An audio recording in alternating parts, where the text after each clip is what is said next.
Those who make peaceful revolution impossible will make violent revolution inevitable. Yes, we have to deny so many claims per month to meet our shareholders' expectations.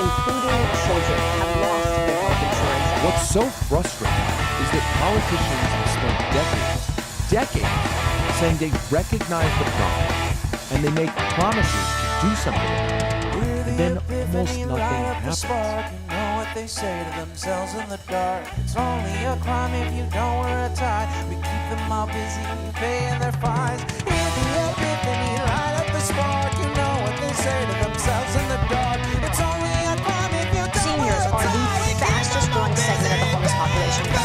And this is a great thing because it inspires everybody, gets some motivation to look up to the 1% and say,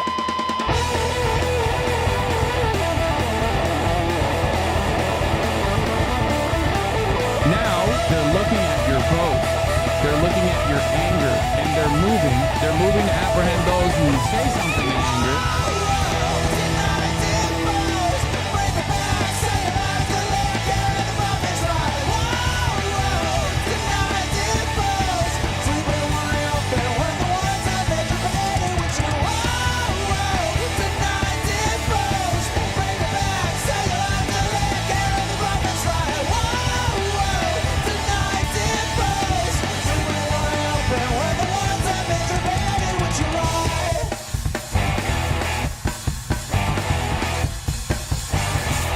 Increasingly by choice or by accident, this is the role our nation has taken, the role of those who make peaceful revolution impossible by refusing to give up the privileges and the pleasures that come from the immense profits of overseas investments.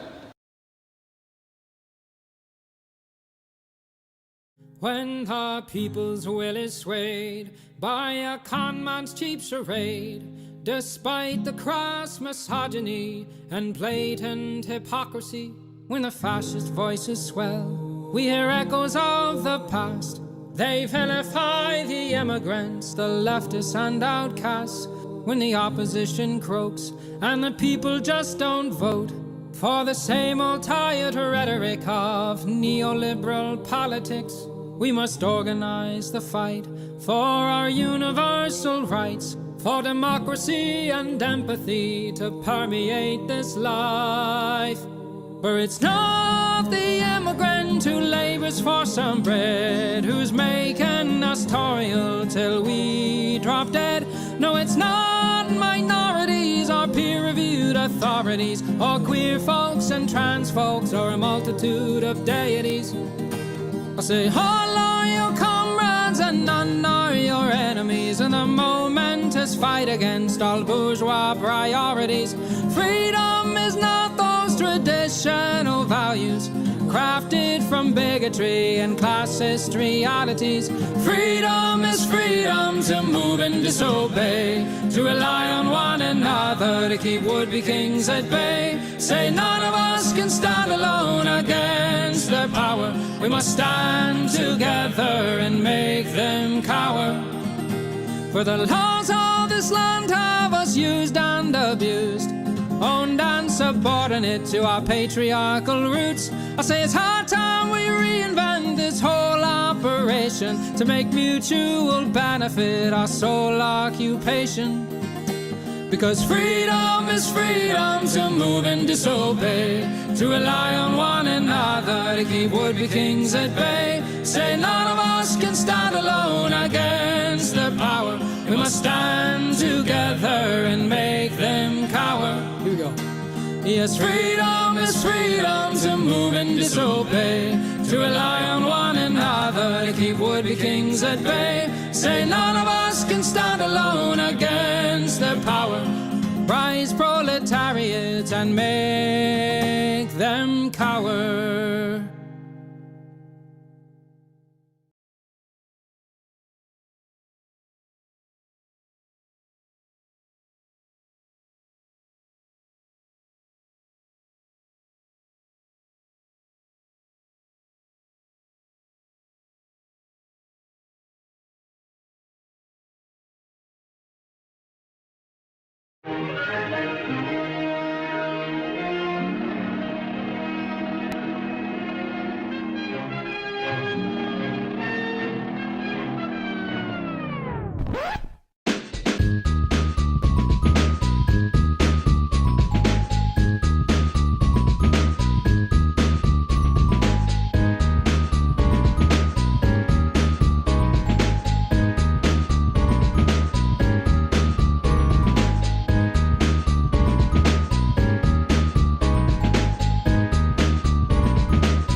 That's what I'm talking about. First time singing the songs from Riverboat Jack. Shout out. I don't know what I'm doing really, but I got passion. And that's what it's about. It's all about passion.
There we go.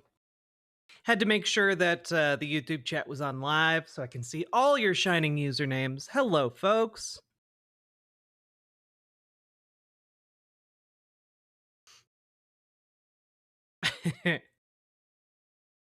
Yeah, the chat bot is busted. I don't know why, but I bet the White Forest folk will be on it.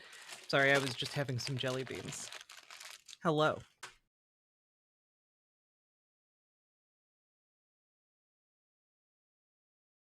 I'm here for my latest dump of bad news. I'm sorry, Drive On. I'd love to talk about nicer things, like flowers. Flowers are cool. Hello, Paladin Lost. Hello, Abyssal Anath. Hello, Erica. Hello, Cute Dark Arts. Hello, Crochet Whimsy. Hello, Tea Leaf. Hello, John Bogardus. Hello, Christina. Hello, Banana Brains. Hello, Rindrop. Hello, Resident Cream 7. A very different kind of resident. Resident Cream 6 is actually better known as Resident Evil. Hello, Indirect Existence. Hello, Tyrion, the Himalayan Salt Dragon. Hello, Charlotte, Widnar's Pet Cat Girl. Hello, Astonian Knight. Hello, Mr. Malachite. Hello, Robert Adset. Hello, B. Parker. Hello, Admin. Hello, Vinny Vex. Hello, Punky Gal. Hello, Horizon. Hello, Gamer G. You got 2 hellos. Hello, it's Beckna. Also, I really like your username. Is it a reference to Vecna from Dungeons and Dragons? I have to ask. I saw the notification that you followed last night, and I've been wondering it ever since. Hello, Default X. Hello, K Thing. Hello from the United States. It is. Hell yeah. You've got the hand of Vecna. You've got the hand of Beckna. You know? Hello, Kelsey on Fire. Where am I? I can't answer that question. Hello, Naomi Faithless. Hello, Regington Mogus. Hello, Sake Tanuki. And thank you for the 5 tier 1 subs kicking off the stream. I would have such catharsis if the incompetence of the Trump FBI accidentally leaks the Epstein files and the meltdown of the Dems over Bill. God, you know, genuinely, I don't care. I don't care like what the collateral damage might be to like a bunch of wealthy assholes or influential people. That like his client list should come out. Like just that should happen.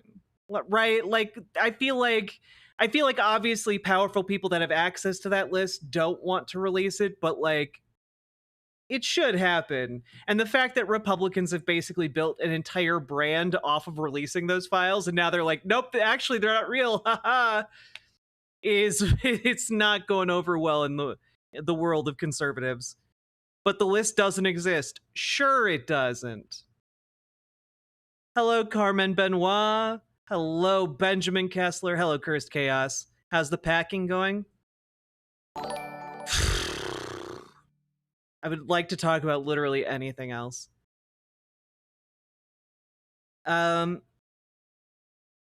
see. There's a good chance they destroyed it. Nah, they wouldn't destroy something like that. That's something they can use to like get what they want from people, right? Like that's some grade A like blackmail right there.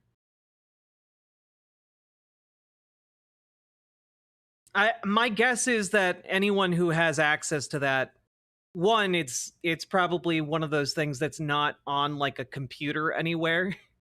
It's probably on like physical paper in an actual vault.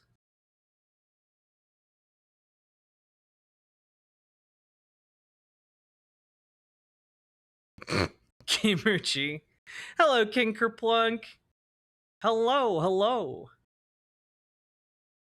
K-Thing, I don't know of any, but I can share some of my experiences if you got questions. I do wonder what Ghislaine Maxwell is thinking watching the FBI and DOJ claim there's no list.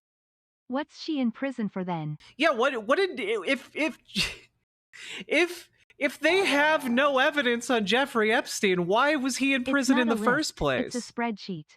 There is no list. A-N-G-E. But like seriously, like, oh, okay, so say you believe what the Trump administration is putting out there. Why on earth would he kill himself? Like, why on earth? It doesn't make any sense. If they didn't have a case in the first place, why would he do that? God. Fuck John Fetterman for praising ICE's Trump's ICE policy. Well, yeah, John Fetterman literally got brain damage and became a Republican. Maybe. Or maybe he was always a Republican. Who knows? It's insane that this may be the crack that blows the dam wide open and completely collapses any legitimacy the administration has left. I mean, I don't know if it's going to do that, but we'll talk about it. We'll talk about it. Okay? Yeah. Maybe old Jeffrey was bored. He just he had but one great adventure left, and he yearned to, tackle the final mystery.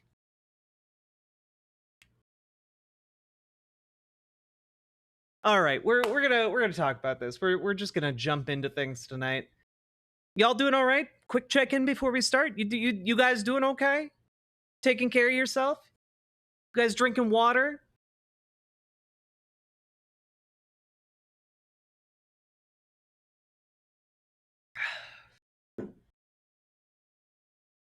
Hello, Quirky Nico. Also, I didn't finish saying hello to you folks. Hello, Ashley J. Curtis. I'm glad you're still surviving. Hello, Nutsmert. Hello, Snuggle Kitten. Hello, Gransom. Hello, Harold. Hello. How we doing, Mr. Malachite? Hello. Hello. King Kerplunk. I've already said hello to you like 3 times. Hello, Jobertus Maximus. Hello. How we doing, folks? No, but I will drink water now.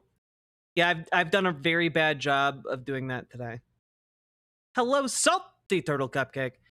Is the right time to flush the Epstein stuff right after Trump gets the $175 billion for his private army? Yeah, I mean, yeah, we're gonna talk about a lot of these things. Hello, Josh. Hello, ACAB includes Tone Police.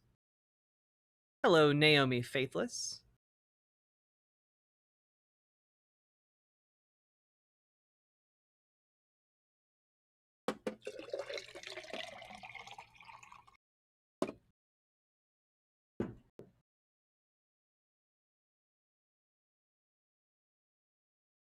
I got misgendered a little while ago, but the stream is here and your content always cheers me up. Hell yeah. I'm sorry you got misgendered. That never feels nice. Hello, M-Laws.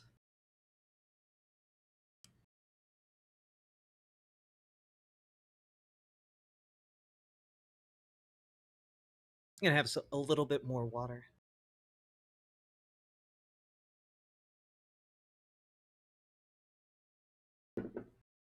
Ugh. I've been making these homemade burritos. Just to share a little thing about me, I've been making these homemade burritos with like black beans, but like Cuban black beans. So like they're kind of like slow cooked. The red wine's in there, a little bit of vinegar, bunch of spices. So they got a little bit of a kick. Salmon Moose, thank you for the 5 tier 1 subs. Cometh. Give unto me all your milk.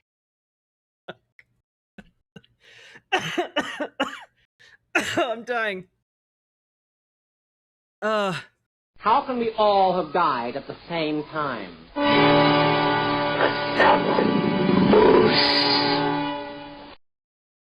Oh, God.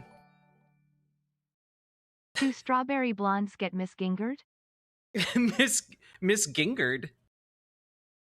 Miss Ginger, I have a problem. Yes, we do. Sake Tanuki. Nightlight Plushy Jesus, thank you for the gifted membership over subscription over on Twitch. Sake Tanuki, thank you for the 2 tier 1 subs. Salmon Moose, thank you for the 5 tier 1 subs. Hello Nine-Tailed Witch. Hello Will Kale.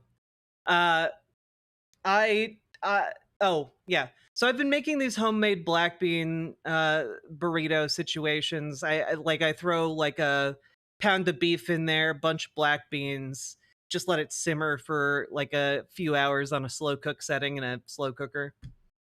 And it's a top tier. Then you just like throw a little sour cream in there, like some Monterey Jack. You got yourself like a full on like excellent burrito situation if you throw in some rice too. And I've been doing that, but I have started using like carb balance tortillas, which are they're very good. I don't mean this as a slander to the high fiber tortilla movement. For a few minutes. No, like I didn't say for a few minutes. I said for a few hours. If you use canned beans, you can do it in a few hours. But if you're if you're doing like from dry beans, you got to soak that shit overnight. What the fuck? No, you put the cilantro in the rice. Come on, God. You put the spices into the beans and the meat, and then you put the cilantro and like some oil onto your rice with some salt. And then like boom, you got like a whole burrito situation. You can add other things on there, guys. Oh my god. I should never talk about food on this channel. I'm not a huge avocado fan. That being said, it's really, really good, but the high fiber tortillas and the beans between those things, I need to drink enough water, otherwise my body just shrivels. It just shrivels up, sucks all the moisture out of me, that fiber.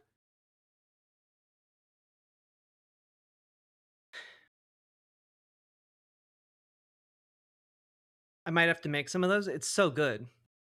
Look up Cuban black bean recipe, proceed.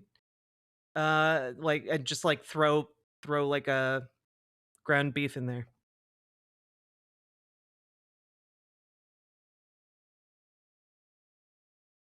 Love a big burrito filled with rice, beans, cheese, veggies, and meat. Hell yeah.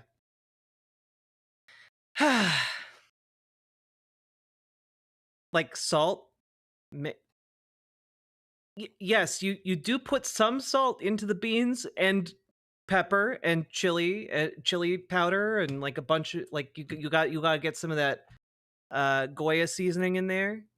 You throw in like maybe some adobo peppers in the sauce. You know, you get creative with it. You got to hit it up with the cumin and the garlic powder. Maybe some like dried onions in there too. Yeah, rat negative. That's basically my life when I eat burritos. All right. Yeah, you got to get that sazon in there.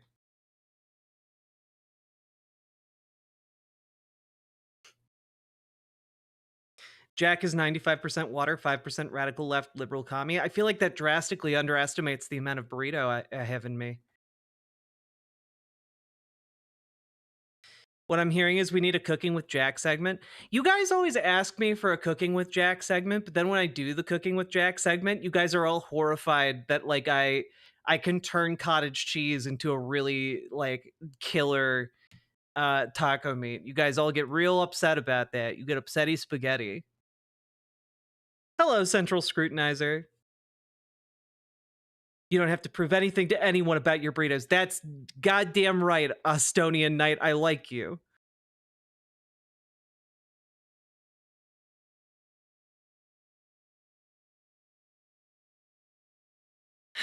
Wait, what? Yeah, you melt the cottage cheese.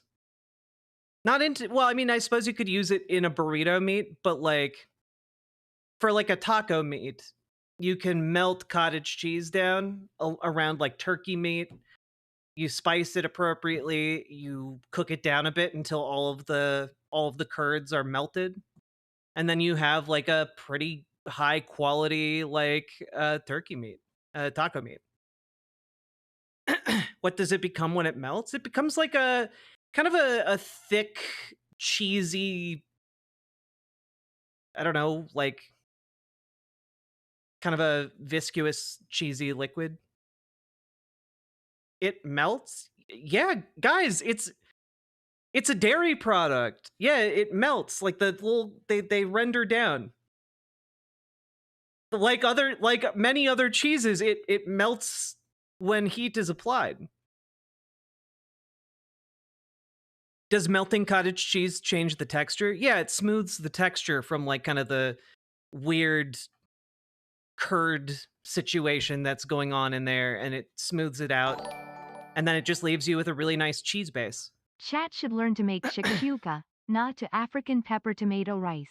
Yes, shakshuka slaps so fucking hard. You just got to make sure you got the right harissa like chili paste. Also, Sake Tanuki, thank you for the 2 tier 1 subs. But also, cottage cheese is just really high in protein. Like it's got, so basically you're making yourself like a really healthy taco meat. It's nice. When you let it cool, does it curd up again? I mean, like when you let it cool, it kind of becomes a bit more solid, but then you just heat it up again and it resumes its kind of melty consistency. Why do we have to go through this melted cottage cheese thing so often? I genuinely don't know, but it seems to shock people that you can melt the cheese, and I don't know why that is. Thoughts on pineapple cottage cheese? I don't understand the question. Yeah, it like the cottage cheese when cooled will like, you know, become a little bit more like solid, not completely, but like it doesn't resume its kind of mottled, curdled texture. Just make sure you don't make anything as bad as the dill burrito, which was created by Scott Adams. Speaking of which, did you know that Scott Adams originally wanted to name Dogbert as? Oh god. Okay, but you guys keep saying pineapple and cottage cheese. That doesn't clarify, like, I don't understand it. Like, is it just like you take like a container of cottage cheese and you take a container of pineapple and you mix those two things together? Hello, Lemony fucking Snicket.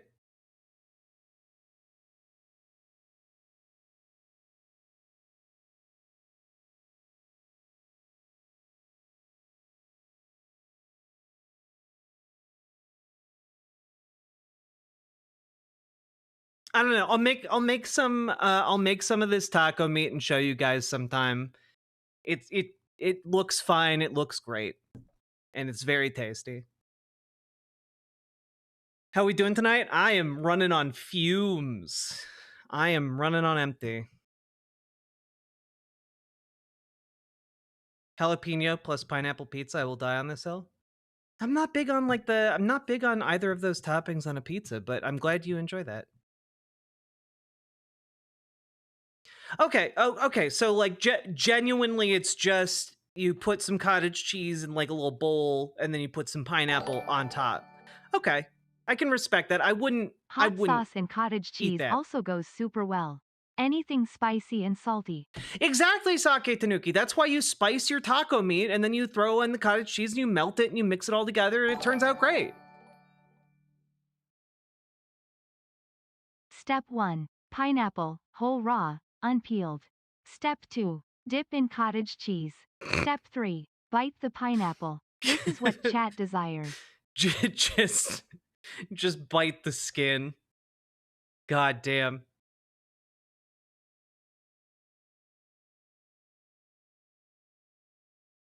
Anyway, this was all supposed to be just a reminder to drink enough water if you're eating a high fiber diet. You know, if you're eating a lot of fiber, your body needs that water. So drink your water. My favorite pizza is fig jam, prosciutto, arugula, balsamic glaze. I can actually see how that would really slap. Like, figs aren't my jam, but I can see how those things together would go really well. Especially like the balsamic glaze situation. Jack's a white lady, just trust her on the cheese. I am a white lady and I live suspiciously close to Wisconsin.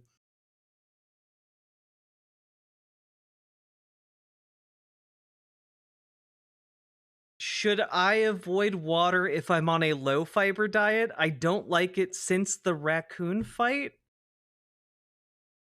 What? Did you, Chatter, did you fight a raccoon?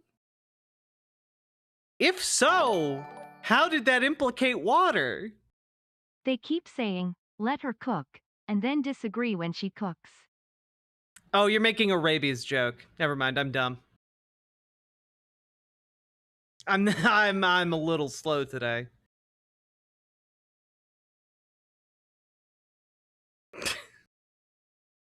I don't know. Sometimes my day-to-day job involves grinding through some of the dumbest motherfuckers to be alive and in positions of power. So sometimes when someone says something like, I got in a raccoon fight, I just take that at face value at this point.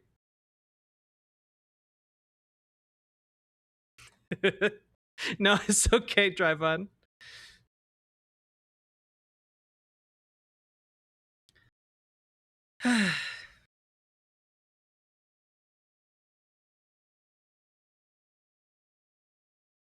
You know, it was really fun. It just, okay, as long as we're shooting the shit at the beginning of stream, I went down a rabbit hole daydreaming about planning a D&D like campaign or like side quest involving a false Hydra. And I think that would be so much goddamn fun. It'd be so fun to do something like that. You know, run a party through like a town where there is like false Hydra shit happening, and then they get to like engage with it at different forms of its life cycle. I think that would be so fun. Like that would be such a kick-ass campaign. Campaign I was in did a false Hydra. What's a false Hydra? A false Hydra is basically well, you're familiar with like a Hydra with the multiple heads. Okay. Usually they're portrayed kind of snake-like. A false Hydra is kind of like that, except that it forms out of congealed lies, predominantly under heavily propagandized cities or towns. And it's just like a little flesh mound, and then it gets bigger and bigger, kind of gestates, and then it sprouts a head. And then it burrows up into the middle of the town, and it starts singing. Now, one thing you have to understand about this creature is that it just has a vaguely humanoid face on the end of its head, except there are no like eyes. It's just empty, wet sockets and human-like teeth, kind of like the snake guy from Dark Souls a little bit, except pale and no eyes. And then like comes up in the middle of town and it starts singing, and its song carries for about 5 miles, right? And any creature that hears the song can't perceive the Hydra.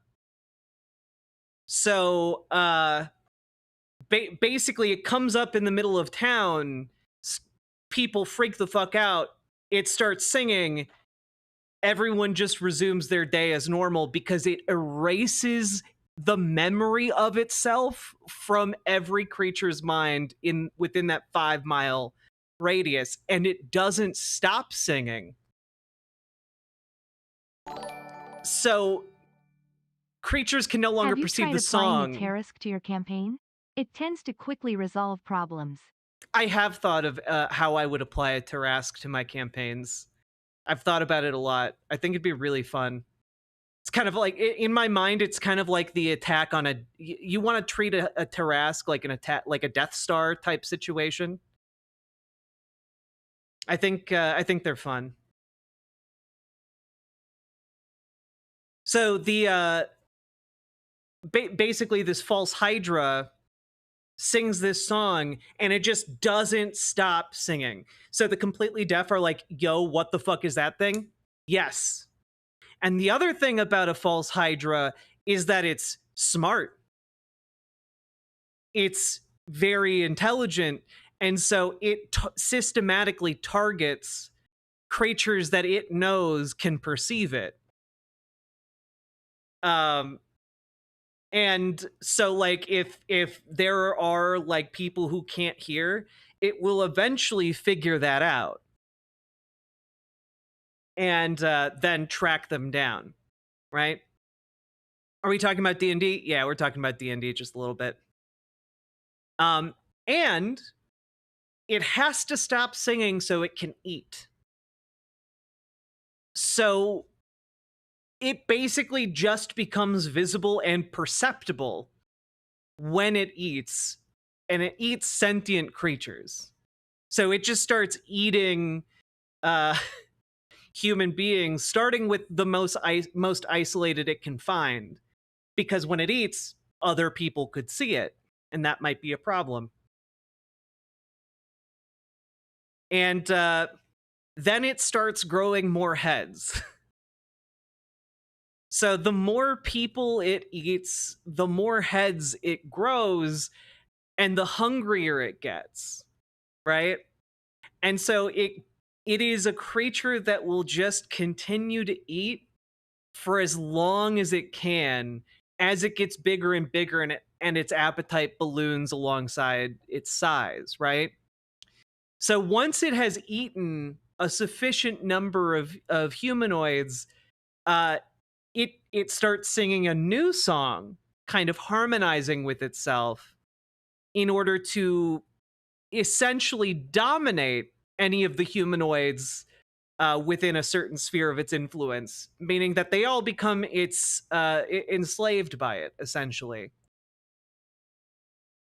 And then it will just continue to feast, and it will continue to manipulate more and more people until it reaches such a great size that it can no longer move around, at which point it dominates its servants to carry it from city to city, so it can like continue eating more and more people. And it's one of those things where either it kind of backs itself into a corner and just eats everyone in a town and can't get to other places. And Jack is making fun of my mom. What did I do to deserve this? DWA. Paladin, thank you for the $10 dono. So either it just eats until it no longer has servants and can't move anywhere, at which point it starves to death, or it just continues to eat until like an entire continent is devoid of people, right? So like you have to kind of play around it, because like, for example, if adventurers come to a town, you know, they're not going to be able to perceive the monster, right? But what they are going to be able to do is perceive a bunch of the weirdness that the monster creates, right? Because here's another aspect that I haven't divulged yet. When it eats a person, it gains all of that person's knowledge, memories, etc. It gains like an almost spiritual awareness of that person and their life. And then its song eliminates the memory of that person from the people under its sway. So you have like children whose parents go missing, and they're just like, yeah, I've always been an orphan. I just found this house and it's totally empty, but it has a bunch of clothes for adults in it. And but I'm an orphan, always have been. You know, the village mayor goes missing, and everyone's just like, we've never had a mayor. Haven't had one in Does like it gain 40 slivers years. of sentience per person consumed? I mean, I would play it as it gains intelligence as it eats people. Like that is kind of how I would run a monster like this, because that's just how it seems like it should be if it's gaining all of these people and their knowledge as it eats. And so you like people in an isolated town or village or city might not notice these things because, again, their memories are being like obliterated. But if like an adventuring party comes into town, they're gonna be like, what? There's literally a house that says mayor on it. You guys, it's clean and there's food on the table in there. You haven't had a mayor in like 30 years? That doesn't add up at all, you know? But does the monster gain humanity? I mean, I would play it as a no. Like I kind of view it as like this kind of like a far plains creature, just like something that defies humanity, you know? Can we get it to eat the rich? Yeah, kind of a cosmic horror.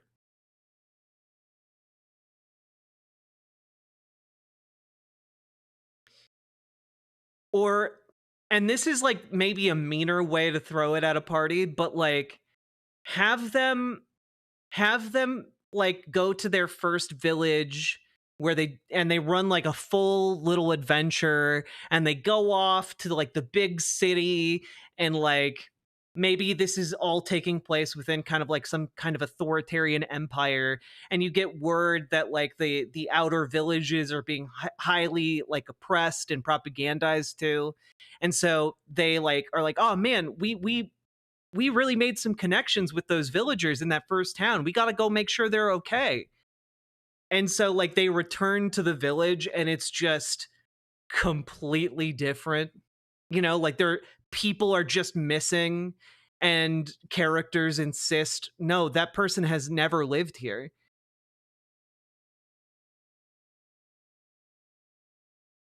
It'd be cool as a party member's backstory, like their backstory is totally wrong based on what they remember. That would be neat.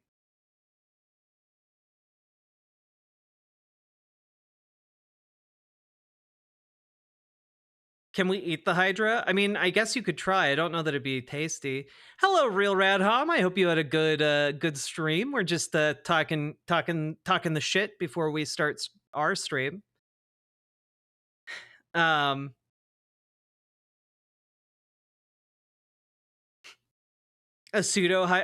false Hydra would be a killer monster in a 1984 political environment setting.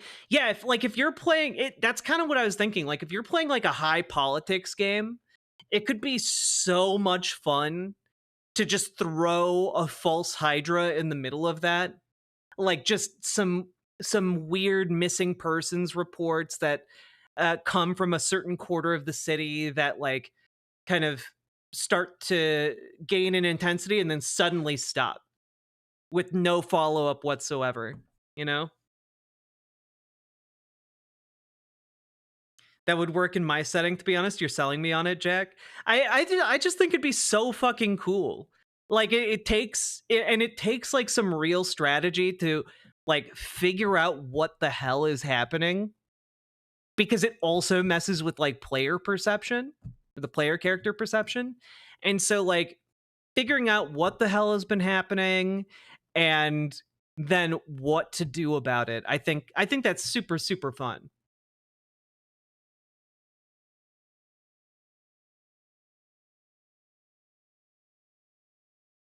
Yeah, the party can't tell if it's a monster or the government disappearing people. Yeah. Had a lovely short stream. Checked out Alex Jones' Epstein meltdown and his cope streams with Roger Stone and Nick Fuentes. Oh my god. I didn't know Alex Jones and Nick Fuentes were on hanging out terms now.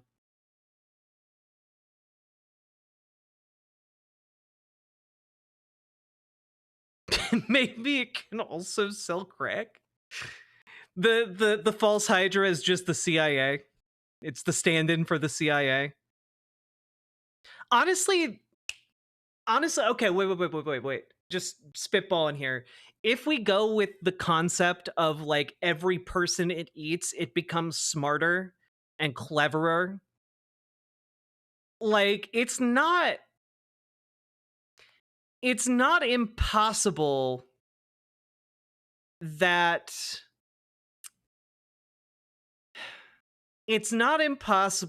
an authoritarian fascistic government would make a deal with the creature to effectively act as its secret police.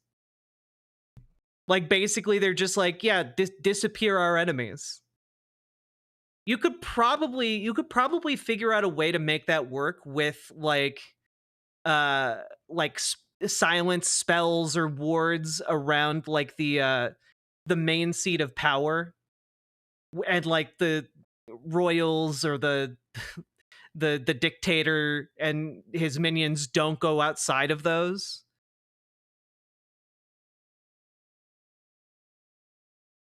You know, at some point it might be that like the greater evil like flips from the fascistic government to like this thing that is now existentially farming in greater and greater numbers people off the streets.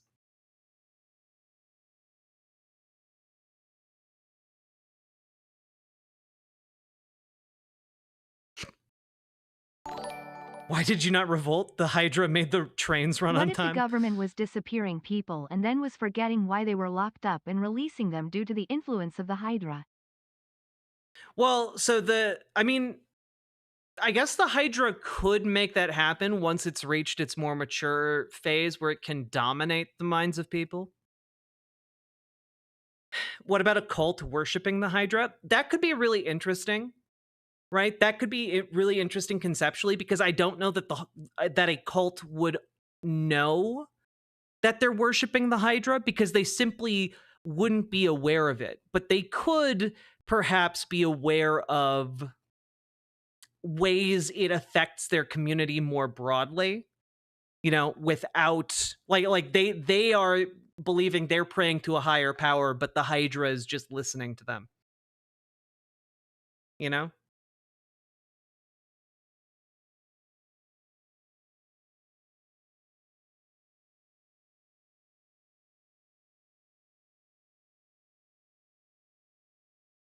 It'd be interesting if the Hydra just had a few people it likes. I mean, it's a truly horrific creature. One way you could maybe make it like even more horrific is like as it's taking on and taking in the essence of these people that it's eaten. The cult of the mound just sounds like a be real asterisk asterisk asterisk asterisk. It does sound like a be real asterisk. Suck it, Tanuki. Thank you for the 2 tier 1 subs. But as it eats people and gains like knowledge of them, right, and allows them to like be stripped from the minds of others, I could see like incorporating like an aspect where like the heads it grows resemble the people that it's eaten, and it develops maybe fixations on like people who are close to that person, you know.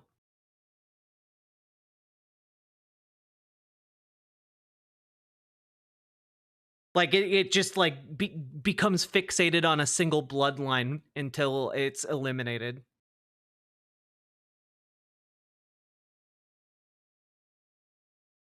The memory erasing cult in Gravity Falls, but horror. I haven't seen Gravity Falls, but yes.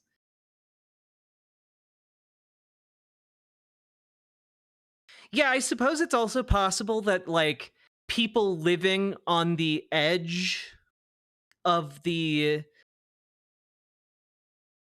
false Hydra's influence might be able to figure out what's happening and like develop a religious fixation on it, but I'm still unsure how that would work. Direct awareness of a creature like that would be really hard to track down as just like an average person with no specialized monster training.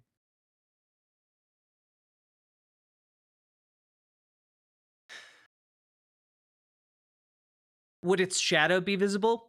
Well, so that's the thing. It eliminates your ability to perceive it. And what happens in place of that is that your brain comes up with explanations for why there are gaps in your perception and memory, right? So it built in the shadow isn't visible, isn't perceivable. Like if like it happens to knock something over, you just attribute that thing falling over to something else, even if it doesn't make sense. Yeah, the cult would have to wear earplugs.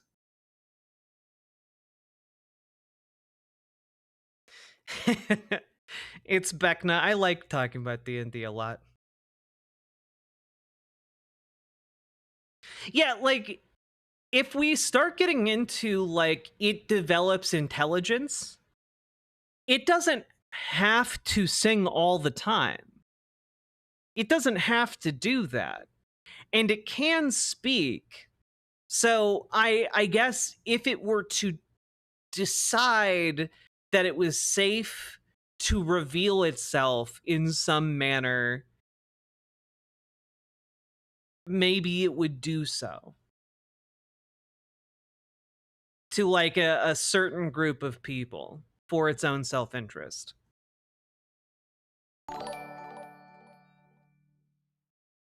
If I didn't admit that it reminds me of a certain game about a Russian steppe and a group that worships a mound of cultural import, I'd be a pathologic liar. It does seem a little bit like a monster from Pathologic.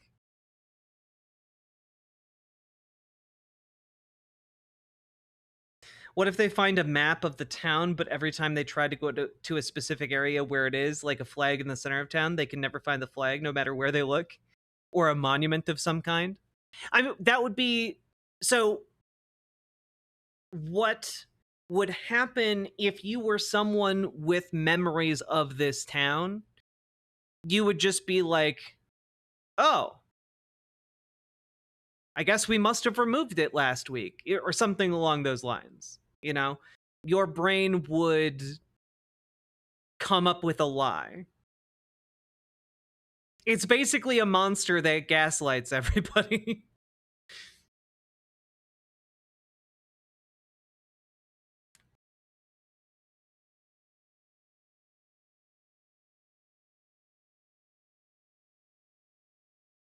But you could also play it up like people who have their memories suppressed are like plagued by nightmares or dreams of the creature.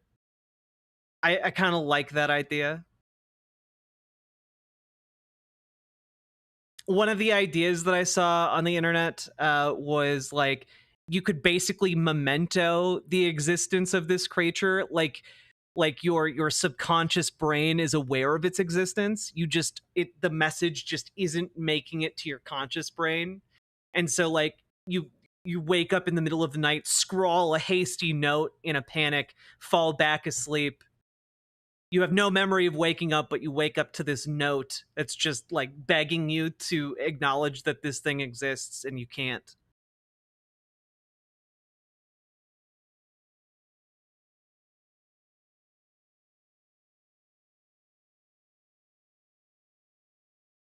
I love this idea so much.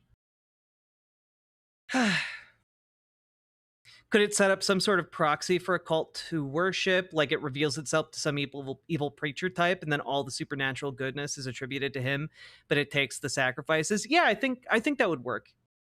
You know?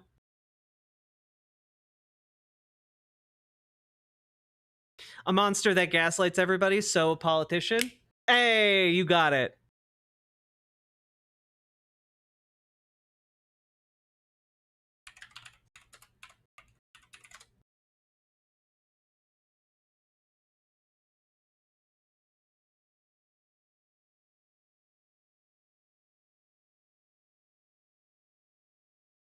Yeah, some of the images of the false Hydra are, I don't like them.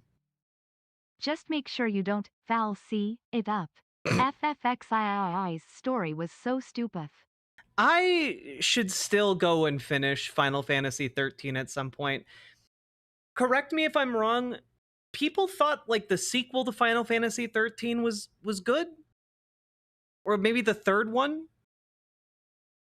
Somehow Final Fantasy 13 had like 3 or 4 games.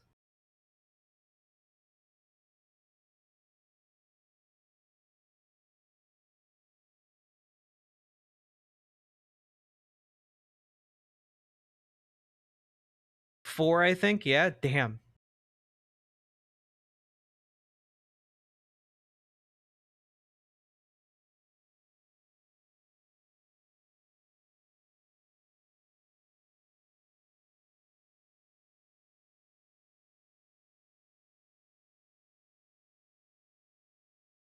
Let me see real quick. Yeah, here's a artist rendition of a false Hydra. I don't like them. They're so fucking gross. I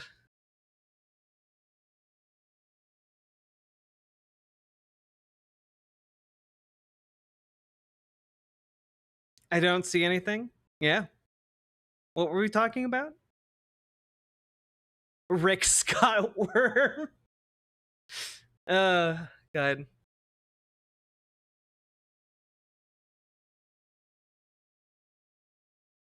What edition is the False Hydra from? I think it is a homebrew that's just become widely, like, beloved.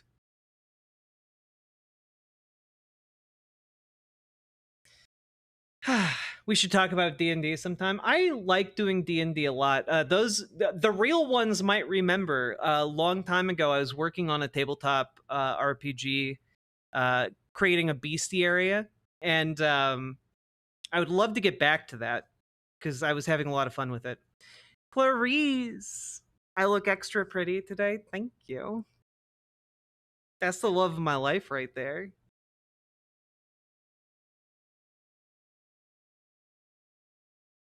I look extra pretty, and I'm repping Imogene Olivia. Oof.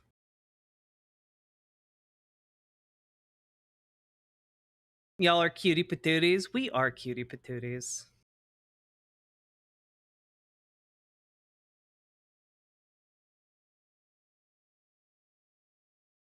OMG, my name is Olivia. Yeah, my partner launched Imogene Olivia about a month ago, folks.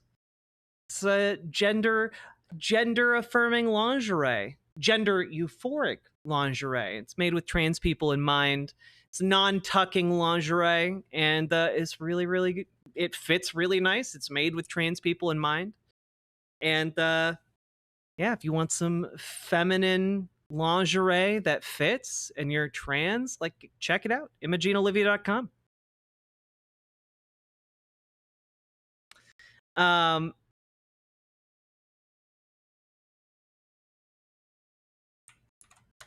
Yeah, there you go. All right, folks. Let's let's I wasn't gonna throw this in there, but we'll throw it in there anyway. Here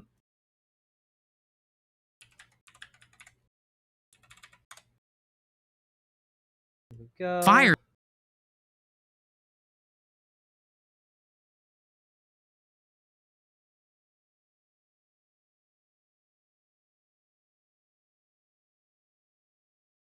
Okay. Y'all ready? Y'all ready to jump into content?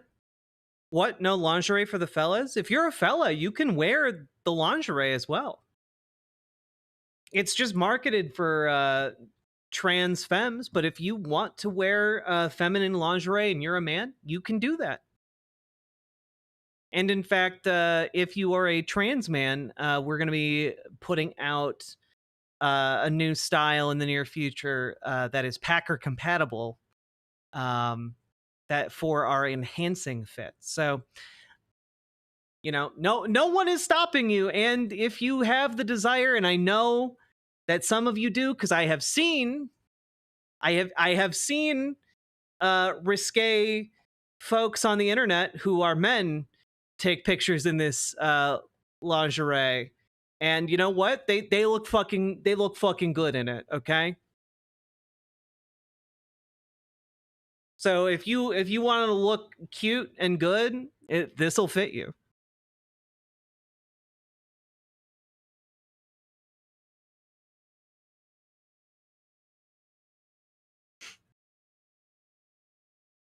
All right. 8 times in a row. That's how many times my grandson made me listen to Dugatoo. Mithril, I'm sorry. That is kind of delightful, though.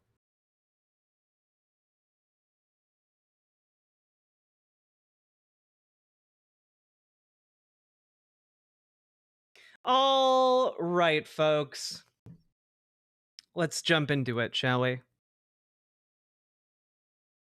So, folks, there is a big problem brewing for the conservative movement here in America, and that problem's name is Jeffrey Epstein. So, in case you don't know, Jeffrey Epstein, Stein, I always forget which it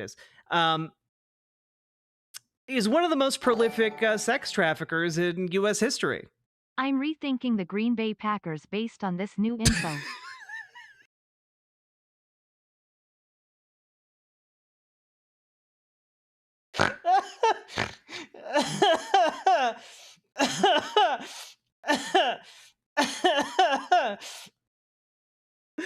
The fucking timing, Sake Tanuki.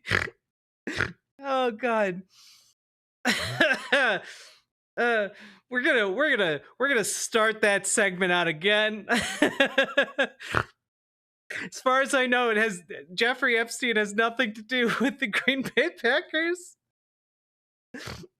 Oh my god. Oh fuck. All right.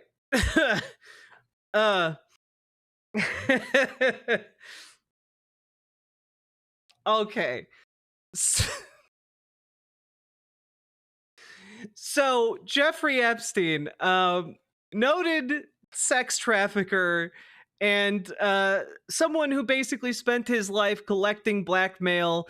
It is unknown how he made his money. It is speculated that he made his money by blackmailing businessmen, and he was quite successful at that because he hooked them up with children. And one of the main driving forces behind MAGA is the QAnon movement. It is a widely accepted movement within conservative circles. There are some people who now hold elected office in Trump's cabinet, in Trump's Congress, who are QAnoners. They are completely lost in the sauce when it comes to this conspiracy theory. And to kind of sum it up a little bit, basically QAnon is this belief that there's someone named who goes by Q that drops information packets on it used to be 4chan, then I think it became they moved over to 8kun, but who drops these like cryptic clues, and then all of the QAnoners like decrypt it, and they have collectively decided that these clues point to the fact that there is widespread pedophilia rings in the United States involving the most powerful and richest people in the country, and that Donald Trump is the vehicle to put an end to those pedophilia rings. And this has resulted in people taking their own lives, killing their families. This resulted in famously the Pizzagate incident, where a man showed up at, I think, Comet Ping Pong, a pizza parlor in DC, and shot it up. So this is interesting, of course, because the Trump administration has decided that they're not going to release the Epstein files. After months and months of saying, of course we're releasing the Epstein files. Of course we're releasing the Epstein files. Of course we're doing that. We have his entire contact list on our desks right now. We're looking at it. We're going to release it. And it's going to shock the world. It's some of the most powerful people. And it's not just like since they got in power, they literally campaigned on doing this. And they did a weird stunt earlier this year where Pam Bondi presented a bunch of like conservative influencers with binders purporting to have like secret information about Jeffrey Epstein. And they didn't have that information. It was just like stuff that is already public knowledge. And so, like, wait, does Pizzagate predate QAnon? Because like QAnon was all over Pizzagate. I might have my my order of events a little confused, but regardless, this is a group of people who believes that like JFK Jr.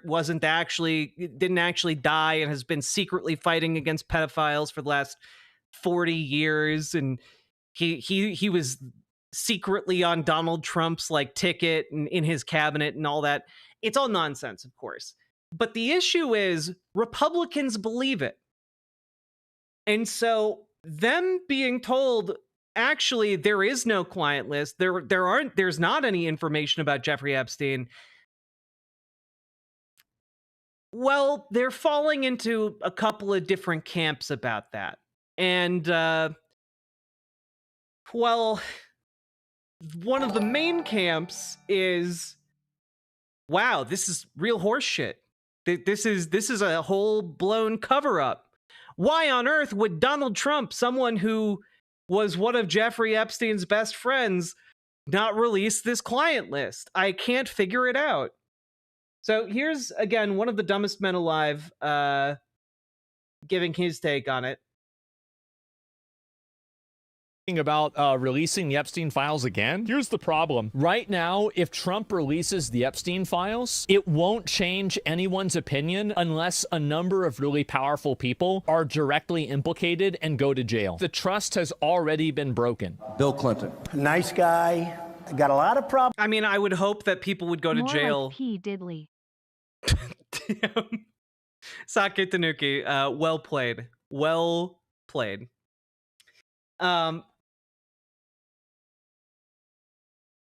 But let's be clear here. The implication Asmongold makes here is that there was a scenario where these lists could have been published and made public, and then people wouldn't be prosecuted for going having sex with children. I don't understand his logic here, but it's very clear he at least recognizes this is a problem. Unless a number of really powerful people are directly implicated and go to jail. The trust has already been broken. Bill Clinton. Nice guy. Got a lot of problems coming up, in my opinion, with the famous island with Jeffrey Epstein. That island. Yeah, like, understand, this is a huge problem for conservatives. This has been, like, for some people, the only issue they've cared about for, like, a decade now. Was really a cesspool. There's no question about it. Just ask Prince Andrew. You say that the FBI has Epstein's list. They're sitting on it. You have the names. Like, he literally just gave 2 names. That's so bad. Are you protecting them? Thousands Click bot while I wait for Tony Hawk 3+4 to download. Chuny Snowpedal, thank you for subscribing with Prime. Hope you have fun with Tony Hawk. Videos. Epstein with children or child well over this will make you like I'm sorry, like just real quick, again, understand how big of an issue this is for the conservative narrative. That's so bad. Are you protecting them? Thousands of videos. Epstein with children or child well. So Pam Bondi, the Attorney General of the United States of America, talks about having thousands of videos, but they don't have any information to, convict anyone? That's so strange. That's so weird. I wonder if that has anything to do with the fact that Donald Trump was one of Jeffrey Epstein's best friends. Over this will make you sick. 200 victims. So if there's so many videos, you're telling me nobody else was in any of these videos? A lot of flight logs, a lot of names, a lot of information. Incredibly disturbing. We have so many individuals. This is actually crazy how big of a cover-up this is. It is shocking that it's... Yeah, it's almost like Donald Trump and his entire administration is full of liars. It's almost like that. It's who could have seen this coming? The people known for lying all the time? Telling lies? No one could have predicted this. This big of a cover-up. Donald Trump called them out by name. Bill Clinton. Got a lot of problems. Also, yeah, Pam Bondi was actually literally the Attorney General in Florida. Coming up, in my opinion, with the famous island with Jeffrey Epstein. That island was really a cesspool. There's no question about it. Just ask Prince Andrew. Oh, God. Hello, Majority Report. We like you. But yeah, I wonder if there's any reason. I wonder if there's any reason here why. Why would they say there aren't any names in the Epstein list? That's so weird. I don't understand. I don't understand why would they say that? No one can crack this case. It's truly impossible. And I do have to say, one of the methods of a conservative cope when it comes to Jeffrey Epstein's, the cover-up of the Jeffrey Epstein list or evidence, whatever you want to call it, is, of course, the Asmongold route, where it's just like, wow, this is a cover-up of some kind. If only we had some way of explaining this. The other method is... some other conservatives are taking the alternative route, we'll say. Here's Clay Travis for Outkick.com, and which I believe is like a conservative sports affiliate of like Fox News. He's got some interesting takes here on the Epstein stuff on this alternate route. Everything that I have seen suggests that Epstein was preying on women that were of age in some states. I say that. Every state has different laws as to what is the age of consent. And for instance, I believe I am correct. I promise you're not going to get fired for looking it up. I think the state of Alabama, the age of consent is 16. There are a bunch of different states. Some of them, we tend to say 18 is the age of minor or majority in the country, and it is true to a certain extent. But there's actually, every individual state has its own age of consent law. And so some states are 18, other states are 17. Some states are 16. I think some states might even be 15. My point on this is Jeffrey Epstein was engaged with 16, 17, 18-year-old girls to the extent that they were underage. Not 9 and 10-year-old girls. Now, everybody's going to clip this and be like, oh, there's a difference. And the difference is, in some states, Jeffrey Epstein's behavior would have actually been legal. Everything. So that's the that's the other route that some conservatives are going down, which is just the route of saying statutory rape is totally fine, actually. Which that's, I mean, like, I can't imagine telling on yourself more utterly and completely, you know? This is an outlet that talks about how like trans trans people shouldn't be allowed to participate in sports because, you know, that they might sexually harass someone in a locker room, despite the fact that that doesn't really happen and trans people are overwhelmingly the target of sexual harassment. It's all think of the children right up until it's time to talk about age of consent laws, I guess, for this type of conservative. He's literally out there being like, yeah, I wouldn't get as mad about like I wouldn't get that mad about like a 16-year-old getting raped by an adult man, which is just like, how do you still have a career? How are you not fired from your job, sir? Yeah, think of the children as brides. Yeah, exactly. Like, again, there is a certain type of guy that overwhelmingly looks exactly like Clay Travis here, that weirdly, for no reason at all, knows each state's individual age of consent law. And that might be one of the biggest red flags you could possibly imagine. If you know a guy like that, you shouldn't be friends with them, and you shouldn't let like your children like have sleepovers at his house, okay? Dog. It's gross, right? But there are people actively now on like Fox News network shows like Outkick going around and talking about how actually what Jeffrey Epstein did was fine. All his only crime was not trafficking children in Alabama, which is, again, maybe one of the grossest arguments you could possibly make. Like, damn.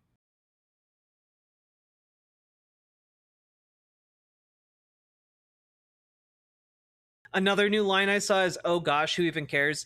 Yeah, so there are a couple different camps here, right? There's the, oh, this is definitely a cover-up. There is the camp of, actually, Jeffrey Epstein didn't do anything wrong, so it's totally fine. And then there's the camp of, like, who cares? It's been so long. Who cares? Let's just not think about it anymore. Those are kind of the three major camps, but I don't think the camp of who cares is really going to carry the day here, largely because, again, this think of the children mentality has been core to the Republican like brand building for the last decade, really. And it's hard to shake that off, especially when you have other people in the conservative movement going, actually, it's totally fine to like I don't really understand.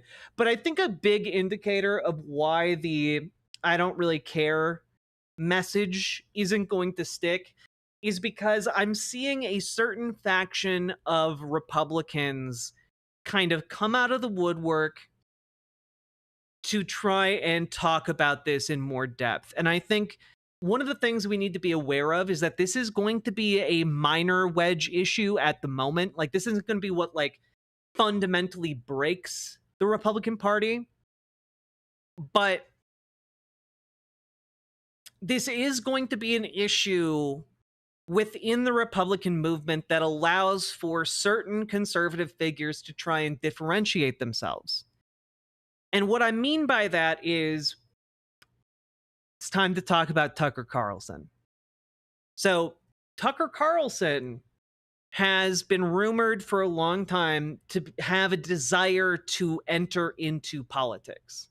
He has a lot of money buoyed by that Swanson frozen food fortune. He has the recognition. He has, the ambition. And one of the things he hasn't been shy about doing is speaking out in different ways against different mainstream conservative figures. You might remember recently he belittled Ted Cruz on the issue of Iran. He interviewed Iran's president. And this isn't me saying, oh, based, Tucker Carlson based it, because he's not. He's an evil dude who did an entire episode of his show about how he fought, like he fought fisticuffs with a demon. He's kind of deranged, you know, but he's also out here talking about this being a huge cover-up. And I find that really interesting because, again, if somebody is differentiating themselves from the administration on this issue, it is only a tiny hop skip to pointing out that Donald Trump is most likely implicated in any kind of Epstein bombshell, you know? But here's an episode from, I think, a couple days ago where Tucker Carlson was talking with Sagar and Jetty, and from Breaking Points or Counterpoints. I forget the name of the show. It's the one with Crystal from Crystal Kyle and Friends. With them. I remember thinking when Epstein killed himself, I never met Epstein, but I mean, he, knew everybody.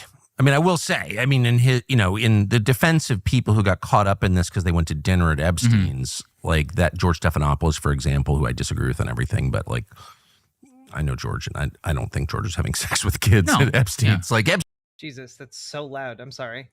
Epstein was, just part of like the social fabric, right? And Trump knew him for that reason also. But when he killed himself, I remember thinking, people were like, he didn't kill himself. I was like, he probably killed himself. He's in jail or whatever. His brother Mark called me a couple days after he killed himself. And so began this like 3-year-long conversation with Mark Epstein and looking into it in a way I never thought I would. He didn't kill himself. Yeah. He was murdered in his cell. Yeah. And I think that's really meaningful. It's the most secure federal lockup in the United States. How can that happen? Well, it can't look at happen the without story. state actors involved. That's okay? right. Look at the story that we were told at that time. Part of the information dump here by the administration is some hours of footage. We were What is going on with Sagar's tie? Are those cats? I hope they're cats. told that footage didn't exist. We were told that this was some guards who were, Breaking points. off. Thank you. They were fell on asleep. duty, they fell asleep. This was, and none of it exists. And actually, it was all part of a screw up, and the camera angles wouldn't even be able to show anything. But that's why they're relatively confident. So where did this camera footage even come from? Well, the camera footage doesn't even. First of all, it ends before they take his body out. Right. Why can't we see that? Yep. And the angle on it is absurd. Yeah. But the real question, just not to be pedantic, but the real question is, who are the other inmates on that cell block? So no one came in or out of the cell block. I think that's fair. It was the most secure cell block in that federal lockup in Manhattan. But who are the other inmates? And I went to Department of Prisons, which is part of DOJ, and asked, what are their names? Oh, we can't for privacy reasons. Really? These are people who can't vote or own a firearm? Yes. For the rest of their life. Oh, I don't think Tucker Carlson is going to join the America Party. Literally in this same episode, they make fun of the America Party. I think it's like, where is it? Maybe it's in the most recent Tucker Carlson. Oh, no, it's here. It's later on. Lives, but somehow they've got like a HIPAA law or something around who's a federal inmate. Fuck you, actually. Yeah. Sorry. It made me so mad because, of course, if Epstein was murdered, and it's very clear that he was murdered by another inmate. That's right. And we know that a bunch of them were transferred out of that unit right after he died. Who were they? Where are they now? Mm-hmm. Like, why can't we get an answer to that question? So the whole thing that this tape shows that he didn't kill himself is like a joke. But worse than that, it's a joke that we all get. Like, they're not fooling anybody. So I feel like we're at a dangerous point now. Yeah, I agree, because the lie is more it's not, the lie at this point is not even part of trying to convince any of this is true. Yes. The lie is a signal to everybody else involved in the scheme that to the ultimate ends, the United States government will go to protect all of you. Yes. And that, I mean, also, like, Ghislaine Maxwell is serving 20 years. For her role in the Epstein shit. And like, you had enough evidence to put her away for 20 years, but you don't have evidence on any of the people that she was like assisting Epstein's sex trafficking for. Like, you don't have any other information there. I just don't believe that. that's the question. For Man, what is that smart. purpose? Can you say that again? Okay, Yes. so I'm sorry, it's a signal. The lie is not for you and me. The lie is for those implicated to say, no matter what, we will protect you. And then we have to start asking the question, why? As in, what is the purpose of this entire thing? Why does it matter that it happens right before the Israeli prime minister comes to Washington for the third time? As you said, what is the linkage here between those two? And the linkage is... I mean, the linkage is that Donald Trump was Jeffrey Epstein's best friend. Like again, all these conservative butts like just keep dancing around the fundamental premise that like they're BFFs. And like Donald Trump has a history of like being into younger women and not respecting consent. Like again, the puzzle piece is right there. The puzzle piece is right there. Is the fact that even a surface level view of Jeffrey Epstein, of the case, of the entire public record, reveals Alex Acosta, who said he belonged to intelligence. He said that. The person who was responsible for the sweetheart 13-month deal. Alex Acosta, who is the U.S. attorney, said, and I believe he testified this in sworn testimony, said, I was told he belonged to intelligence. That was a key part of why the charges were dropped against him. And, he got some sweetheart Palm Beach County Jail situation where he was allowed to. Yeah, just out of curiosity, who was president at the time that Alex Acosta was doing this? Who was president? Oh, it was Donald Trump.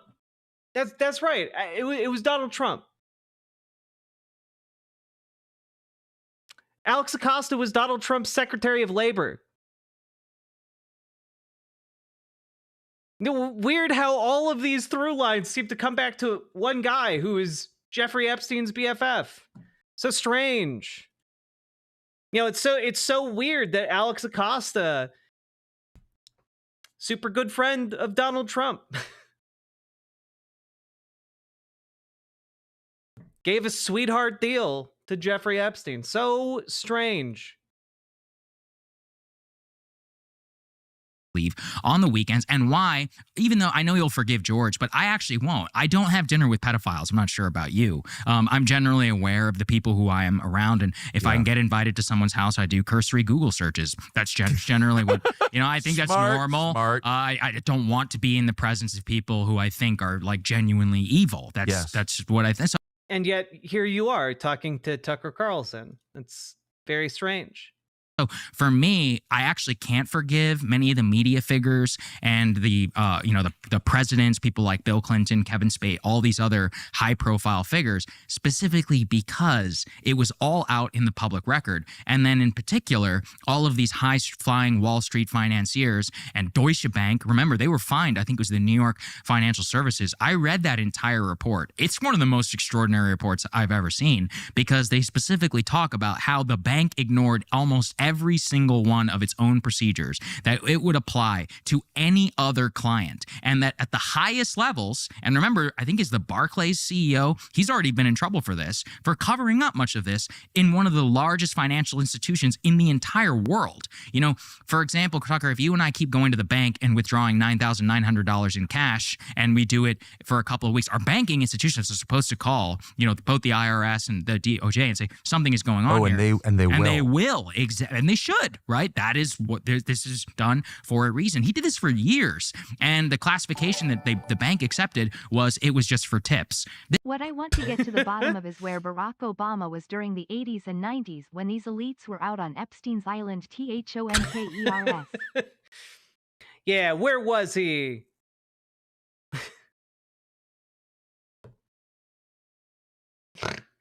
Sakit Tanuki, thank you for the 2 subs.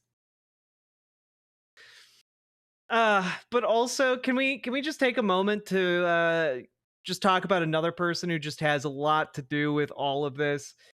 Just Alan Dershowitz, just one of the guys who also negotiated for Epstein's defense team, along and was negotiating with Alex Acosta, who then, weirdly enough, wound up being Donald Trump's lawyer, one of his premier lawyers on his defense team when he was impeached in 2020. He also is implicated in Epstein's flight logs. I believe his defense for, not flight logs, but his defense for being on Epstein's island was that he didn't take his underwear off, or he didn't take his pants off when he was getting a massage. It's some real fucking gross shit. But yeah, no, let's not talk about the actual general through line here, which is that all of these people are associates of Donald Trump. This is what I mean about the highest level of the cover up and what the cover up means for the system itself. And something you and I were talking about recently is I really believe here that, and I've never believed it more, that in a sense, for elected government and for all the benefits of our republic and of representation, that elites actually have always mattered. And of course, they're the ones responsible for channeling public energy. This is the way that we're set up into law, into policy, etc. And so this lie was a signal to the elites. It was a signal to Versailles. SI. It was a signal to the court that the court will always be protected no matter what. And it's enraging at a moment when the court has never been more reviled by the public. It's not just a spit in the face of the public. It really is like a late, it's a late 1700s kind of signal to the court that we will protect this institution no matter what. And it's really a question for the rest of us as to if we're going to continue to put up with this. I wonder what our recourse is. None of us is paying very close attention during the summer. The news cycle I wonder what our recourse comes is. down, families. I guess it's ad time. That's our recourse. Don't think about Donald Trump. Think about ads. But they're like, can we come on your show? We've written a book on Epstein and this whole scandal. So I read the book, and it's very sophisticated. And it's like Epstein's super bad, but the Epstein story is really limited to Epstein, this bad guy who died. And there's no evidence it was part of anything bigger that had anything to do with other countries. And they come on my show and I interview them and they're like, no, yeah, there's all this stuff, mysteries. We couldn't get to the bottom of it. But, Epstein's really, really bad. And looking back, I'm like, that was by design. Yes. Right? It was like, wow, we're exposed here. And we need to, we need a Warren Commission, actually. No, you're right. Yeah. Except a real one at this time. It didn't work because, Vanity Fair, to its great credit, wrote a couple of... I was curious how much they would dance around this, and I was wondering if Tucker would actually be like, I was wondering if he was even going to try and float the concept. Pieces, then they stopped covering it, I noticed. But they kind of got to the Wexner thing. Who's this Wexner guy? Who what is this? Wexner? And what ties do these guys have to foreign intel services? Yes. Which were deep. I mean, I think Ehud Barak lived at Jeffrey Epstein's place off Fifth Avenue. He flew on his plane 30 times, lived often at his townhouse in Manhattan. Yes. At one time, the largest residence in the history of New York City, transferred to him by deed by Leslie Wexner. For what purpose? We have no idea. He invested in Ehud Barak's defense intelligence startup, and I think the defense intelligence part there may be even as interesting as the fact that it's a former Israeli prime minister and former head of Israeli military intelligence. Again, there is a lot of... I think that is absolutely not the real story here. I think the real story is who's the president, who's the one who is a direct vested interest in this story, never seeing the light of day, who is currently, in charge. And it's pretty obvious where all those arrows point. And it feels like a weird defense to try and be like, yes, but you see, Jeffrey Epstein was investing in Israeli companies. Therefore, as you can see, Epstein was a plot by the Jews. That's what they're doing here. It's pretty gross. Don't like it. Not a fan of it. And I wouldn't normally say, look, they're critiquing Israeli policy, Israel's policy. Except that's not what Tucker Carlson does. Tucker Carlson has gone much farther. He's basically doing the Alex Jones blood libel thing these days. It's not great. So I don't give the benefit of the doubt to this kind of speculation when, again, the much more obvious conclusion is that Donald Trump was involved in these documents. I mean, this is what I'm saying about the money. The money is so important to the story because we already have, documented cases of CIA, Israeli, and others buying up private corporations which pose as, let's say, cybersecurity firms that sell to the government or other governments and use those as backdoors. So, look, if you're Ehud Barak, you've probably met, some of the richest people on the planet. Why do you need, these investments from Jeffrey Epstein, of all people, a tax advisor to the super rich? What did Bill Gates get from his repeated involvement with Jeffrey Epstein? Why did Melinda Gates, divorce Bill Gates? What about the guy who's currently the president of the United States? What did he get from his long association with Jeffrey Epstein?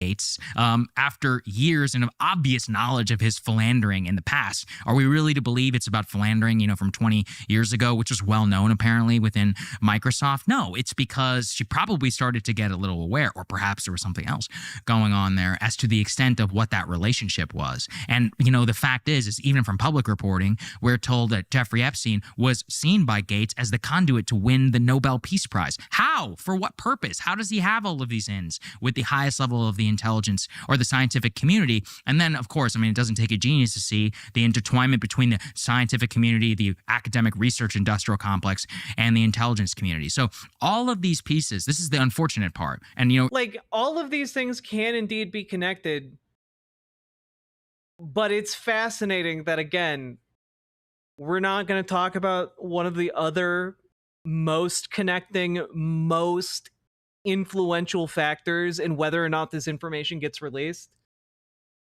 We're not going to talk about who's currently president of the United States.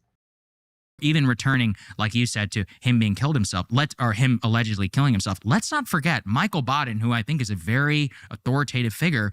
He reviewed all of the documents, the autopsy, etc. He said this is not a case of suicide. I've talked to him about it. Yes, and it's like, let's remember. He's one of the most, probably the most famous forensic, pathologist. Yeah, pathologist in America, and his research has been his diagnosis has been very important in a lot of other previous cases, which turned out to be true. And so when he looks at this, and we have that evidence, when we have the cover up here now at the government, I'm appalled, that this is happening at the highest level. But my only conclusion is just to return is it's just a signal to the court is don't worry about it. We've got you. The people don't matter in this case. Man, I think this, for a bunch of reasons, it's so obvious. It is salacious. People have followed it for years. The president promised to reveal the truth about this. Pam Bondi, as you said, went on television, said we have the truth and we're going to give it to you. Yes. I think this is a big deal. It's a really big deal. It's bigger. So. I hope so too, actually. My take on this is that Tucker Carlson is going to use this as a wedge issue to distance himself from Trump as we get closer to 2028 and presumably a post-Trump conservative movement. My guess is going to be that someone like Tucker Carlson is going to try and stake out a new type of nationalist conservatism that isn't connected to Trump's cult of personality. And my guess would be that he's going to claim that he's done some digging, and miraculously it's going to be oh, did you guys know that Donald Trump may be implicated in these documents? That's why he didn't release them. It's like he's saving his powder for that moment. He's keeping his powder dry, as Nancy Pelosi would say. God, that felt cringe to say. Never let me say that again, chat. Ugh. I just think that he's going to do that. I think that is his pivot moment. Him saying, I think it's a really big deal. I think that's him put a pin in that. We're going to come back to it. Let's just jump ahead real quick. I wanted to take a look at this. They talk about it a little bit more later on. Here we go. The end of their electoral options. It's I voted for this guy, and I'll speak for myself. I voted for this guy precisely because I'm really distressed. I want justice. I want honesty. I think secrecy abets evil. I want someone to focus on my country, all the basic things. And I think Trump wants all those things too. But if you... Yeah, I would imagine Catman, the bad man, I agree with you. I do think that if somebody does have access to information that implicates Donald Trump with Jeffrey Epstein, if that does exist, I would guess that someone makes a copy of that information, leaks that information, etc. As we go into the next cycle of who's going to lead the conservative movement, and that could basically be a way of like, all right, you've had your time, old man. Time for us whippersnappers to take a shot. I imagine that's another way that this could all go down, because let's be real here, the people working under Trump, they have superficial loyalty to him, but it doesn't run deep. And once they see like the shore, once they see 2028 coming up into view, they're going to be all thinking how they're going to land out of this. When you allow something like this to happen, people are like, you know what? The system itself is beyond reform. There's no reasonable step I can take to improve this country or my own life. I have to do something crazy. Yes. Like you're creating true radicalism when you do stuff like this. Because what's the option? Well, that's why, in a way, I want to hold a lot of these leaders to a higher standard, is because if you're elected on that message and you betray that message, in my opinion, you're more culpable than, let's say, the idiots like George W. Bush and others who really believed it, right? They believed what they destroyed our country. I agree. But they, at the very least, they didn't lie to us as much about wanting to address the very problems that they created. But when you have people like Obama, Biden, and Trump who are elected right now on the backs of fixing the most catastrophic presidency probably in American history, George W. Bush, but then to return to many, or in many cases, even go further and not actually address those, I think you're very culpable in that. And you reap what you sow. I mean, you said you're not a radical. I'm similar in disposition, like I'm like you, Tucker. I'm also not a radical. Both of them like have like insanely far right views. Like Sagar is like a fascist. He's a pragmatic fascist, but like he's a clown. Tucker Carlson is like a dyed-in-the-wool fascist. Like and Tucker Carlson is a fascist in the sense that, like, I don't know that he's like particularly ideological about it, but he's an opportunist. He recognizes that he can use this moment to ride into power, while taking on the mantle of fascism. And I think he's more than willing to do so. I don't want to see mass violence or any of these other... Well, you're a married father. I mean, you're like, I am too. It's totally vested in the future of the country. Exactly. I don't want that to happen. No! But as an analyst or as somebody familiar with history, somebody who has an audience and can pick up on social trends, people are mad as hell right now. They are angry. Too mad. Angry. Too mad. Yes. No, People are too mad. No, I actually don't think people are angry enough. More people need to be angry. More people need to like get out and like protest. But like to these to like Tucker Carlson and Sagar and Jetty, I don't think they think of it like that anger and like the violence in the streets and stuff, and they're like, oh, that's bad. We should repress that. Like we should get the boot of the state more firmly on their necks. People need to be organizing on behalf of the working class in order to fight and defend our neighbors and our loved ones, because this fascist movement that both Tucker Carlson and Sagar and Jetty support, by the way, like people are angry because ICE is like going door to door and like disappearing people off the street and chasing people through the fields. Like it's literally like we have a modernized like slave catching force, because they're literally doing that. They're like chasing down people to send to private detention facilities where they're then forced to perform prison labor. Like if they want to like call their families. Like it's not like these people are both in favor of those policies, Tucker, Sagar, they're both in favor of these policies. So I don't know, it rings a bit hollow, and they're like, people are too angry about this. Yeah. Agree. I'm legit. That Epstein thing, it's not even about Epstein. I think I know what the Epstein thing was. Everybody knows what it was. I think YouPorn is the same thing. Yes. They're collecting information. God. Yeah, watching consenting legal pornography, exactly the same thing as a man kidnapping children to be raped by the wealthiest people on the planet. Yeah. Exactly. Such the same thing. Fuck off.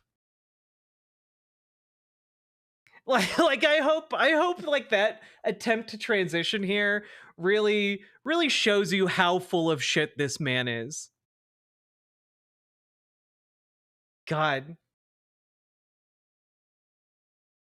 So that's where the conservative movement is at this particular point in time. Okay, they're either in a desperate attempt to say like this doesn't matter when it very clearly does, or they're saying, "Wow, I can't believe that they covered this up. Why would they cover it up?" And they just can't put the pieces together that it's Donald Trump.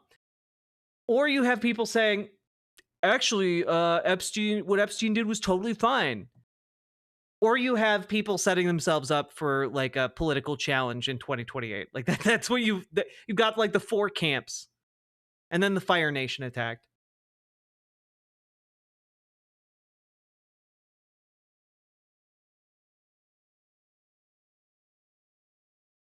I can't believe they don't know it's Trump. Well, you have to understand, like in these kind of like hero worship settings, it's never the hero, obviously. Like it must be something else. Like that's kind of like the cult of personality always deflects, and it's getting harder and harder to deflect away from Trump when it comes to why these aren't seeing the light of day.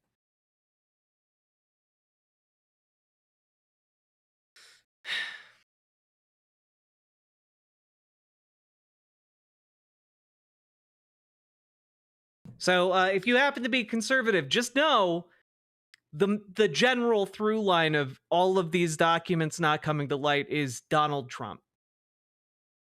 End of story. See you later. I don't know why I ended the segment saying that. I'm so sorry. Segment done. We did it. I'm going to absolutely lose it in 2028 if we get the options of Tucker Carlson and Gavin Newsom. Well, Bastian, the good news is that I don't think Gavin Newsom will be on the menu in 2028. The bad news is it is going to take us organizing in order to prevent that from happening. But the good news is that we need to organize anyway.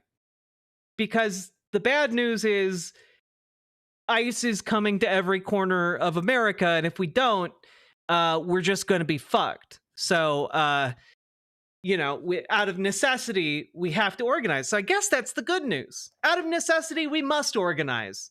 And therefore, Gavin Newsom will not come to pass, because if we have an organized apparatus of people willing to stand up in the face of authoritarianism and ICE, I have a hard time believing that that same group of people is going to fall in line and get Gavin Newsom through the primary process.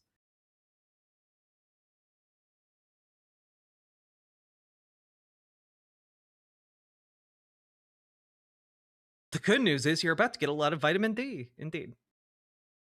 Which is why you need to join DSA.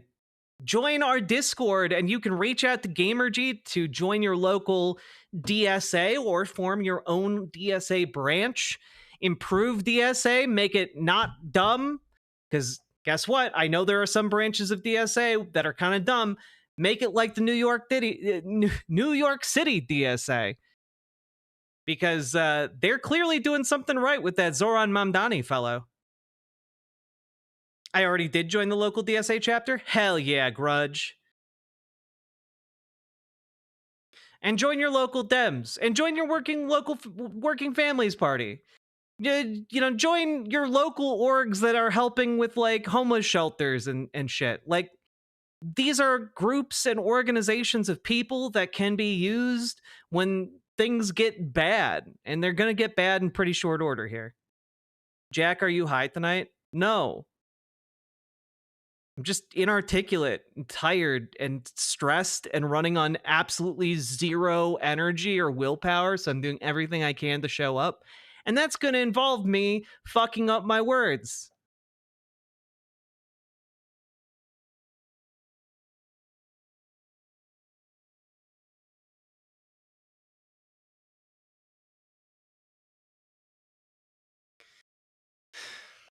Jack yearns for the content mines. I yearn for the ability to take like a day off to just not do anything. That's what I yearn for. I yearn for feeling like I'm not on the edge of a nervous breakdown. A true luxury.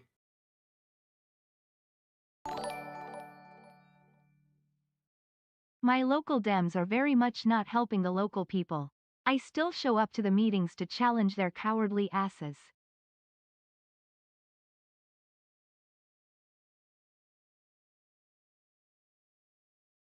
New York Diddy is a different guy with similar charges. Damn. I was really hoping you guys weren't going to notice that. Been a little while since we've done a chill gaming stream. The issue is chill gaming streams don't pay the bills that I have, and that's a problem. I'm not a big enough streamer where I can do a chill gaming stream and like be okay to pay rent. Sake Tanuki, thank you for the 2 tier 1 subs. My local Dems are very much not helping the local people. I still show up to the meetings and challenge their cowardly asses. That's hell yeah, Sake Tanuki. That's what people need to do. I don't know. If more people live in Sake Tanuki's area, maybe you can join him going to some local Dem meetings.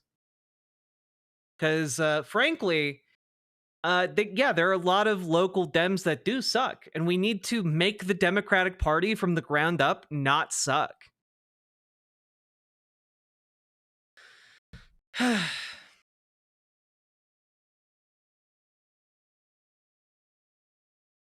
Did somebody mention local Dem meetings? I did! If you join our Discord, you can reach out to Dragonfly in the Discord to learn about where your local Dems meet, how you can join and be effective. Get on it, folks, because we need people to radicalize their local Dems. We need people to make DSA even more effective. So let's get to work.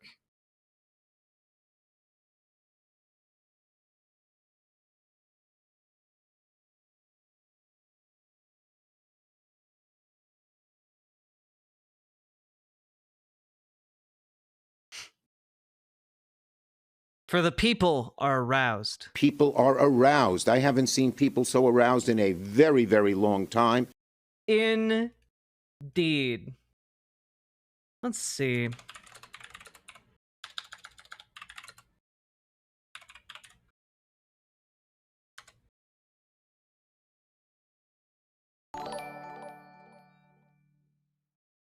Upper West Side in NYC. Unfortunately, one of the few Manhattan zones where Cuomo was up in the primary first round. Well, if we got anyone up in the Upper West Side in New York City, show up to your local Democratic meetings, okay? Help Sake Tanuki to make your local Dems not shit. Do it. Do it. You have the ability.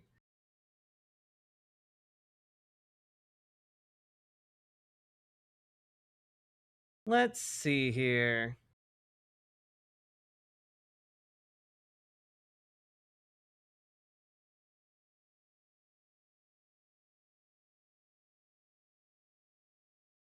All right, sure. Fuck it. We'll do this segment now. We'll just dive in.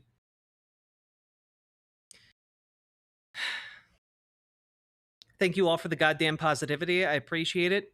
Josh, we do our best. I'm running on empty here, but I will always find a room to boost some positive ways of thinking about our situation. How can we consistently keep track of our local Dems and their activities and meets? Well, first you have to figure out where they meet and how they communicate. It is not uniform across different local Democratic groups. Some will use like outdated forums, some will use Facebook, some use email. You gotta figure it out. It can be a labyrinthine process and it sucks, but Dragonfly can help you navigate that.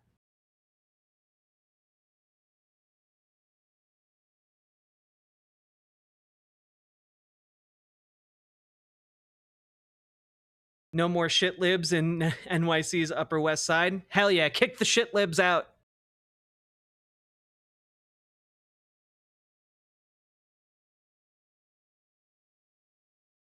If I have time, I'm going to go to my first Dem meeting this month. Hell yeah.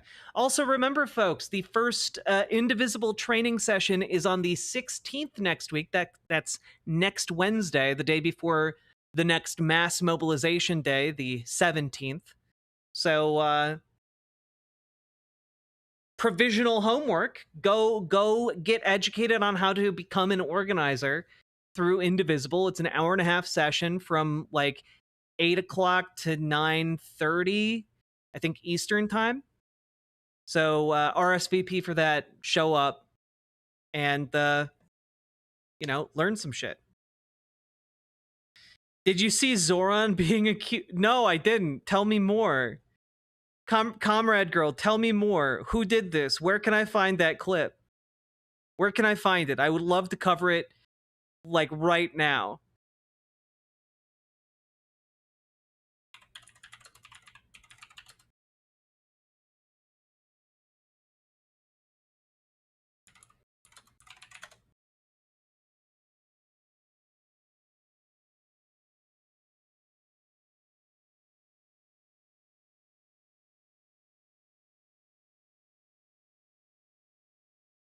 Oh, Dragonfly said she's making a spreadsheet with contact info. That is so fucking cool of you, Dragonfly. Thank you so much. I'll have to find it on Twitter. I just have to say, like, the idea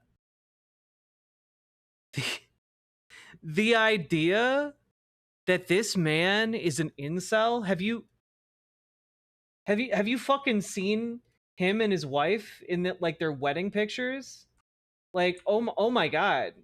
Oh my god. Like, I'm sorry. You want to tell me that Zoran Mandani is an incel? Well, he and his wife are looking like baddies in their wedding photo? Like, nah. The Riz level is off the charts. He loves his wife. He loves his wife so hard, and you know what? You'll love to see it.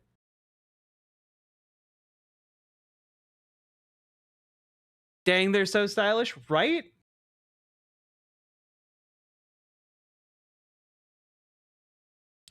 Yeah, I think, Harold, I think you're right. Mamdani would be best described as an anti-incel because he literally is all about bringing people together, which is the opposite of inceldom.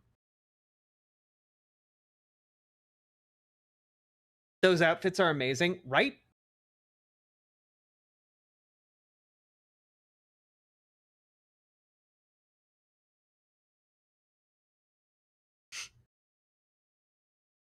I haven't seen a Zoran stumble. Yeah, I haven't seen him stumble in any one of these interviews. Like, every single time, he just nails it. It's crazy.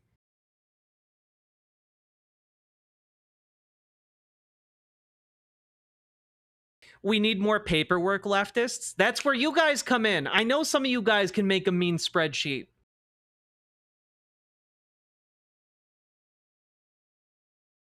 It's too late. Zoran has depicted you as the weak, onlooking Islamophobe, and he and his wife are the stoic baddies.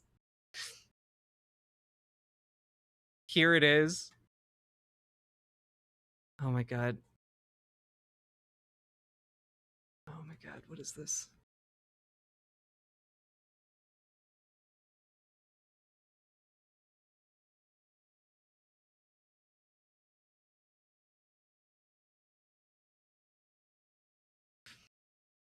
Zora, I'm sorry.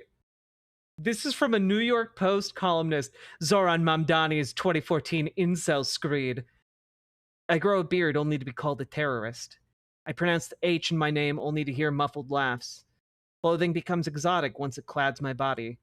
Cotton shirts are labeled dashikis, are called dashikis, and sandals ethnic.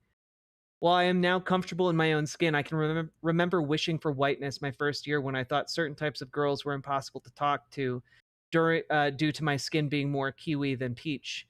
Months later, I remember thinking that attraction might only be possible when a girl had a thing for brown guys. Yeah, so Zoran Mandani is 32, I believe. So if we're going back to 2014, he would have been 21 years old when he wrote this. And a 21-year-old in New York. Oh, sorry. Yeah, no, 21, right?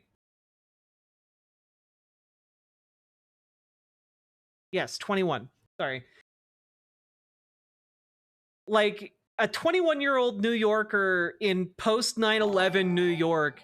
Yeah, this is absolutely like I have this sinking reasonable. feeling that we may have to all become wiggers and wiggerize the Dems over the issue of corporate funding. I believe they're I believe it's just the wigs. Please don't please don't use that term at all. That's a little too edgy. It's a little too edgy.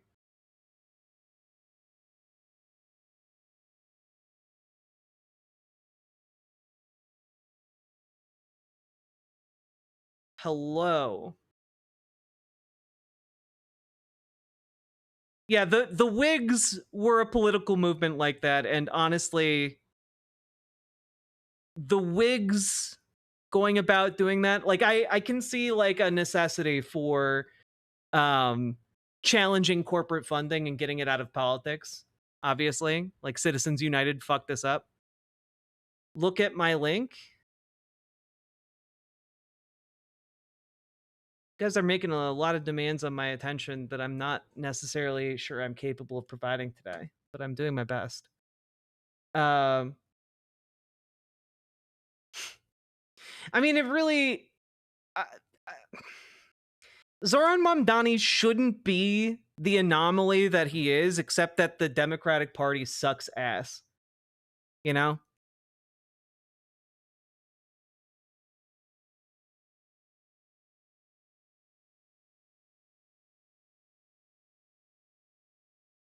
Yeah, Whigs, the Whigs, here. Do.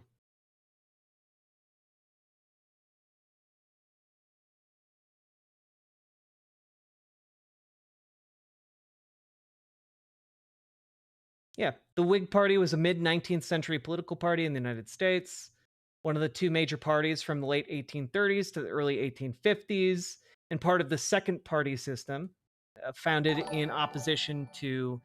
I just have this feeling that the same issue that split the Whigs and relegated them to the dustbin may have to be threatened in the Dems.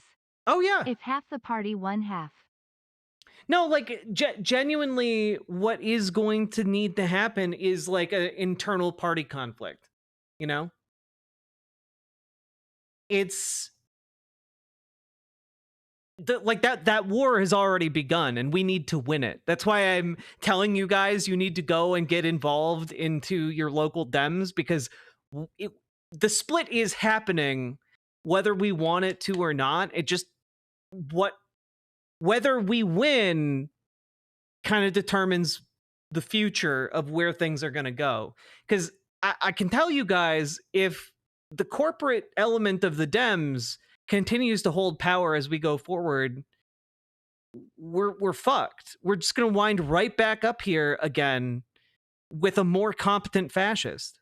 That's it. That's the conditions we are currently in.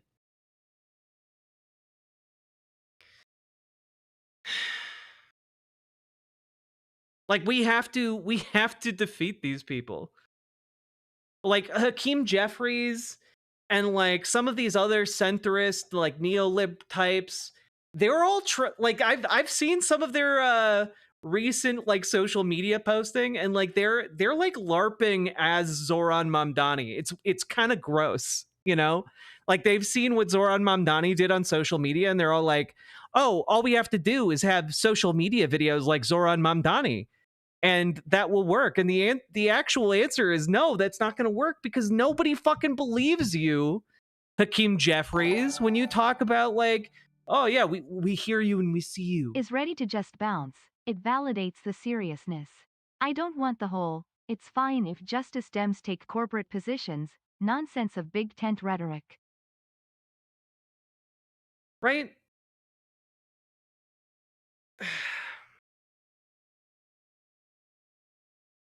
Like,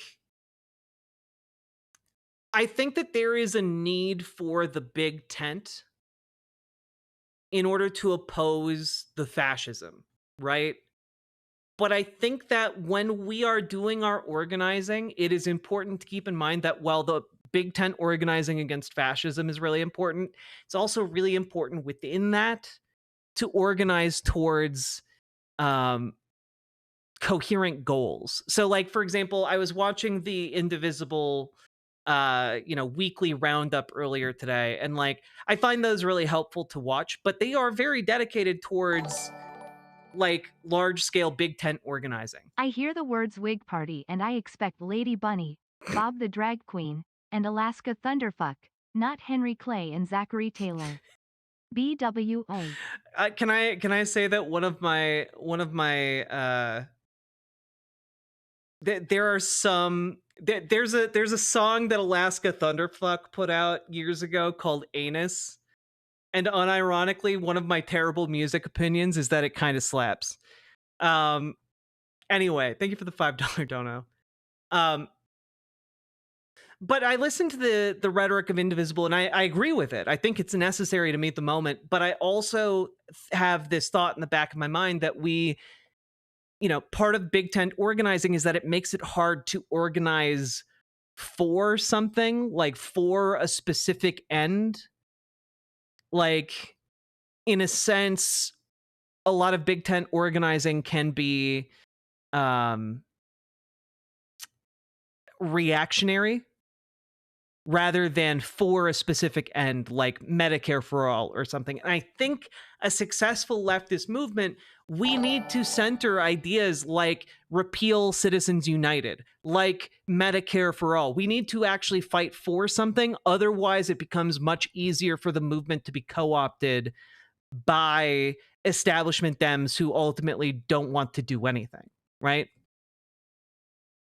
And so, but Gamergy, that the entire purpose of Indivisible is just organizing towards opposing and defeating this fascist moment. And I think that is good and necessary, but I think within that we should also be still seeking to organize in smaller effective groups within like the Democratic Party and DSA and stuff like that in order to radicalize them for specific ends, for specific policy positions. I was listening to the Majority Report earlier today, and Emma Vigeland was on talking with a guy who is going on about this guy running in Nebraska as an independent. And I thought it was really interesting and cool. Very fascinating interview. Would recommend. I don't think the Dems will take anything seriously until their donors are calling them saying, "The party's over. Half of your constituents are about to leave." I mean, I think we need to get like people who are going to say fuck your money. I think we need to get people on board with the idea that like accepting money from these people is an unacceptable position.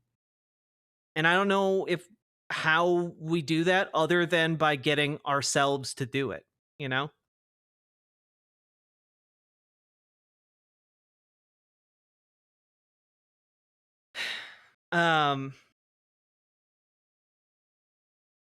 I think that it's going to take maybe longer than we have until 2026, 2028.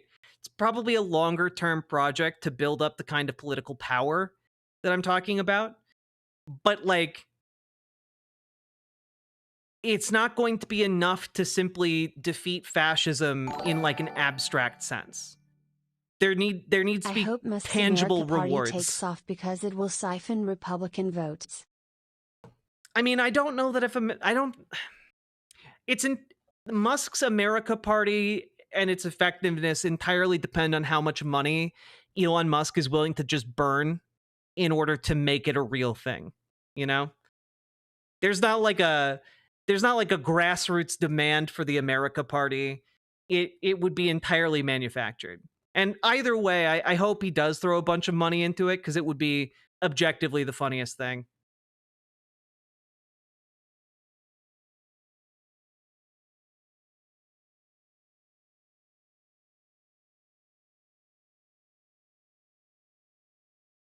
Didn't they already kind of do that with donations drying up recently?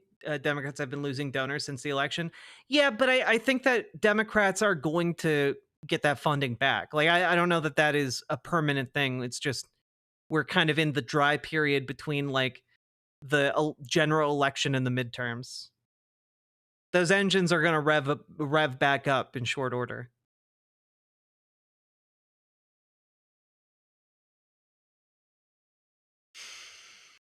The Dem donor base is changing? I hope so. Oh, Riverboat Bot is back. Thank you, Erica. Thanks for contacting White Forest about it.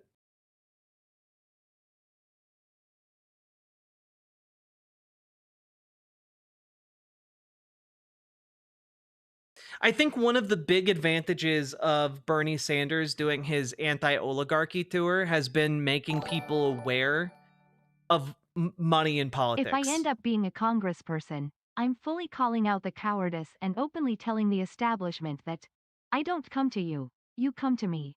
Yeah. Yeah.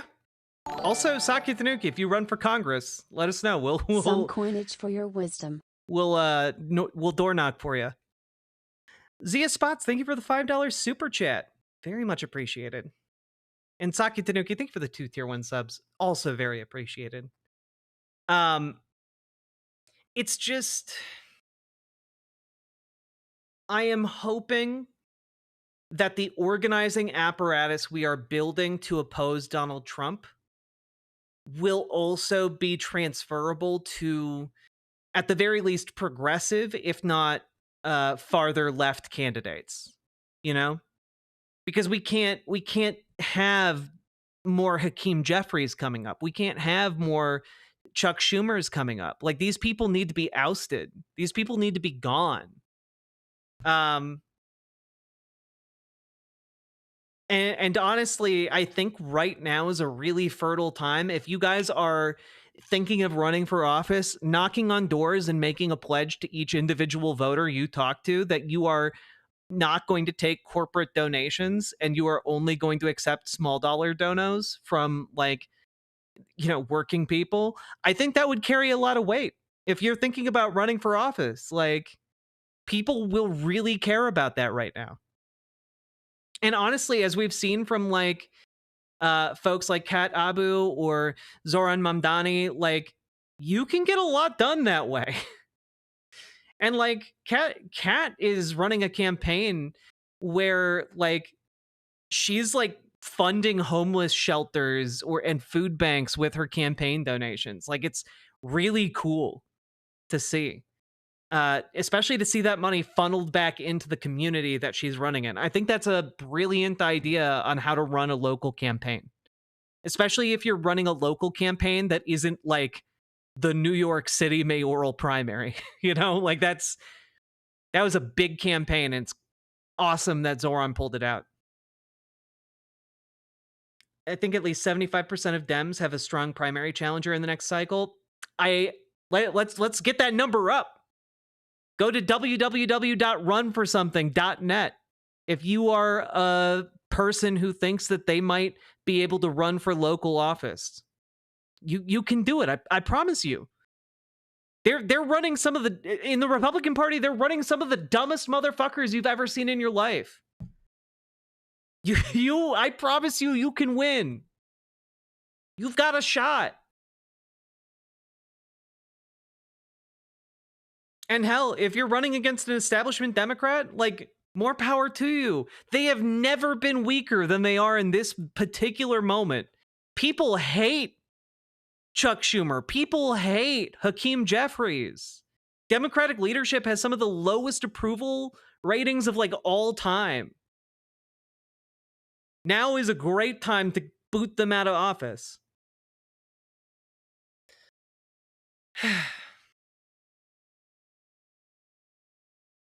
This may help me be confident. Honestly, yeah.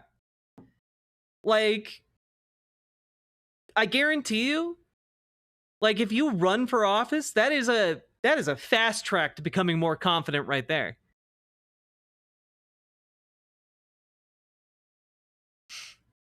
I did see that, actually. Let's talk about that. It was funny. Actually have it right here. Will you be running for office? I don't know that I'd be a particularly good candidate, and I have a lot on my plate. Like, this is kind of what I'm good at here. Maybe someday, but like currently not at the moment. It's all I can do to like do my move and keep my head afloat and not wish to stop existing every moment of the day as a trans person covering the news. You know, like it takes a real mental toll on me, and I know that I play it off like it doesn't, but like, holy shit, guys, being a trans person talking about the news day after day after day in this particular time period really sucks. I'm like falling apart.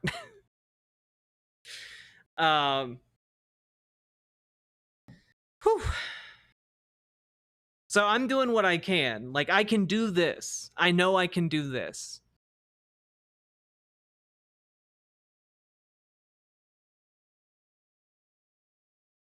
But maybe when I'm not feeling like I'm falling apart, maybe I'd do that.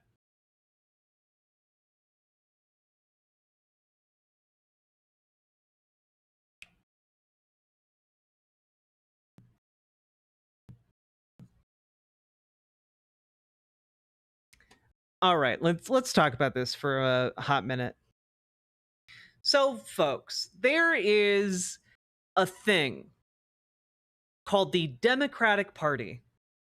Now, the Democratic Party is in a bit of a pickle because, on the one hand, the establishment Democrats have this view that, well, sure, Donald Trump and rising authoritarianism and fascism is bad, but also we're just poor little guys and we can't do anything about it. And honestly, if we just don't do anything, the authoritarians and fascists will like fall and hit their heads on rocks and we won't have to do anything. And then we'll win the midterms in 2026, and then we'll win the general in 2028, and everything will be fine, right? And they have a problem insofar as the growing majority of the Democratic base and a growing number of Democratic lawmakers don't really agree with the whole let's just twiddle our thumbs and do nothing while an authoritarian abducts people off the streets and spreads terror across the country. You know, people don't like the strategy of doing nothing in the face of authoritarianism. You know, Chuck Schumer kicked the can down the road with the budget bill, and now Medicaid is screwed. And honestly, there's a big amount of blame that lays at Chuck Schumer's feet for allowing that to happen rather than standing firm, forcing the country to shut down and extracting concessions from the Republican Party, right? And there is this growing rage among the Democratic base. And I see it in like my mom, who's like 72 years old. And like, I see it in the wine mom contingents across the country who are just like, they're just showing up at like local Democratic meetings or like, you know, in their little like sewing groups or knitting groups. They're talking about like the need for like guillotines and shit. Like it like so much farther than like what some people in the online left talk about. It's honestly crazy. And this rage is just continuing to escalate. And a really interesting piece got published the other day over on Axios. And I wanted to look at it for a quick second because it's honestly, I found it fascinating. Democrats told to get shot for the anti-Trump resistance, which, damn, that's a headline. Damn, that's a headline right there. So what does that mean? At town halls in their districts and in one-on-one meetings with constituents and activists, Democratic members of Congress are facing a growing thrum of demands to break the rules, fight dirty, and not be afraid to get hurt. House Democrats told Axios they see a growing anger among their base that has, in some cases, morphed into a disregard for American institutions, political traditions, and even the rule of law. Quote, this idea that we're going to save every norm and that we're not going to play Republicans' game, I don't think that's resonating with voters anymore, said one House Democrat. And by the way, most of these House Democrats are not speaking, on the record because they don't want to be caught talking to the media about this. But another told Axios that a sense of fear and despair and anger among voters puts us in a different position where we can't keep following norms of decorum. Axios spoke to more than 24 House Democrats for this story, with many requesting anonymity to offer candid insights about their interactions with constituents and activists. And it's like, yeah, people are mad. People are furious. They're getting their Medicaid taken away, and it's due to Democrat inaction. And yes, Democratic lawmakers would absolutely be like, but the entire Republican Party voted for this. And that's true, but Democratic leadership allowed it to get to that point on purpose to deliberately fuck us over and deliberately defund things like Medicaid. They knew this would happen, and rather than fight, they decided to do nothing other than give Chuck Schumer the ability to change the name of the bill. And guess what? Nobody cares. He tooted his horn about that on social media, and it's one of the most embarrassing things I've ever seen a politician do. We changed the name of the bill. Oh, great. But tens of millions of people are going to lose their health care. Thanks, Chuck. What a great trade. The fact that people are furious is a direct result of both Republican action, of course, but also of Democratic leadership action.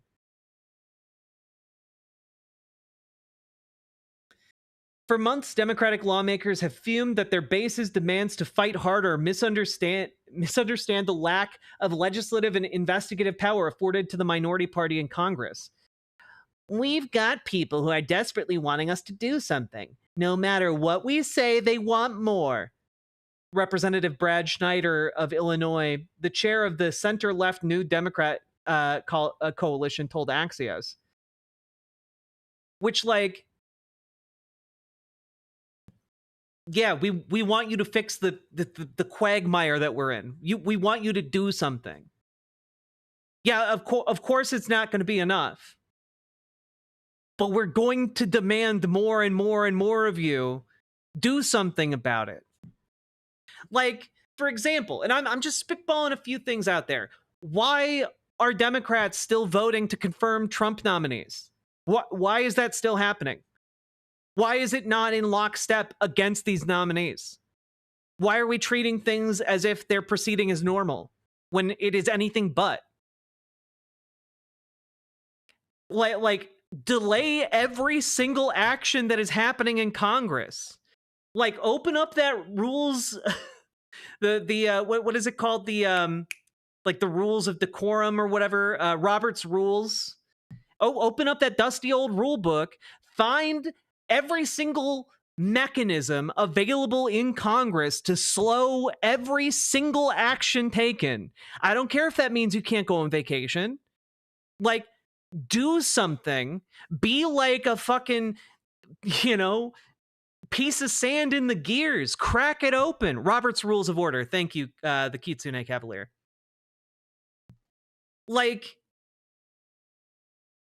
Grind the mechanisms of Congress to a halt. The idea that there is no power here is just not true. You could demand members of Congress be there. You could be, in order to take a vote, you can demand votes on every single step of the process, on any kind of law or even matter of course. You can actually do a lot when you are one of the most powerful people in America. God. Liberal voters have angrily accosted Democrats at town halls for, in their view, not doing enough to counter President Trump's agenda. In response, some Democrats have tried to up the ante, heckling Trump, mounting rogue impeachment attempts, and getting tackled by law enforcement, and even indicted in their efforts to scrutinize the president's deportation campaign. And like, yeah, some of these are good, but like, do more of this. Do so much more of these things. Like, god damn. Yeah, read the bills out in full as a filibuster. Like, I don't know. So many of it. What is it called in Congress when they just say like, yes, we are all in agreement. There's no need to call any votes on the steps as we move this bill through. There's it might be cloture. Like revoke cloture. I think that's the correct thing. Yeah, revoke unanimous consent. Thank you. Demand a quorum. You could be so much more irritating to Republicans and eat up so much more of their time and energy. Like, it's not... There are hundreds of Democrats in Congress and the Senate, like in the House and the Senate. Like, you can, in fact, if you delegated to each individual member like a task like that, you could, in fact, mount a successful resistance in the halls of Congress. Okay? What we're hearing, the grassroots wants more. Some of them have suggested that what we really need to do is be willing to get shot when visiting ICE facilities or federal agencies, a third House Democrat told Axios. And like, I mean, you shouldn't have to be willing to get shot, but like, you have a legal ability to inspect these facilities and agencies. You have the legal right to do that. You should fight for that right. Our own base is telling us that what we're doing is not good enough, that there needs to be blood to grab the attention of the press and the public, the lawmaker said. A fourth House Democrat said constituents have told them civility isn't working and to prepare for violence to fight to protect our democracy. And honestly, both of these statements are true. Civility politics is dead. Donald Trump killed civility politics the first time around. And we spent like an additional 4 years pretending like civility politics was alive and well during the weekend at Bernie's administration that was Joe Biden's entire existence as president. But it's back to being dead again. And violence is already happening. It's already being enacted upon Democrats and left-leaning folks and people who just care about the concept of freedom in our country, who are going out each and every day to try and protect their friends and their families and their neighbors against the machine that is disappearing them from the streets. A fifth House Democrat told Axios that people online have sent me crazy shit, told me to storm the White House and stuff like that, though they added that there's always people on the internet saying crazy stuff, which, yeah. We just want you to do something that's even moderately effective. Something slightly more effective than just calling Donald Trump an asshole. Like, yeah, do we want you to call Donald Trump an asshole? I guess so. But like, would it mean more if you actually did something that materially inconvenienced Republicans at every available opportunity? Yeah. God. While other Democrat lawmakers said their discussions haven't gone that far, nearly everyone who spoke to Axios cited examples of voters' panic and fury, fueling demands to adopt brute force tactics. A sixth House Democrat said that when they try to persuade voters to channel their frustration into a focus on winning back Congress in 2026, people who are angry don't accept that. They're angry beyond things, which that is That is a quote right there. They're angry beyond things. You know? Oh, FFS. I am so tired of Dems using the big nasty bill to fundraise. It's not okay to performatively resist when it already passed. Do better. It's not okay to purposefully let things worsen for votes. Exactly. Like that's one of the things that makes me so angry about Chuck Schumer's like leadership is that that's what he did. He bartered the healthcare of millions of people to make meaningless like alterations to the bill, like change its name. Like that's not at all okay. You're basically a Republican when you're doing that. You know? Like that's essentially like you rubber stamped Republican legislation there that will kill people.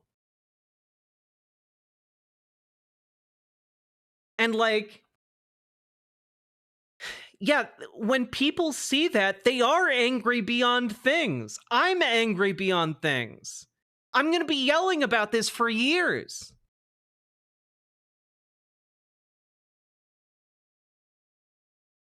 Like it sucks.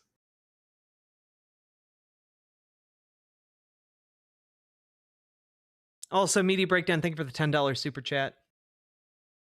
It's like the Roman Colosseum. People just want more and more of this spectacle, said a seventh lawmaker. And no, actually, we don't want more spectacle. We want more tangible actions to oppose this administration. When people are saying, oh, we want you to be willing to risk personal injury to inspect an ICE facility, what they are saying is they want you to be willing to fight for our rights. They want you to be willing, as a representative of the people, to be willing to go in and, you know, provide oversight over like a system that is disappearing American citizens and American residents. That's not spectacle. That is a very real component of your job. Like, when we're talking about this, we don't want more of this Chuck Schumer, like, oh, we're really angry at you. I'm gonna wave my finger at you. Bad Donald Trump. You're an asshole. Like that doesn't move the needle. It doesn't help us. It doesn't actually inconvenience Republicans. They don't care. 2028. The 6th House Democrats said, people who are angry are not being redirected. They're angry beyond being angry beyond things. People are aroused. I haven't seen people so aroused in a very, very long time. Yeah, veggie pizza, it is the equivalent of like a Three Stooges, why I oughta, like that's what they think like resistance is. And it's crazy. Yeah, we are angry beyond what why I oughta can like actually accomplish. The why I oughta politics, like that's done.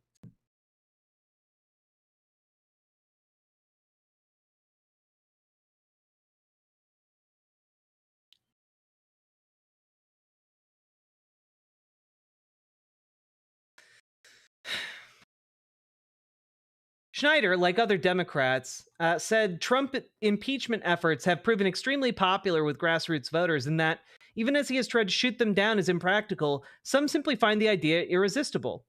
Representative Ro Khanna, a high-profile progressive, said he believes the most effective pushback to Trump's unconstitutional actions is to model a reverence for the Constitution and the rule of law. And like,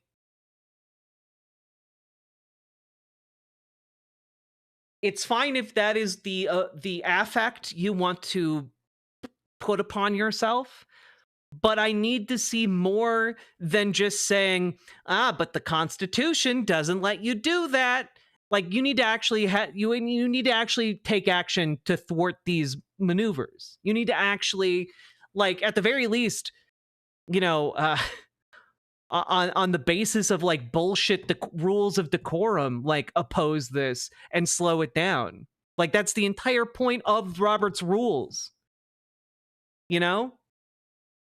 Like it is not enough for you to be like, ah, yes, we must all respect the rule of law. Like that doesn't cut it anymore when there's very clearly a side that doesn't give a single shit about the rule of law, i.e. the side that is disappearing people off the streets.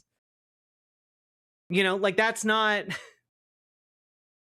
Yeah, I think it's fine to like clothe yourself in the flag and talk about the greatness of America and the necessity of law. I think that's fine, but you need to be doing more than that. There needs to be more than just rhetorical devices. You need to actually oppose passage of this legislation. You need to actually oppose, you know, parts of this bill that are going to kill people. You need to actually like start introducing legislation like every day to like, I don't know, impeach Trump. Sure, okay, one attempt to impeach Trump didn't go through. Okay, let's try another one. Let's try another one. Let's just use up the time. Run out the clock. At the very least, if you are talking on the floor of Congress, you are taking that time from a Republican. Okay? That's good. Every second that a Republican cannot speak and act on the floor of Congress while Trump is in office is a boon for America. Also, Nekosaurus, thank you so much for the raid. Folks, go follow Saurus. Excellent content creator. Get on over there on YouTube and Twitch. Welcome, Raiders. Hope you have had a good stream. God. Many lawmakers said these voters tend to be white, well-educated, and live in upscale suburban or urban neighborhoods. What I have seen is a demand that we get ourselves arrested intentionally or allow ourselves to be victims of violence, and a lot of times that's coming from economically very secure white people, said an 8th House Democrat. And it's like, I understand that, but you're also a member of Congress. When you are a member of Congress, you're one of the more powerful people in the country. You're one of the most powerful people in the country. You've taken on the role of a leader and a representative of the people, and you should be braver than that. You should be willing to take risks. Also, stop hyper-focusing on Trump. Every GOP member is the same level of terabad as him without the charisma. We cannot make fun of them on the Hill. It's true. Make fun of them, mock them, belittle them. They do not deserve. Frankly, one of the stories from today, I think it's this one from Zateo. Republican lawmaker calls Ilhan Omar, Rashida Tlaib, and Zoran Mandani Muslim terrorists. Will he be censured? And like, no, he's not going to be, because Democrats are weak and feckless. This part of the article was wild here. Okay, I think it was here. So down towards the bottom.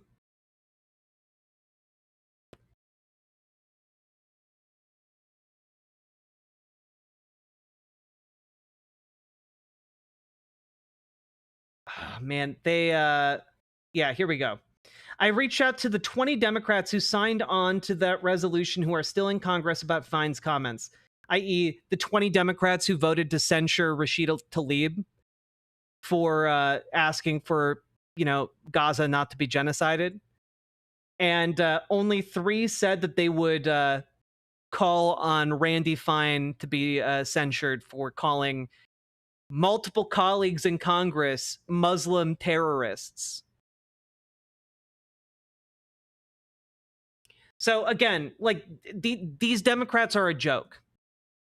17 out of 20 refused to say that they would vote to censure someone who is making an Islamophobic attack on their colleagues. Okay?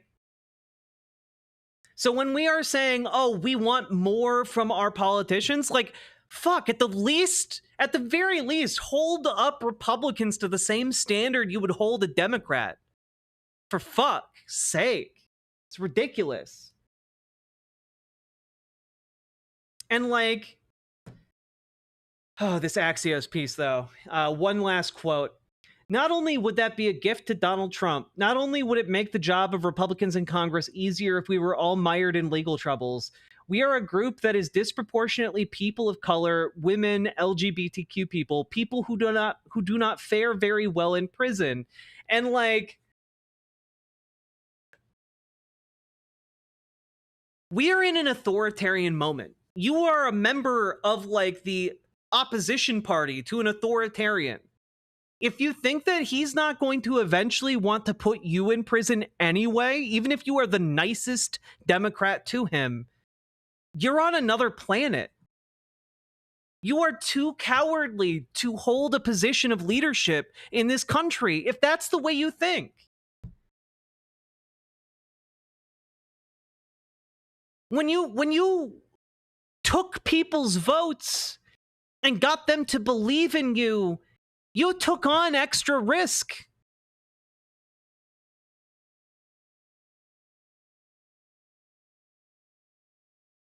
And like, I'm sorry, but let's be very real here. If every member of Congress got mired in legal trouble, if every Democrat in Congress got mired in legal trouble, do you have any idea the kind of headache it would create for the Trump administration and the Justice Department? I read somewhere recently that the attrition rate at the Department of Justice is something like 14%. Like they are going through lawyers, and lawyers are just they're getting out. They're getting out because they cannot, in good conscience, do what is being asked of them. You know, like, yeah, I don't know. I think kind of the idea of like making 100 high profile cases for the Trump administration to try and prosecute 100 high profile cases that numerous of the top legal firms in the country would happily take on, like pro bono. Like, yeah, I think you'd be okay. And I think that would be a net benefit, because if they're spending the resources and time to prosecute you as a member of Congress, they're not spending that time like going after like people smaller than you, people more vulnerable than you.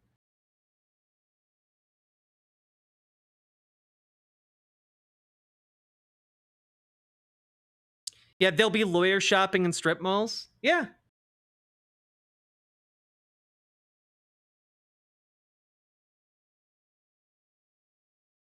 The expectations aren't just unreal, they're dangerous, the eighth House Democrat said. A ninth lawmaker told Axios, I actually said in a meeting, when they light a fire, my thought is to grab an extinguisher. A ninth House Democrat told Axios. And someone at the table said, have you tried gasoline? And like, the entire point of this article is to talk about how, no, it's not the lawmakers who are wrong, it's the base.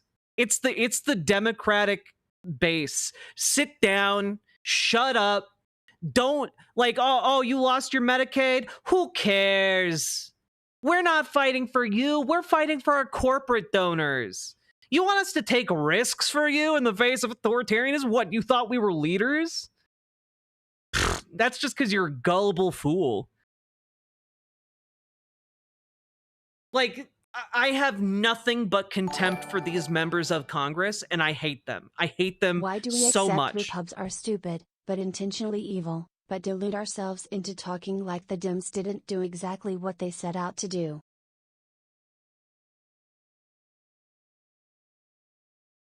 I mean, I think you can be both stupid and intentionally evil. And I also think that Dems, in this particular case, are doing what they set out to do. That's the entire premise of my argument. The entire premise of my argument is that establishment Dems are these Dems. Axios is not talking to, like, you know, left of center Dems. They're talking to the establishment ones. They absolutely intend to do exactly jack shit. You know, like that.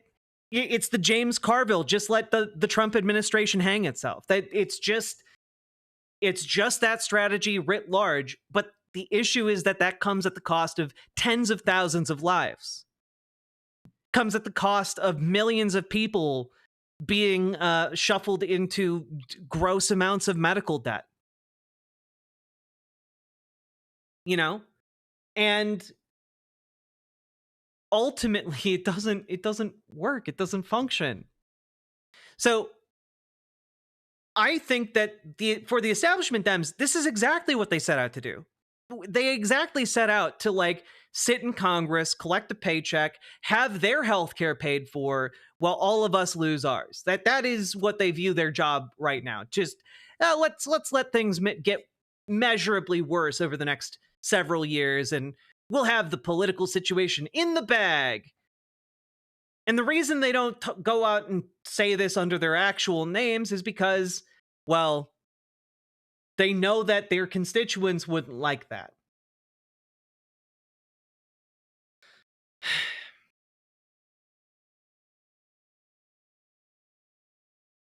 The thing is, the rank and file of the Democratic Party has shifted a lot. I really hope so. My entire goal for telling people to get involved with their local Democrats is to shift the base of the party far enough and radicalize the base of the party far enough that people who say shit like this, even off the record, get ousted from the party. You have no business being that high up, being that close to the upper echelons of power when you think like this.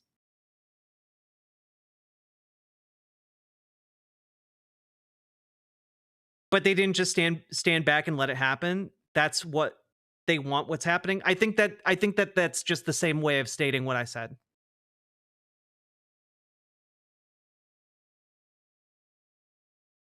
Like, they stand back because they desire the outcome of standing back. Yeah.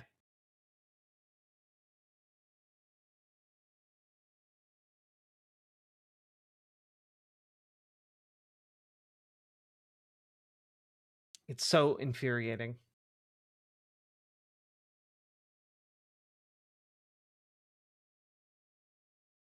And I just here's Jessica Tarlov on Fox News, on the Fox News 5 program, talking about this for approximately a minute.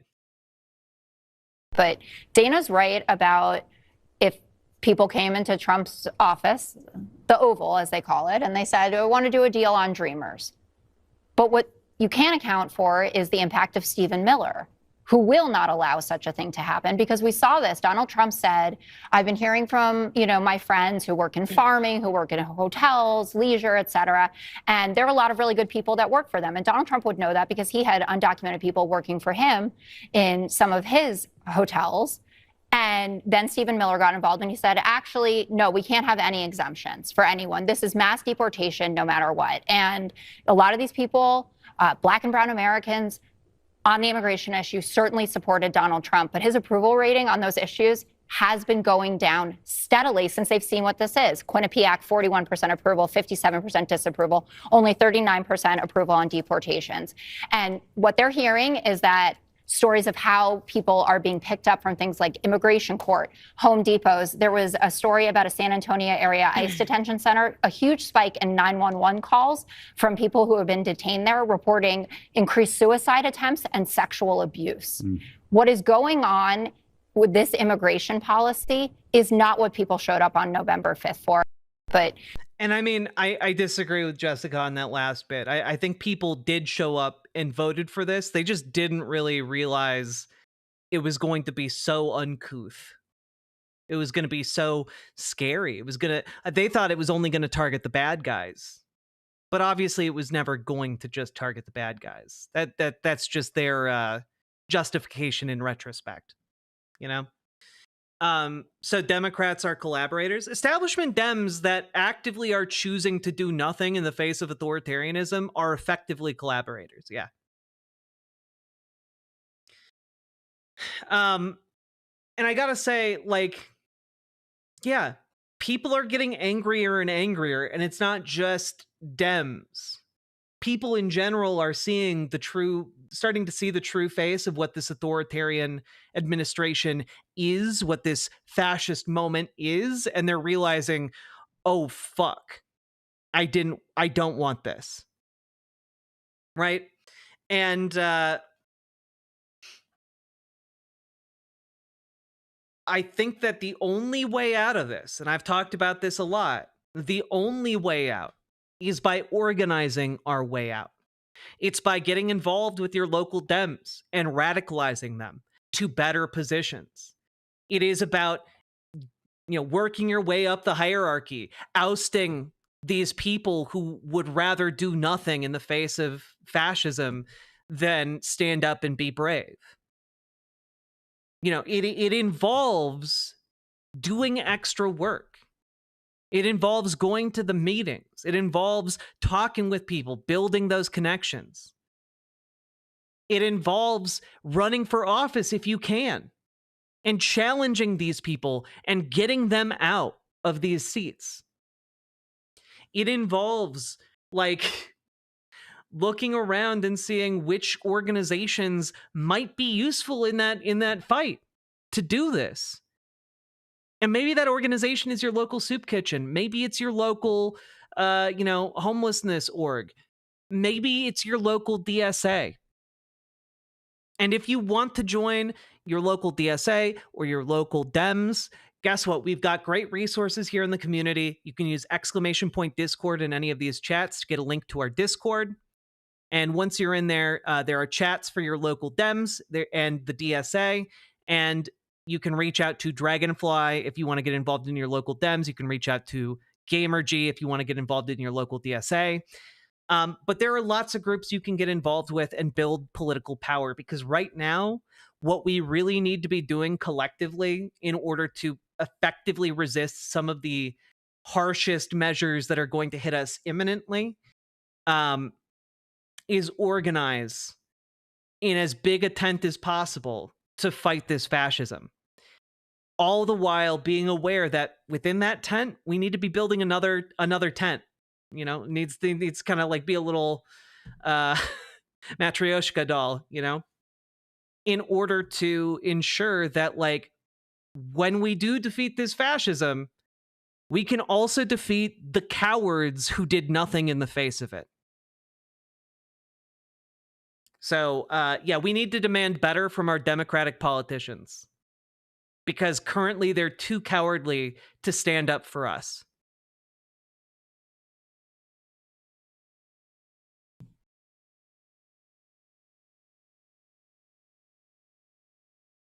Hey.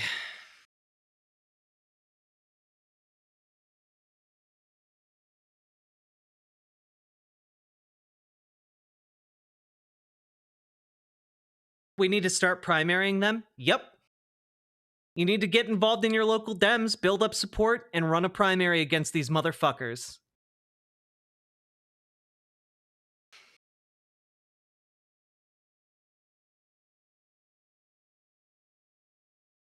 Shakespeare's writes, I am involved in community groups. Ours was the one that made the push to prohibit the trans/gay panic defense last year.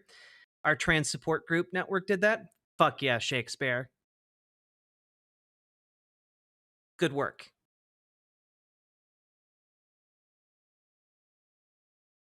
Sam, oh man, if Sam Cedar primaried Chuck Schumer, that would be one of the funniest things ever. I don't know that that's going to happen, but it would be very funny.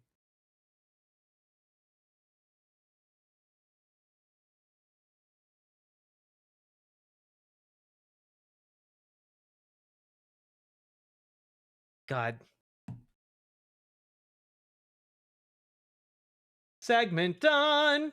Hey, folks, we've been going for about 3 hours now, believe it or not. If you've been getting anything out of today's stream, hit that like button, hit that subscribe button, hit the follow button, click all the goddamn buttons, because folks, I'm looking around here and it looks like we have approximately, let's take a look at the numbers. We have around 300 people in YouTube chat, and we don't even have 150 likes. Those are rookie numbers. I think you guys can hit 200 likes easy. Easy.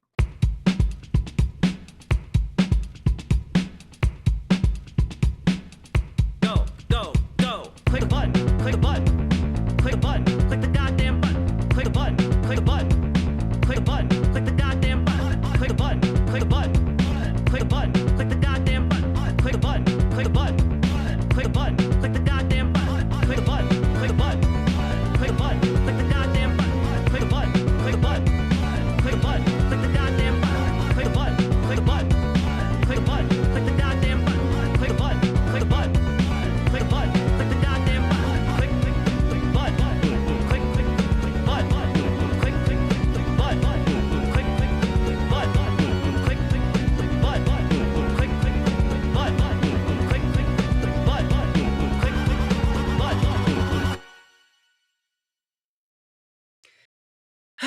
Also, GamerG, just so I have an idea, how big is the National DSA convention? You would know a lot better than I would. Like, how many people wind up going to that?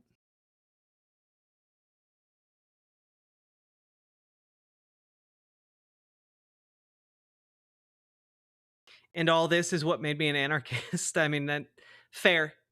Fair. You just saw the new Superman movie. It was very good. Fuck yeah, LB. Was it like it didn't feel like too much stuff packed into one movie? That was one of my fears looking at the looking at the trailers.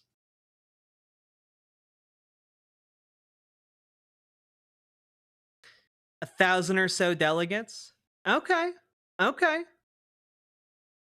So you're telling me if every member of the DSA Shimp Caucus was a delegate, we'd have about 3%, a 3% portion of the DSA National Convention? 1,500 delegates to this convention. I see. Okay, we got to up our numbers. We got to up our numbers. We gotta get like 300 of you guys. Then we'll have like a decisive caucus in the DSA.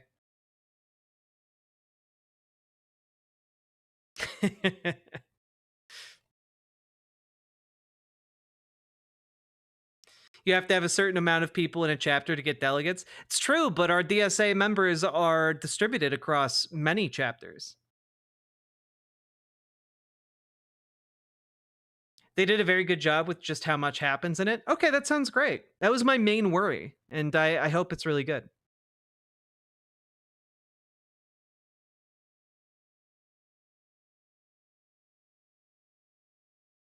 It's got a pretty consistent energy the whole way through. That's great.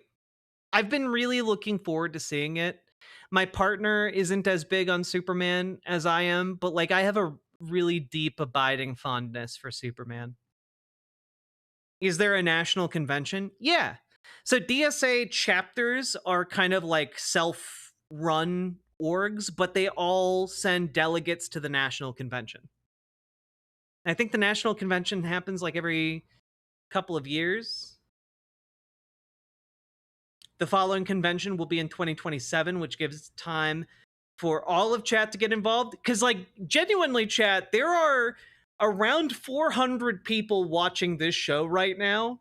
If each of you got involved in DSA and joined, like, the Shimp Caucus, we could literally, in a certain sense, have a third of the DSA delegates in this community. And we could make DSA effective across the country, which would be cool as shit.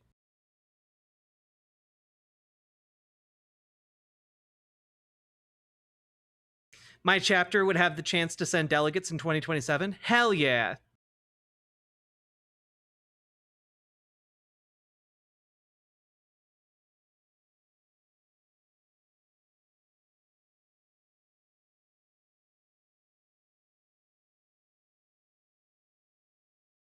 What kind of caucus are we? Are we following a party line?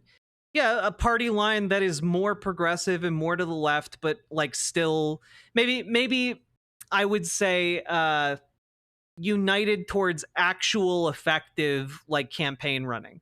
You know, I think that there's a tendency within DSA to get sidetracked by like a lot of different issues, and we need to like hone in, like much like how the New York City DSA honed in on actual salient issues, and Zoran Mandani like perfectly embodied them. We need to do that not just in New York City. We need to do that in every corner of the country, and we can.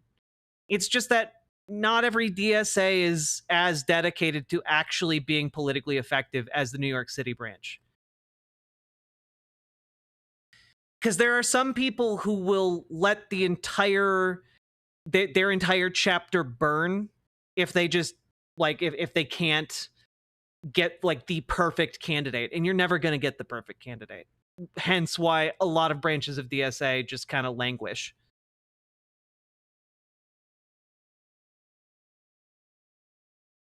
Anyway, I just want you guys to get like socialists and left-leaning progressives like in office. Like that should be what DSA does.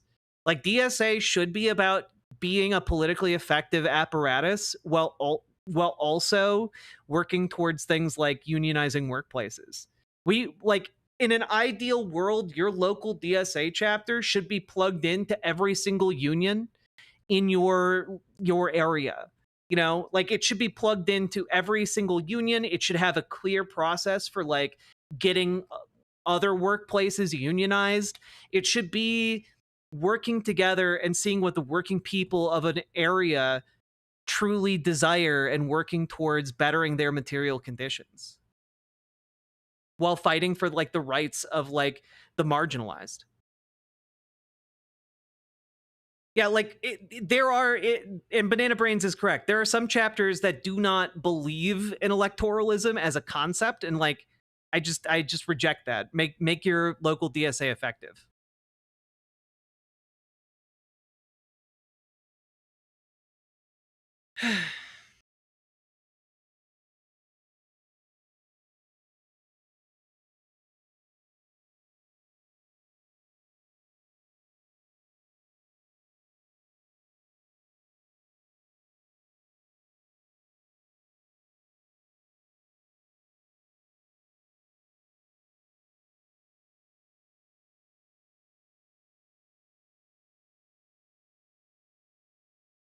Well, again, it's not a political party that doesn't believe in electoralism. It's an individual chapter, and that chapter might be like 25 people. You know, a chapter can be pretty small in DSA, and then it in some areas of the country it turns more into a social club than actually a group of people who are engaged in their communities and doing shit, you know? Like frankly, I think that whatever the structure of New York DSA is, that should be the structure and like the agenda of every chapter of DSA. That's my hot take. Our chapters growing by the day? Fuck yeah, Bastion. All right. Folks, if you're enjoying the stream, consider dropping those subs, donos, memberships, or super chats. Do the things.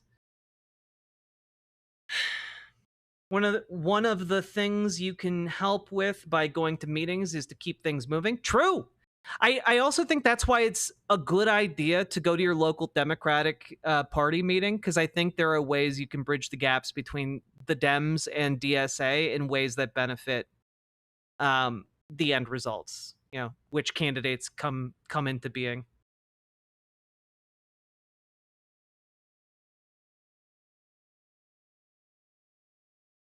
One of the things you can help with by going to meetings is to keep things moving so that it doesn't become a social club. Exactly. I read an article, and technically the author argues that here in the US, parties are illegal because the party of the US is nothing like a real party that other countries with internal... That doesn't make sense to me, sorry.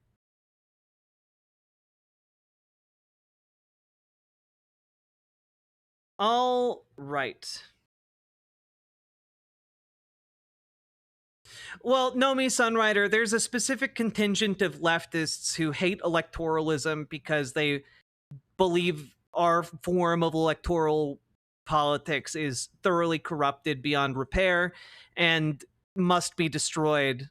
And the faster it's destroyed, the sooner we can build something better in the ashes. That's kind of a oversimplification, but that's baseline what that faction believes.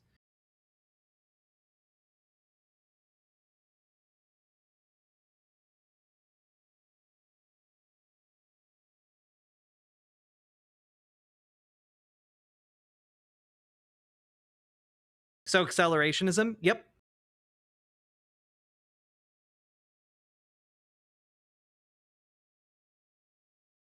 All right, you guys ready to do a new segment? I'm ready to do a new segment. And LB, I hope you're here for the segment because you're gonna really get a kick out of it.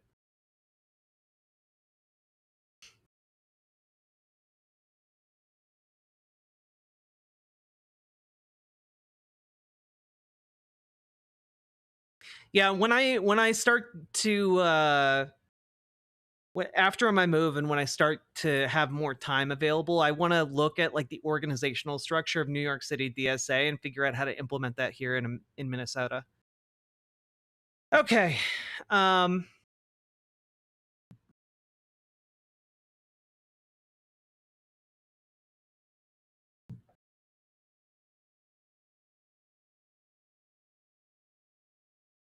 You guys ready?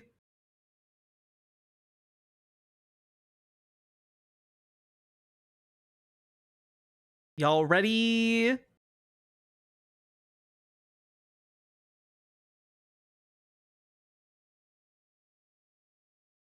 Can probably reach out and find that. I would really appreciate it because I don't know. I think that like using New York City as a template for how to run other branches of DSA, like by far, I am absolutely and utterly impressed by Zoran Mandani's campaign, and I know that was basically a New York City DSA joint, you know.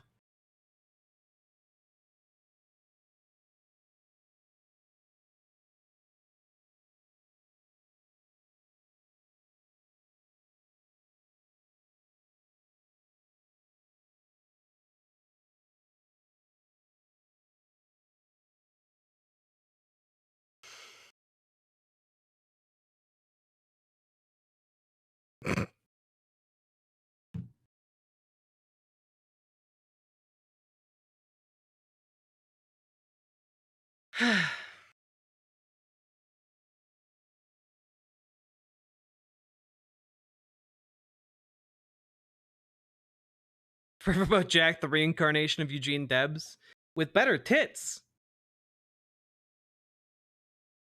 One problem, Jack, New York City DSA has massive resources and is capable of so much more than bumfuck nowhere DSA. Yeah, but the lesson to take from New York City DSA isn't that, oh, get massive resources. It's looking at the organizational structure. It's looking how they went about building the connections they have in their community, how they work with other organizations, you know, what they do in those regards, right? Like there are a lot of DSA groups that don't involve themselves with like existent labor unions and instead try to you know, rather ineffectively like create more labor unions, which is fine. That's good. I'm in favor of more unions, but like ultimately we should also be linking up with the organized labor that already is in our community. You know, we should be linking up with other orgs that are already doing the kind of work that we want to be doing, or the, you know, that have the kind of people we want to be connected with in order to further our electoral ambitions when it comes to getting lefty folks in positions of political power. Ultimately, what needs to happen is there needs to be a focus on building actual power instead of sitting around in a circle jerking off together, you know? And I feel like there are a lot of parts of the country where DSA is just a circle jerk, as opposed to actually coming together with organized labor and organized groups and getting shit done. And we need to get shit done. That's what we need to do.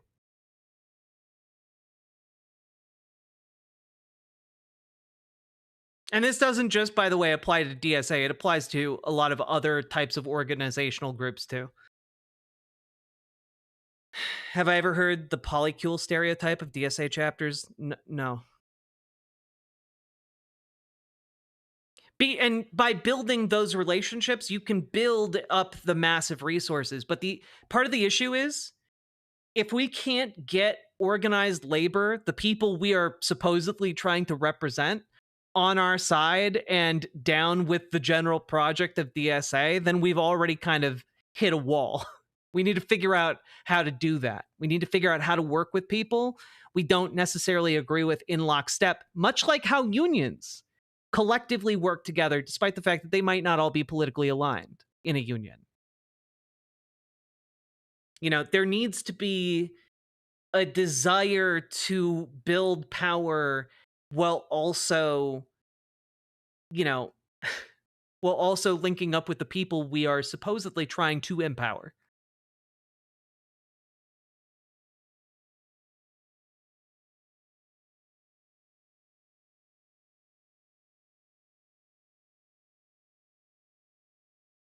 Yeah, exactly, Shakespeare. Exactly what I mean. Linking up with local nonprofits and grassroots orgs. Like, there are already, I guarantee you, in every community in America, there are already groups that have organized to some kind of end. Find them and work with them in some capacity, you know?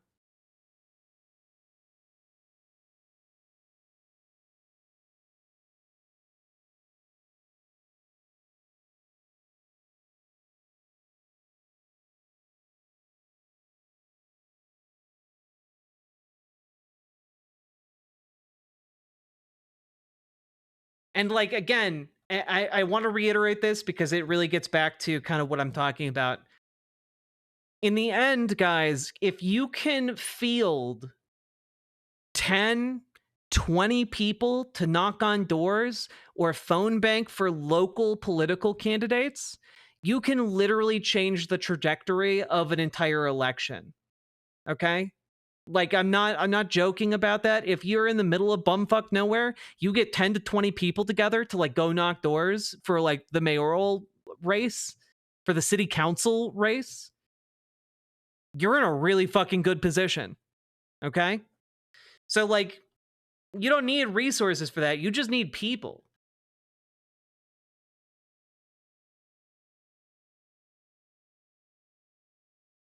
Yeah, Moms for Liberty was like, I don't know, like 15 Nazi moms.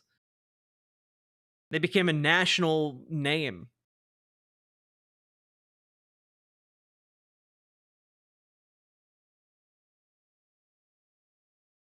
Axolotls with cream writes, despite my stepmom being a conservative, she works with the local food bank and had some amount of power when it comes to helping people in my small town. I give her shit for being a bigot, but she does mean well a lot of the time. Yep. That can absolutely happen. Trans Guarl. When I was working in politics, I ran into some DSA members from the area, and my biggest hesitation was the lack of not just experience, but seriousness. It felt like they were just hanging out half the time, and the DSA candidate just ended up not even showing up for debates or scheduled interviews because they were too establishment. I just moved to Portland, and I hope it's better here. Yeah, I mean, like, that's kind of exactly what I'm talking about. We need people who are like, to whom this isn't a social club. You know, because there are, and I've paid attention in organizing circles. Like, there are stories of like sit downs with like local unions where like local union reps come out to see like what DSA is all about, and they leave and they never come back. Because what they show up and see is people who ultimately aren't that serious about building power. We need to get serious about that project because Republicans sure as shit are.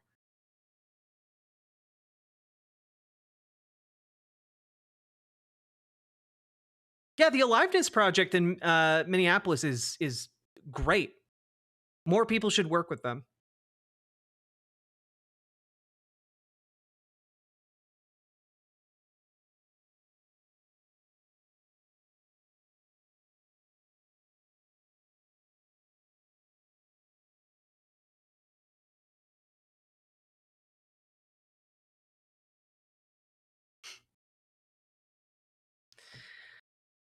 Okay. Let's jump into one segment. Let's go. Y'all ready? Y'all ready for this?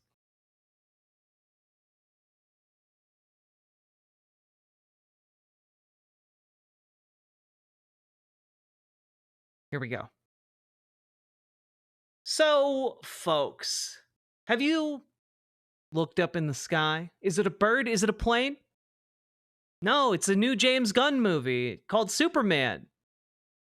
And as we all know, Superman is the story of an alien landing in Kansas and being raised to be just a good old country boy who moves to the big city and gets a job as a journalist.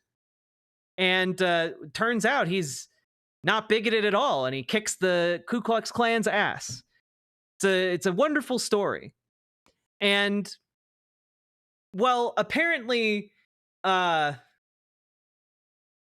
Shapiro thinks that Superman, despite, again, canonically kicking the Ku Klux Klan's ass, and when I say that, I need to really reiterate, they turned that into a radio play, and part of the reason the radio play of Superman kicking the Ku Klux Klan's ass is like so famous is because it was based on actual on-the-ground reporting that relied on a man infiltrating the Ku Klux Klan, learning all of their secret lingo, that they're called like the Grand Wizard and all that shit. And that was incorporated into the script for Superman kicking the Ku Klux Klan's ass, right? And membership in the Klan cratered after that hit the airwaves. Superman didn't just kick the Ku Klux Klan's ass in a comic book or a radio show, but in real life, the membership of the Klan went down. Okay? Because Superman, the good guy that we all kind of want to be like, kicked their ass. Now, apparently, this is surprising that someone, a character like Superman, that has been expressly political since his inception, might have some progressive values. This comes as a really big shock to one Ben Shapiro. Let's take a look, shall we? Much lighter news. I just wanted to comment on the fact Superman is coming out this week. So, of course, this is much lighter news. Superman, the new movie from James Gunn. I've been a little skeptical of it because I think that James Gunn, he's fine for Guardians of the Galaxy, but Superman is a more serious property. The reason that it's relevant politically is because Superman is a more serious property. It's a more, don't you see? He wears the little red underoos because it's a more serious property about a man who can jump over a skyscraper and run faster than a bullet. You see, it's serious. He's an alien from a planet called Krypton, and he has a super dog. It's a very serious property. When we talk about the left and the media, and then we talk about the left in Hollywood, the level of out-of-touchness with the everyday American is truly insane. Once when Superman died at the hands of a guy with crystal blades for hands, he was replaced by a robot version of himself. It's a very serious property. Truly crazy. So James Gunn did an interview with the Times of London, and he was talking about the themes in Superman.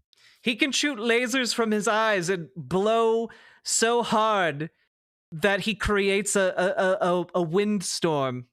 I believe he also has frozen breath in some of the Superman things, but it's a very serious property. And he explained that the superhero epic encompasses the story of America.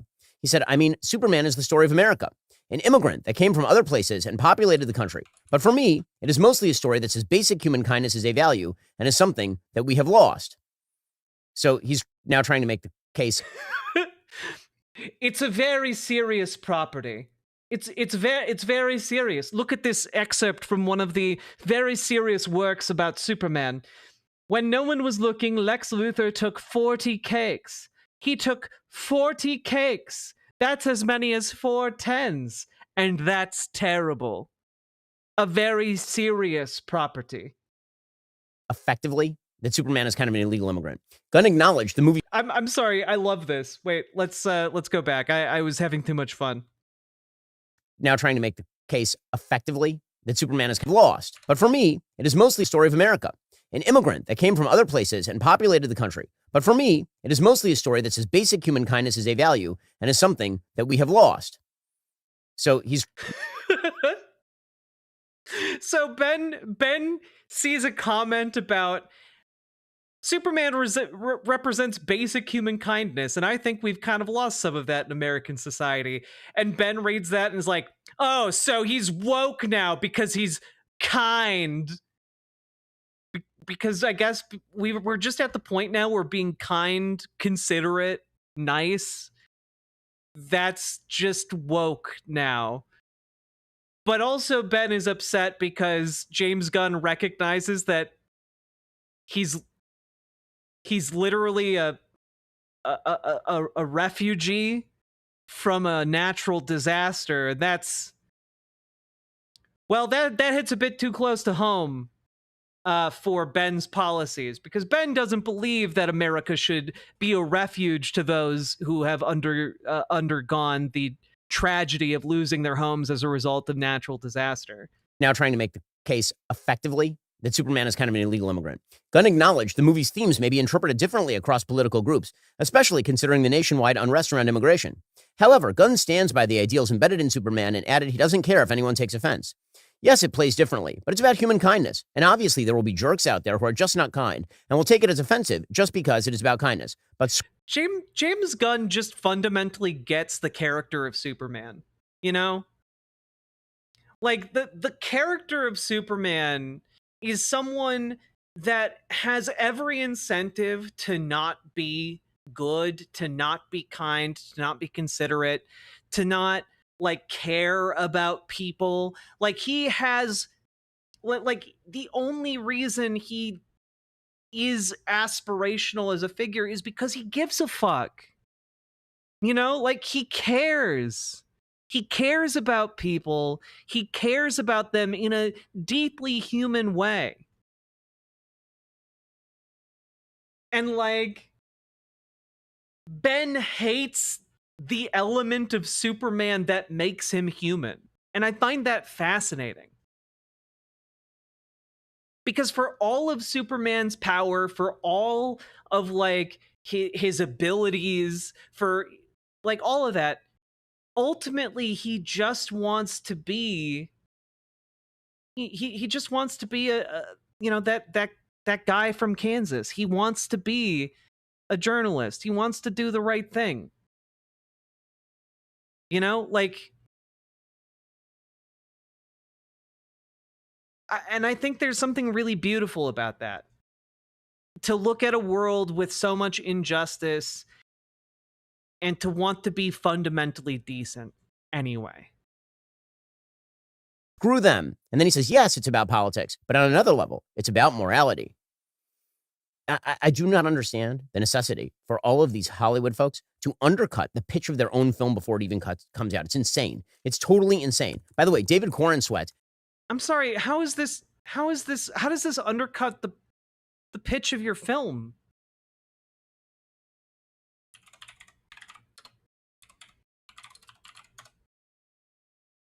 like,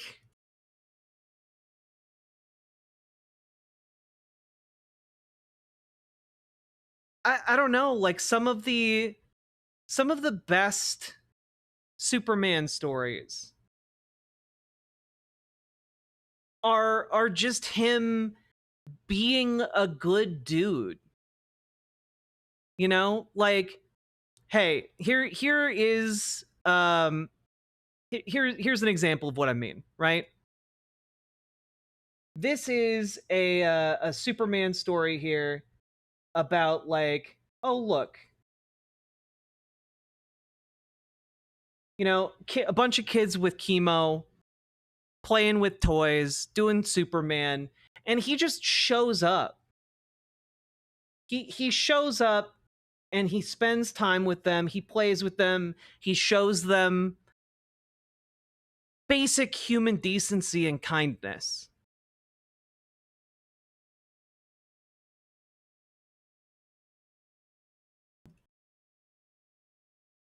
And then he takes them to go fly.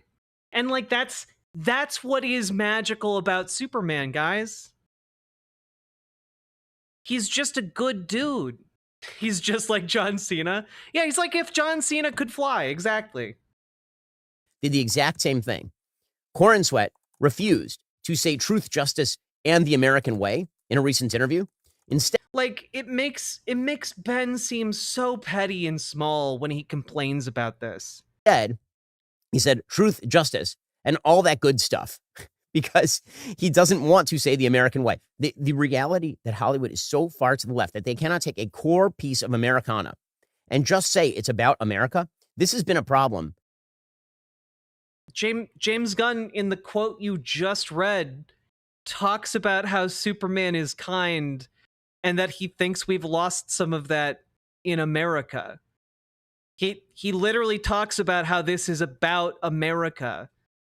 Since basically after the original Christopher Reeve series, every single iteration of Superman that's been made since then has avoided truth, justice, and the American way. Because they just refuse to acknowledge the American way is good. That the American...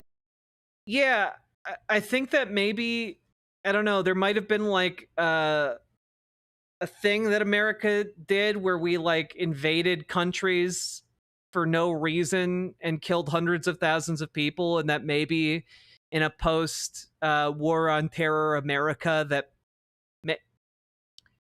maybe the American way hit a bit different, and that's why DC changed it a long time ago. Which Ben would know if he actually cared about Superman. Way is in fact unique. And this lies at the root of a leftist worldview. That leftist worldview is astonishingly anti-American. It really is. This hardcore left worldview that says that America is somehow uniquely bad. So if there is a comic book... Again, America isn't uniquely bad. But also... Superman isn't fighting for truth, justice, and like the British way, or truth, justice, and the Russian way. Like, he's fighting for truth and justice first and foremost, you know?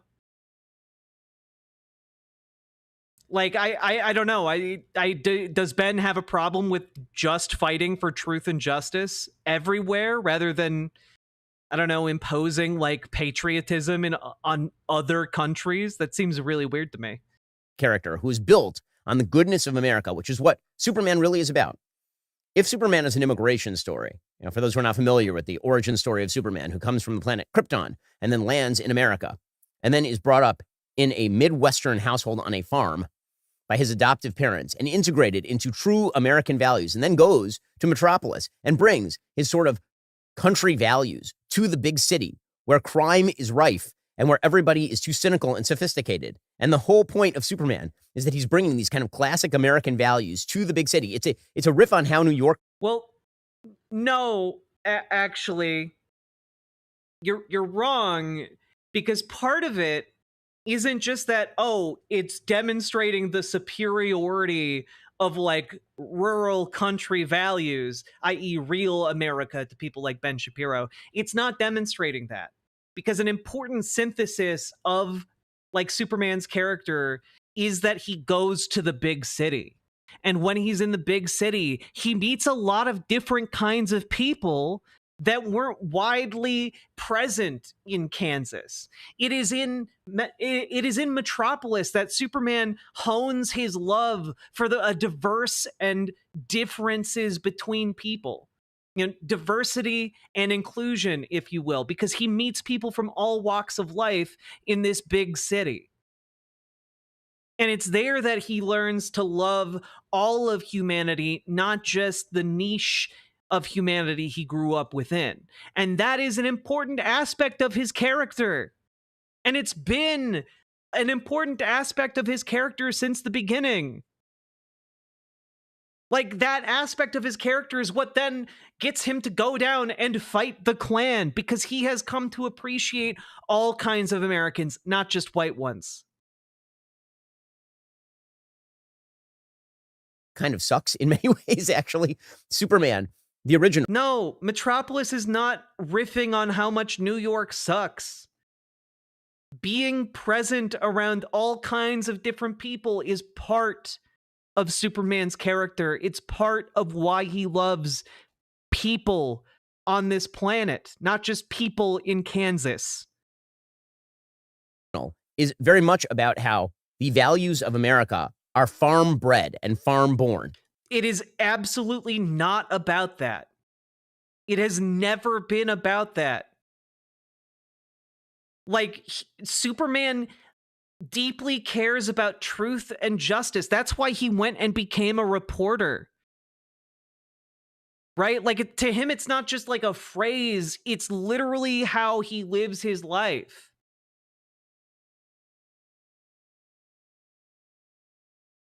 And like,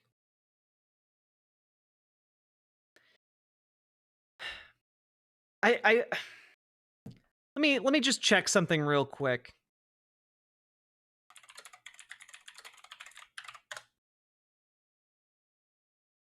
Just want to take a look here. Do.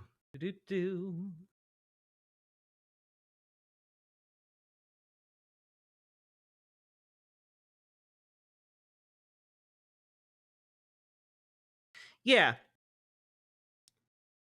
Like, all of the early work that went into creating Superman was done in New York City by Jewish men. Like, the creation of Superman was done by Jewish men who grew up in rural America and moved to the big city. And you know something? Guess what? They liked the big city because they got to meet all kinds of different people. They've embedded that ethos into the character. And so, like, the idea here that, like, yes, truly it's about the triumph of farm-bred values. No, it's not. It's absolutely not. Anthony Gramuglia has a great video on why the American way catchphrase was abandoned. Long story short, America failed Superman first. That's fair. That's fair. America's failed a lot of people first. Right? His moral center, his moral compass, Superman, is on the farm from his parents. That's why he takes the name. It's from his parents, but he also, I don't know, you're missing a fundamental aspect of his character if you don't believe that, like, the other, like his moral center isn't also influenced by people like Lois Lane. Like people like Jimmy Olsen. People in the big city. Like Perry White. It's influenced by all of it. The fact that he meets all kinds of different people. Clark Kent, he's an immigrant who assimilates to American values and then brings those classic American values to the big city, where he has to use them to defend the big city from enemies, foreign and domestic.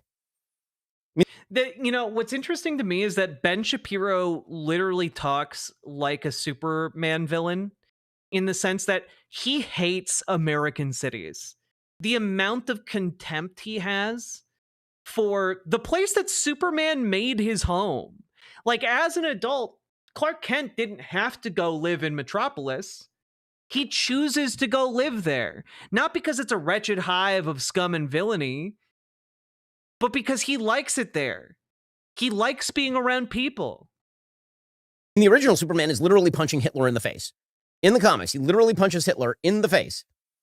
So, the attempt to separate yes, and Superman off from America is just a demonstration by the cultural left of how much they dislike America. And that what are you talking about?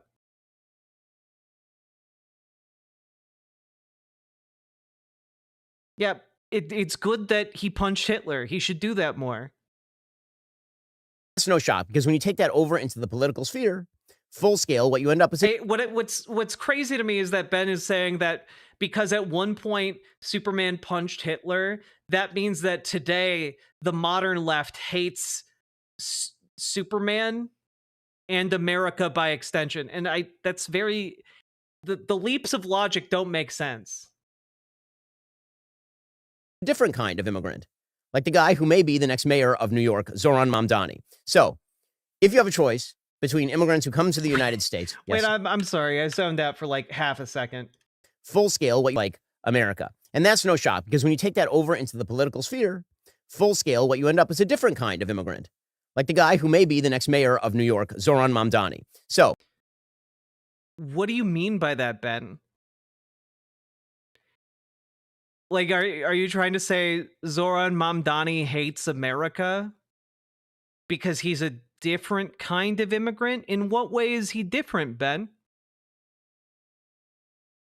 Because, like, to me, it kind of sounds like you're saying, like, he's a Muslim, and so, like, he's evil and the antithesis of American values. Like, that's kind of what I'm picking up. Maybe I'm just not interpreting this correctly. Did any of you guys, like, get something else out of that? I believe that's exactly what he's saying. Okay, cool. If you have a choice between immigrants who come to the United States, yes, on alien spacecraft, and land, and then are integrated into America and imbibe from the wellspring of American values, or Zoran Mandani, you should pick Superman. Because Zoran Mandani is a disaster area. This guy is likely to be the next mayor of New York. But here's the thing, like, Superman would just reject the question. Right? Like, Superman as a character, you guys are all, you all remember the meme of, like, that guy, I reject the question. Wonder if there's, yeah, here we go. LGBTQ rights or economic stability. Oh my God, this is the guy. Wait, you guys, the clip. That clip that Dave Rubin reacted to. It is this guy. I thought some of you might have been like pulling my leg, or I might not have understood. This was the guy that Dave Rubin reacted to the other day. Okay, cool. Why can't you have both? You need to pick one. I refuse the question. Meet Master Debater.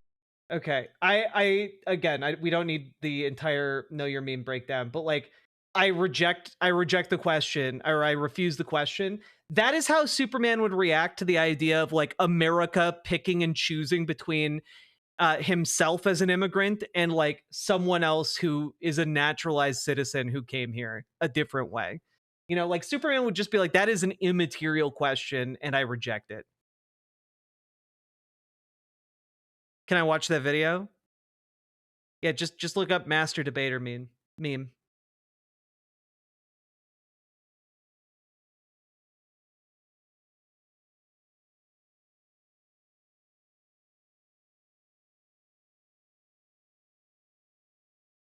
I'm not going to go find the original meme for you. You can use Google.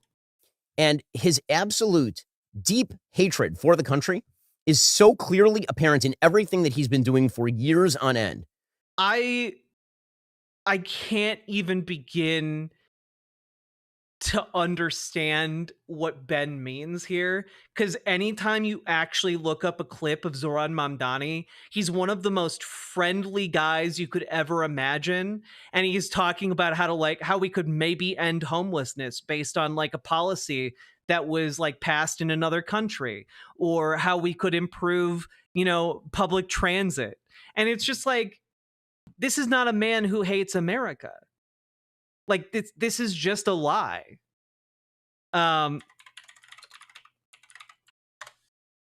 wonder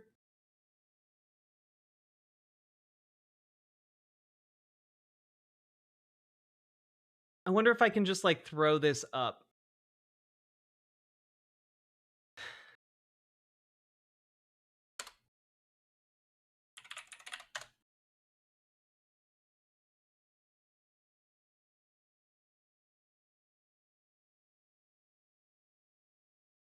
Yeah, honestly, let's just play this.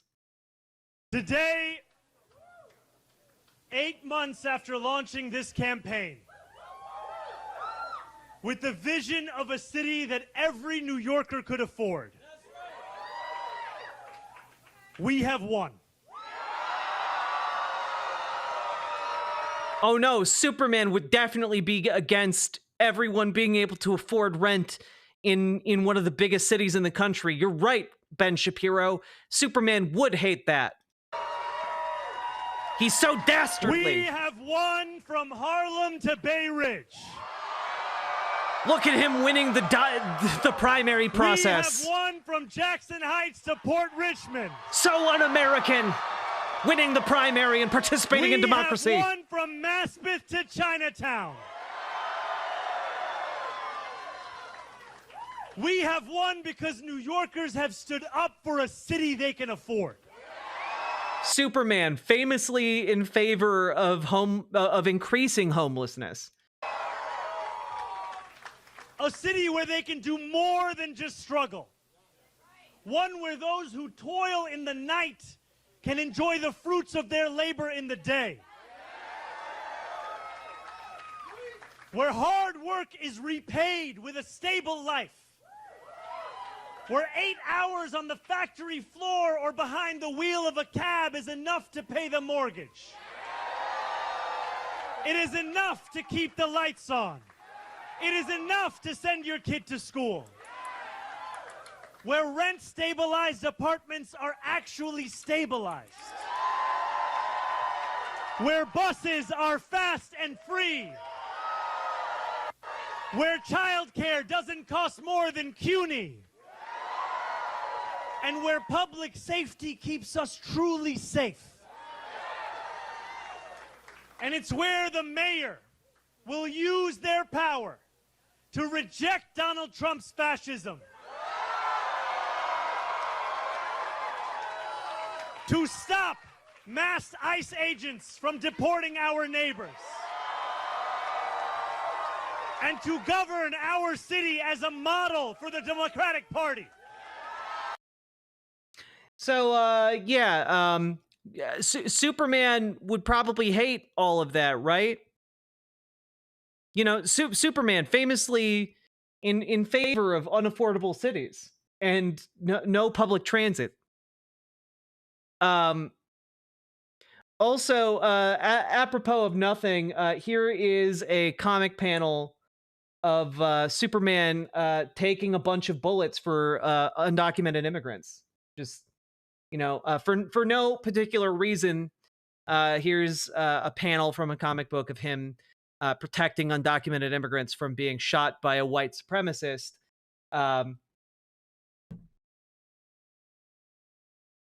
They stole from me, ruined me. The only person responsible for the blackness smothering your soul is you.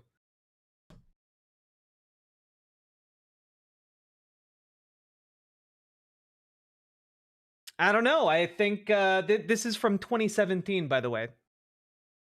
I think that conservatives just don't like the concept of Superman. What conservatives like is the concept of Homelander. It's why they all LARP as Homelander rather than as Superman. It's because they like the idea of just unadulterated power that allows them to kill who they want and do what they want. Again, he only became an American citizen like 6 years ago.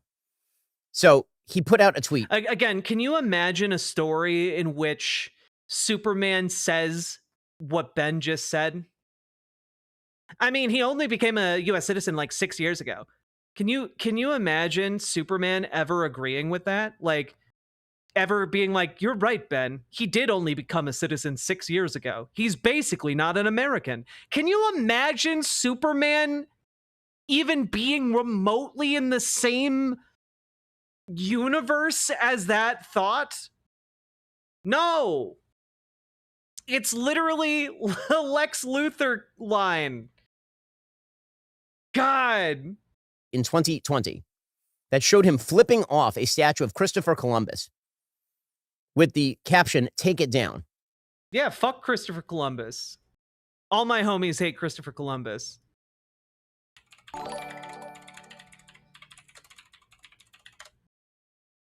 Technically, Superman isn't a citizen anymore. That's probably true.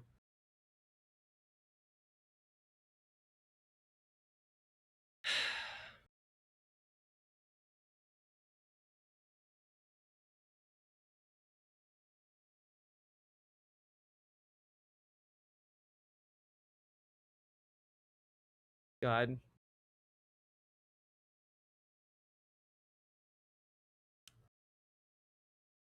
Also, yeah, fuck Christopher Columbus. Dude literally gave away children as sex slaves to his men. He was so awful that the monarchs of Spain stripped him of his titles when he came back, and reports of his activities reached them. Like, do you have any idea how awful you have to be for a monarch in Europe to strip you of your titles for treating people poorly? Do you have any idea? Yeah, fuck Christopher Columbus. Because the idea is that Christopher Columbus is somehow deeply bad and deeply evil. He is. There are literal logs written by his own men that attest to that fact. Now, first of all, Zoran Mandani is not native to these shores any more than the white. Neither was Christopher Columbus, but you don't seem to care about that, do you? People who preceded him are native to these shores any more than the Native Americans who came across a land bridge tens of thousands of years ago are originally native to these shores. I mean, what are you talking about? I can't believe that Ben Shapiro is literally trying to argue that Native Americans and indigenous people aren't native to America.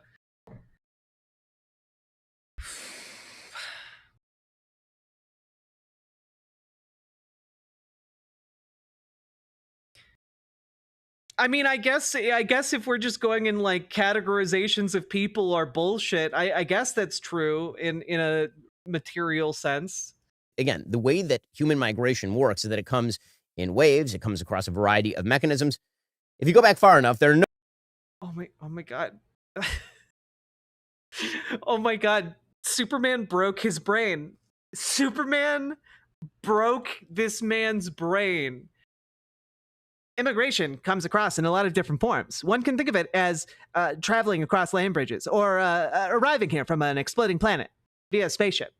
No human natives to anything because, of course, there were no humans. But if you are talking about Zoran Mandani flipping off. I'm sorry. If you go back far enough, there are no humans native to anything? What are you saying? Words mean things. Facts don't care about your feelings, Ben. Because, of course, there were no humans. But if you are talking about Zoran Mandani flipping off Columbus, you wouldn't even be in New York if it weren't for Columbus. Okay. Let's just go into this hypothetical reality, all right? Say Christopher Columbus didn't set sail, okay? Let's just hypothesize a situation in which that doesn't happen. Other people would still eventually find North and South America. That would have happened anyway. And we know that because other people had found North America, whether it's people sailing across the Pacific or sailing across the Atlantic from Iceland, they would have found it eventually. Because we know that they found it in the past. Didn't the Vikings find it first? Yeah, for a little bit. Also, Marie Giangreco, thank you very much for the 5 gifted memberships. I appreciate that. Thank you so much. So, like, I don't know, Ben. I think other people would have found it eventually. It's not impossible to find 2 of the largest land masses on the globe. You would not be in America if it were not for Columbus. You can flip off the people who opened the continent to your presence here, Zoran Mandani. But it's so clear what he thinks of the country. My work schedule has been. I mean, I don't think that, like, hating what Christopher Columbus did and stands for when it comes to, like, indigenous people is bad. I think, in fact, if you have any kind of human compassion in you, you should probably find the guy who treated children as sex slaves that could be given to his own men, and, like, who brutalized indigenous groups and, like, imposed work quotas upon them, took their wealth, and systematically destroyed their culture. I think maybe you can consider that man bad, actually. Just, God. Also, Rat Negative, Vikings did actually reach North America. There's a settlement in Newfoundland, Canada. But, like, they didn't, like, make a colony or anything. It didn't catch on.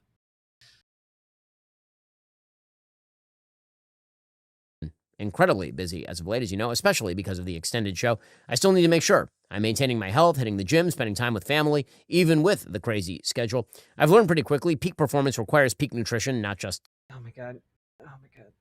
Go back to talking about Superman wrong.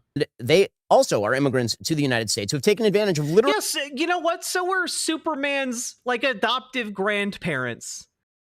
Like, I'm sorry, if you're white and you're in Kansas in, like, the 1920s, your father, grandfather, or maybe even you yourself were an immigrant. Literally every privilege America has to offer, that includes his father, Professor Mahmoud Mamdani of Columbia University, who hates the country, legitimately hates the country. He doesn't hate the country. He moved here to teach here. Talks about how America is. He's like he's like a PhD in, like, Afro studies. And I have bad news for you. If you study about how the United States has interacted with Africa, you're going to find some pretty fucked up shit, actually. That isn't particularly rah, pro-America. The settler colonial estate. Okay, so leave. So you can go. Seriously, you can go anytime. Or you can sit there in your privileged seat at Columbia University, pulling. I like that Ben doesn't argue with the merit of the position. He just says, "Oh, you think America's a settler colonial state? Huh. Well, if you think that, you can leave." Like, rather than actually argue on the merit, which he can't because America is a settler colonial state. Like, we literally had, like, a century of debate around that 150 some years ago around the concept of manifest destiny and westward expansion. So, like, you can't really argue that point. It's literally in the historical record. And, like, but Ben just doesn't argue on the facts. Instead, he argues on the feelings here and is just like, get out of the country if you don't like everything America's done. And it's like, Ben, have you liked everything America's done?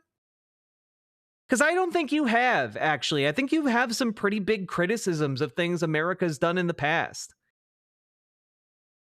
And I don't know. Like, I'm not big on slavery, for example. Ben, are you big on slavery? Was that a mistake?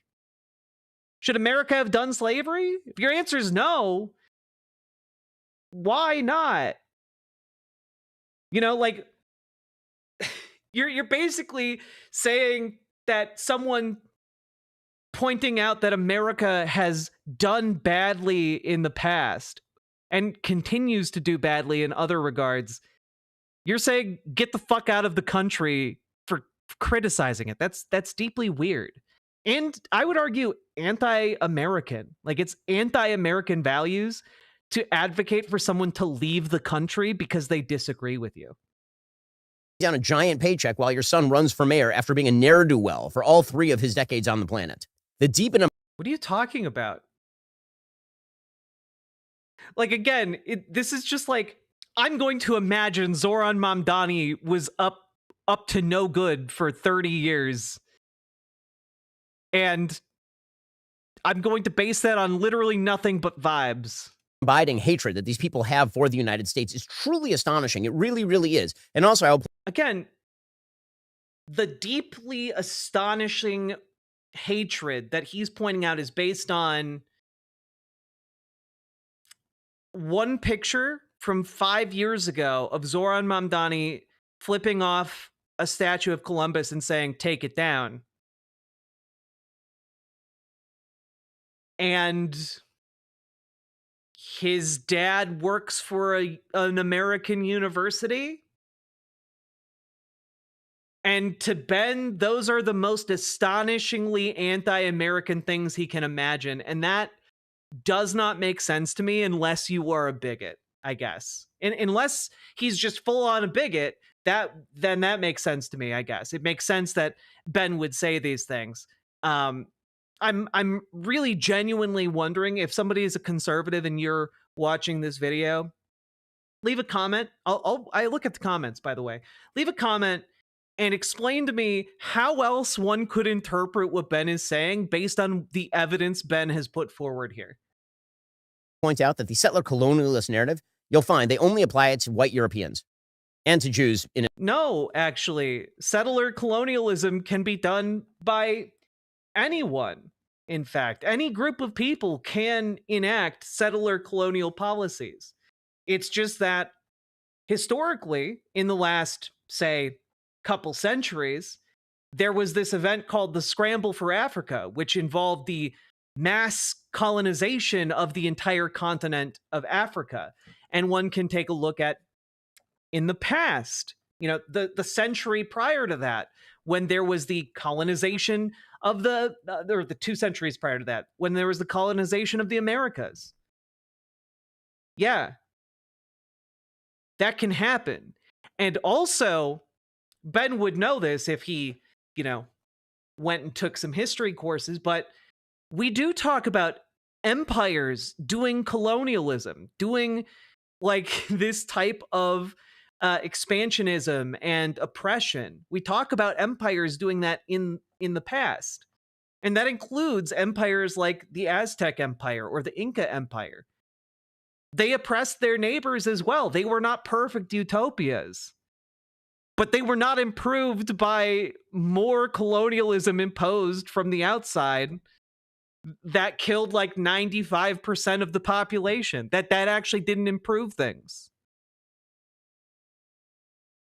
Yeah, Japan did hella colonialism. Israel. Those are the groups that they apply it to. They never apply settler colonialism to, you know, the Arab conquest of the entire region with the beginnings of Islam, all the way up to and including.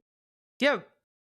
Well, there's also a difference between like outright conquest and the relationship and power dynamics of settler colonialism. The words mean things, Ben. I know that this might be difficult, but like words mean things, etc. And I guarantee you there are historians that operate and talk about the history of like medieval,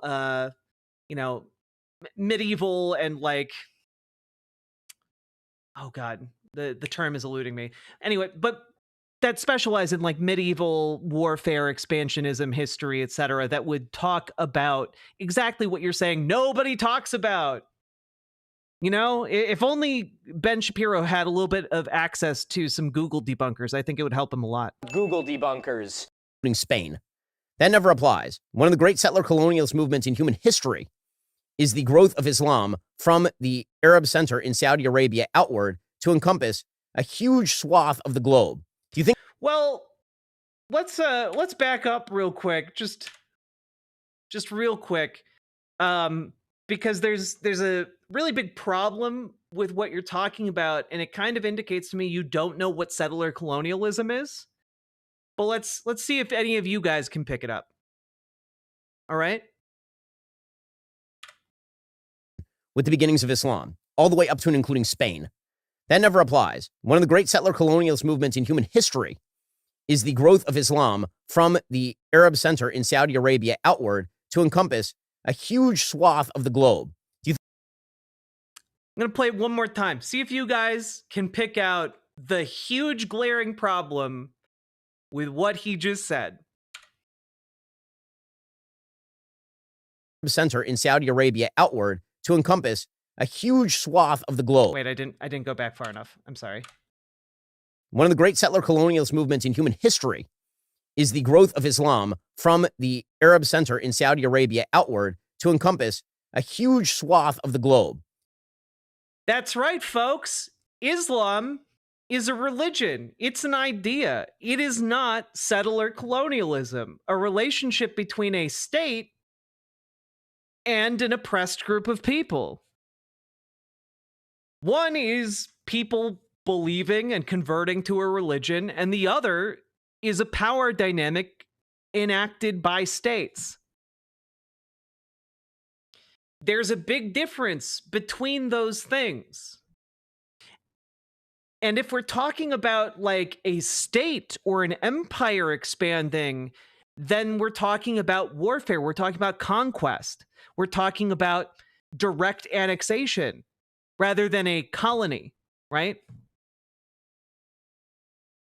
And turns out settler colonialism is a different thing than that, just as an FYI.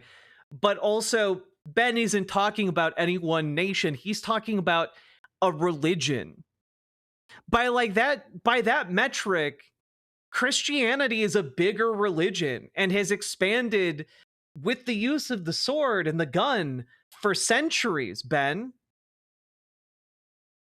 Surely it is Christianity doing the greater settler colonialism, if that's the way you want to like think about it. But like, it's just inaccurate, so you shouldn't think of it that way. Do you think Indonesia was originally Muslim territory? Just in a general sense, the idea that human beings move around and take with... Again, like the idea that do you think Indonesia was originally Muslim territory? That's not how religion works. Like, Muslim isn't a country. Muslim isn't a nation state. The Islamophobia is really off the charts, you know? Like, I have problems with organized religion, but this is just not how settler colonialism works. This isn't how nation states work. This isn't how any of that works. It's ridiculous. God. One-Eyed Heathen, thank you for the $10 super chat. And I don't know why it's not reading off your super chat, but I'm so glad I missed a ton of Ben Shapiro. Ben Shapiro. So I so I could have conversation with a wonderful human being, even get a hug and peck on the neck. Here's $10. Ben can go to hell. I'm gonna keep doing gay shit. Hell yeah, One-Eyed Heathen. You keep doing gay shit. Them their values, and that war and conflict are a norm in all of human history. That's just real. Yeah, but there's a difference between war as a general concept or conflict as a general concept and the specific dynamic that plays out under settler colonialism. It's a different thing. That's why we use different words. And as I believe Ben has talked about words meaning things, and it's weird that he can't seem to understand that in this particular context. Okay, that's just the way things work. And so I'm not going to criticize European settler colonialism. How are we even talking about settler colonialism here when we're talking? This is a video about Superman. There's so little Superman in this entire discussion. It's crazy. any more than I would criticize Arab settler colonialism throughout the Middle East, because this is the way humanity. Again, I don't think that Ben understands what settler colonialism is, because if you're talking about settler colonialism, you're talking about the actions of a state, a nation state. And if you're saying Arabs are doing settler colonialism, that's like saying all white people are doing settler colonialism. That's not how settler colonialism works. Like, settler colonialism it describes the actions and power dynamics enacted by a state, not by a group of, like, not by like an ethnic group, not by like a religion. That's not what settler colonialism is. Operates. That is the way humanity operates. And I can think that some of those colonialist movements are actually better in value. Those aren't colonial movements than others of those colonialist movements. For example, I think the European settler colonialist movement is in fact morally better than the Muslim settler colonialist movement. Again, the categories you are throwing out there aren't even congruent on either side. Yes, the European settler colonial movement versus the Muslim settler colonial movement. Like, what are you talking about? Words mean things, Ben. This is just you being a racist. That's all it is. Movement that came out of the Middle East in the 7th century and 8th century. It is, just in terms of the values that it propagated. You know, things like private property and freedom of speech. The Anglo-American settler colonial. That's not what settler colonialism does, Ben. You just don't know what it is. Okay, for those of you who don't understand what settler colonialism is, I'm going to do a very basic explanation. It's when one country comes over and says, hey, this section of your land, it's now our land, except that anyone who lives here is going to have inferior rights to those who live in the motherland. And you also aren't going to have like representation or like legal rights equivalent to what you would have in the motherland. And your primary purpose as a colony is to be a source of value that we extract, and none of it really stays local. It goes back to the motherland. Like, the concept of colonialism grew out of mercantilism, the idea that you want to amass physical goods and perform all of the labor in your country so you can effectively corner the market on value. You want to increase the value of the products and goods in your country to surpass the products and goods of another country. And to do that, you try and corner the market on all the materials you can get your hands on. Hence why you go and make colonies. And then you've got your colony established, right? Well, this is when the settler part comes in, because you increase the claims on your colony by sending people from the motherland to the colony. You enlarge it, you make it more productive, you then can begin expanding it, usually first by kicking out any of the native people who might have pre-existed in the land that you seized, and you kick them out by slowly expanding native-born enclaves until, wow, surprise, surprise, they've pushed everyone out. And now, over a long period of time, you've got indigenous people on, say, reservations. That's settler colonialism. It is effectively a mode of ethnic cleansing because, again, if anyone resists this in the colony, they are violently put down, they have inferior rights, etc., etc., etc. Okay? And because people in the colony have inferior rights, and usually there's a stratified society in which some people have more rights, others have less rights, those with less rights have significantly less rights. So you get like the rise of like torture, concentration camps, et cetera, et cetera. It becomes truly nasty. People are shot in the streets. People are treated like vermin. You know, it's how you get kind of the relationship Winston Churchill had with the the people of India, and how he talked about how it didn't matter if Indian people died because they bred like rabbits anyway. That's kind of the settler colonial project in a nutshell. It is to expand the power of the mother nation. It is to secure natural resources, and it is ultimately to do an ethnic cleansing, if not an outright genocide. So that's what settler colonialism is. It is not being done by a religion. It is not being done by, any one particular ethnic group, though sometimes that can play a role in state politics or a nation state's politics.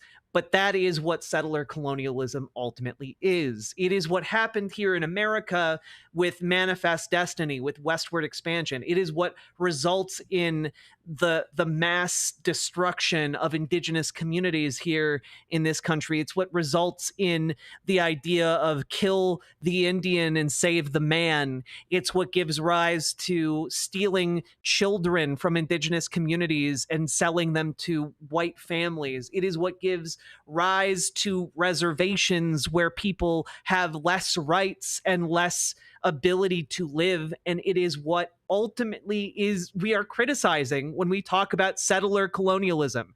That dynamic is bad because it hurts people, it immiserates people, and it kills people. And if you care about people, that's a problem. But if you don't care about people, then I guess, or if you only care about certain types of people, it becomes a much diminished as far as the problem goes, which is why Ben Shapiro, in the same video talking about the good of Superman, can talk about how settler colonialism is great, actually.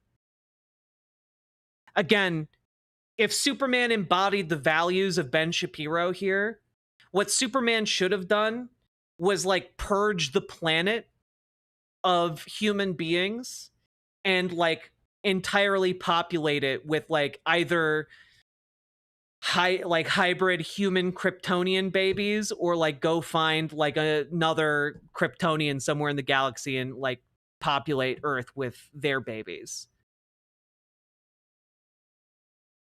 Like that is what the ideology Ben is putting forward here, what that would lead to. And I don't know if anyone remembers the movie Man of Steel. Did any of you watch Man of Steel or care about it?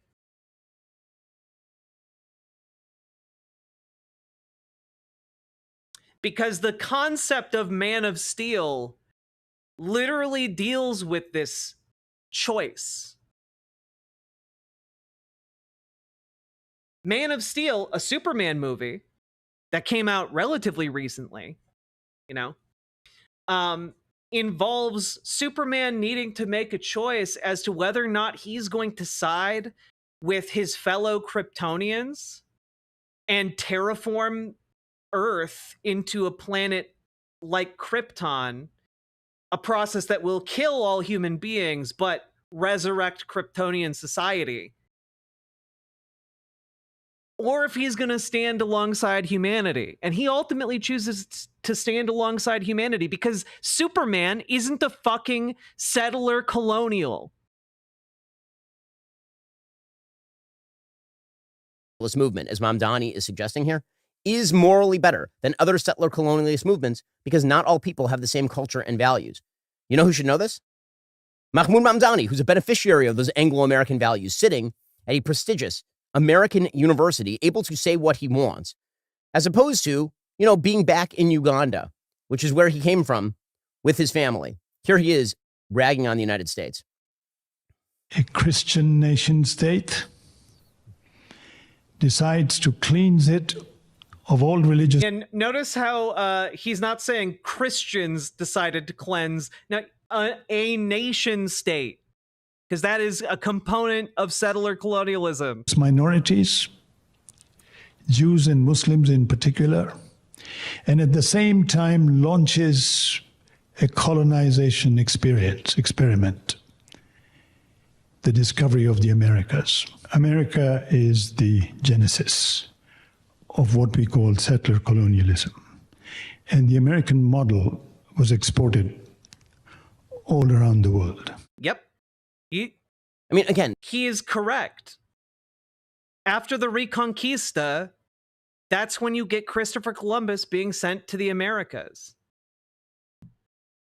And that is the birth of colonialism. He's not wrong. That is just historical fact. The absolute myopic insanity of that statement, that America is uniquely settler colonialist. Also, obviously, he's talking not just about America, as in, like, the United States. He's talking about the Americas. Guys,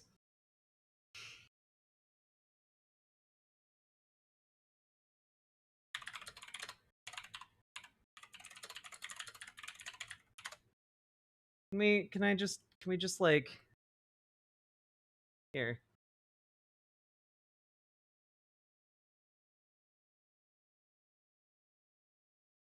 Here's a very rough map from Wikipedia, okay?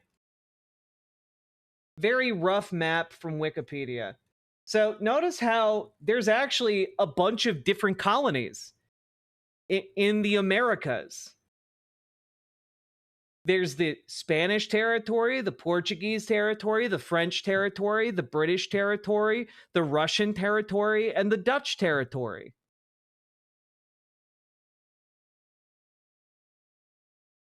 Because what happened there involved a massive colonial effort by a bunch of different countries. And America isn't the only country that got colonized, Ben.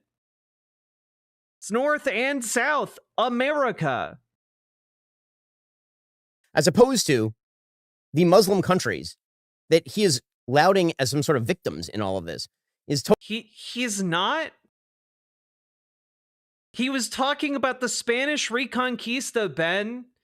The effort that Spain underwent to do a systematic purge of Muslims and Jews. This, like, I'm honestly shocked. This is like saying, oh man, you're saying the Jews were targeted during Kristallnacht? Like, yes, that's just historical fact.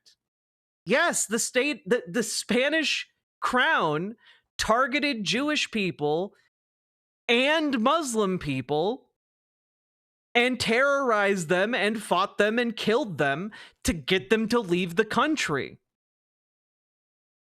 There was a mass ethnic cleansing campaign. This isn't debated. This is well-established historical fact. How are we talking about this? Is a video about Superman and he's like defending ethnic cleansing.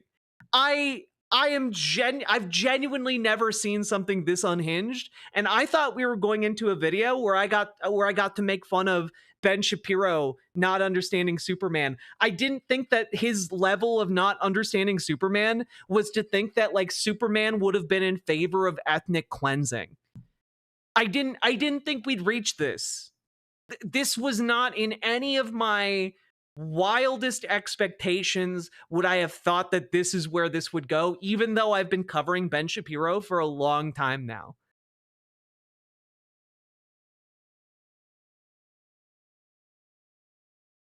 Totally insane. Totally insane. By the way, that's not the extent of his insanity. He also suggested that Abraham Lincoln's treatment of Native Americans was the basis of Hitler's treatment of Jews. With the Civil War, Abraham Lincoln generalized the solution of reservations. They herded American Indians into separate territories. For the Nazis, this was the inspiration. It is possible to do genocide. That's what Hitler realized. Okay, yeah. Yeah, concentrating indigenous people into like small tracts of land. I would argue that like perhaps it wasn't Lincoln doing that. Like I think by that point you had examples of like during the Boer Wars in South Africa, you had examples of concentration camps, or perhaps like proto examples of concentration camps. I'd argue a bigger influence on Hitler would probably have been the United States concentration camps that we built in the Philippines. But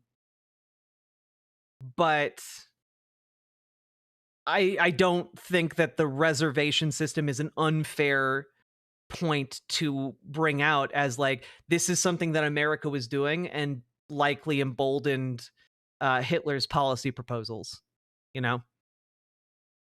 Like, I know that what Ben Shapiro is going to do here is like, how could you say that about Abraham Lincoln? But like, let's be clear here.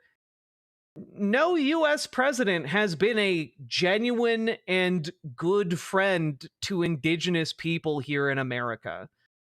Not one single American president has been an ally of indigenous peoples. It'd be great if that changed in the future, but like, you know, I'm just gonna throw this out there. C-SPAN actually has a decent lecture on this called Abraham Lincoln and Native Americans. That talks about like things like the long walk, the Navajo long walk, the Sand Creek massacre, forced removals, i.e., the U.S. military was used to forcibly remove indigenous people to reservations. The war in the Dakotas. There's a lot that happened that was not good for indigenous people under Abraham Lincoln. Okay?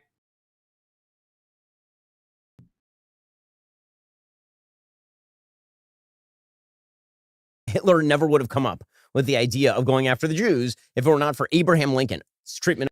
Well, again, it's not just Abraham Lincoln, it's also the history of how the scramble for Africa played out. It's the history of how colonialism, and specifically settler colonialism, tends to concentrate indigenous people or undesirable people into smaller and smaller areas, eventually concluding with concentration camps, and or like an effort to eliminate the problem once and for all. Of Native America. First of all, the treatment of Native Americans in America, which is shameful and poor, preceded Abraham. Oh my God. Oh my God. Oh my God. Okay, well, I'm a little surprised.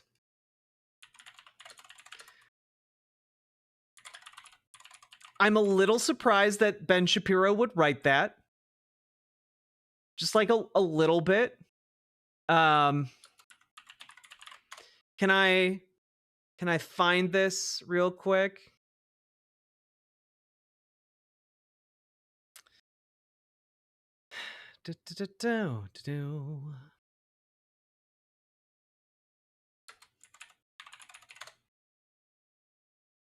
Oh man, I would really love to be able to find this, and I don't know that I'm going to be able to.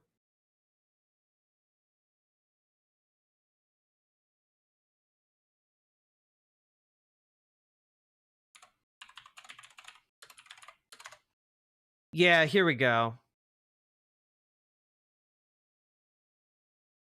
I found it. So, Ben, what was that? What was that you were saying about the treatment of indigenous people? Like, first of all, with the idea of going after the Jews if it were not for Abraham Lincoln's treatment of Native Americans. First of all, the treatment of Native Americans in America, which is shameful and poor, preceded Abraham Lincoln by several decades. Okay. So because people were mistreated prior to Abraham Lincoln, that lets him off the hook for treating indigenous people poorly. But also, I'm shocked to hear Ben Shapiro say like indigenous people have been treated poorly here in the Americas, especially after the Daily Wire, which he runs, put out this video for Columbus Day in like 2017.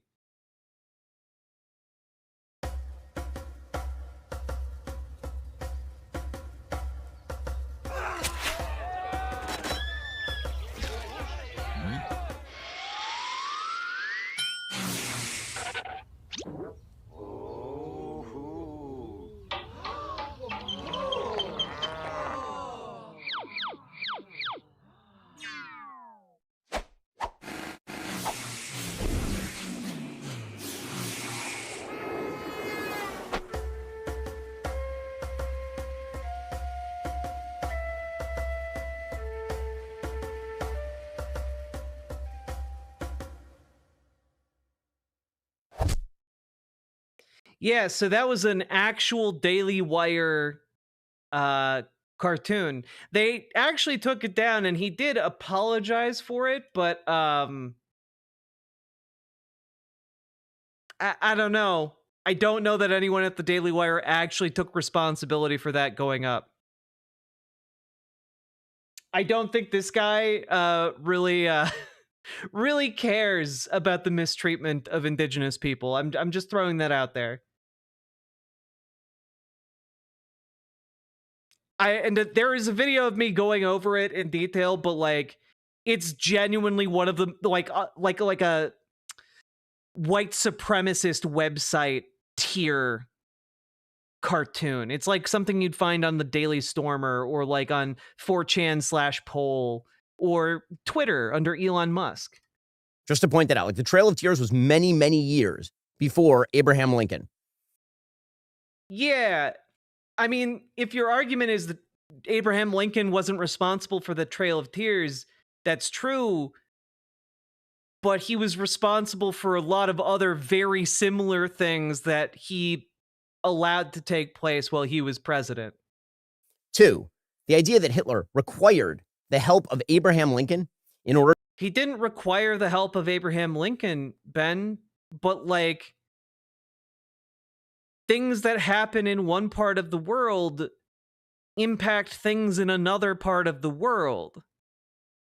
You know, a policy that, say, a white supremacist racist might view as successfully being implemented in one part of the world might make them think, what if I did that, but even bigger in another part? Very similarly to the different disinfection stations that were erected along the southern border of the United States following the Chinese Exclusion Act.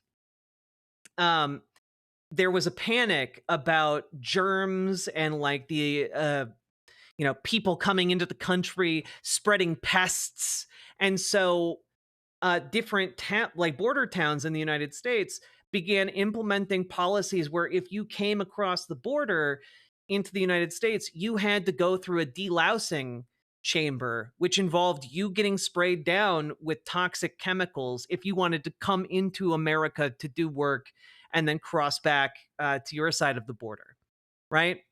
So that actually formed one of the bedrock ideas of the gas chamber in concentration camps.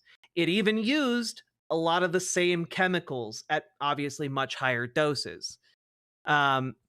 This is not like this is pretty well established. Like a lot of the influence on what happened in Nazi Germany came from policies that were being enacted in the United States to a lesser degree.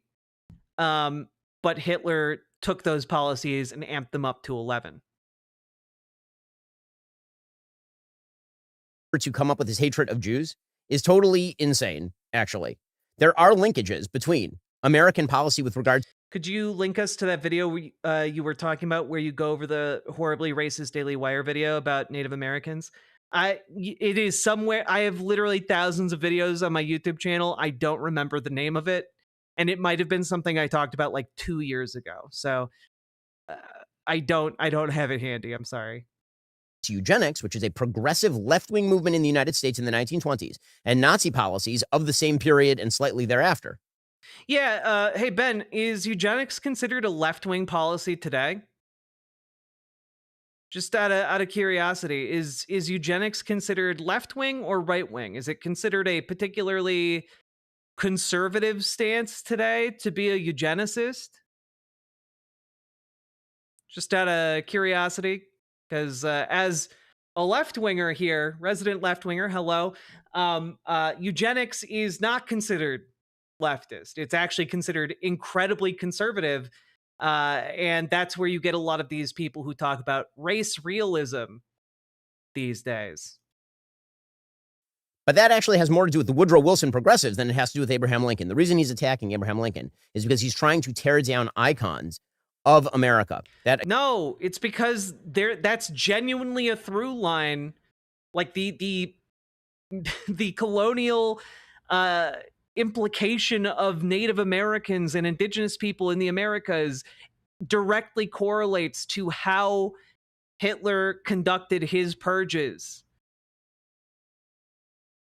Again, is Zoran Mandani's father. And this all speaks to why Zoran Mandani identified himself as both Asian and Black or African. Oh my God, there's only a minute left in this video. How are you getting it back to Superman? Superman is going woke. You know what that means.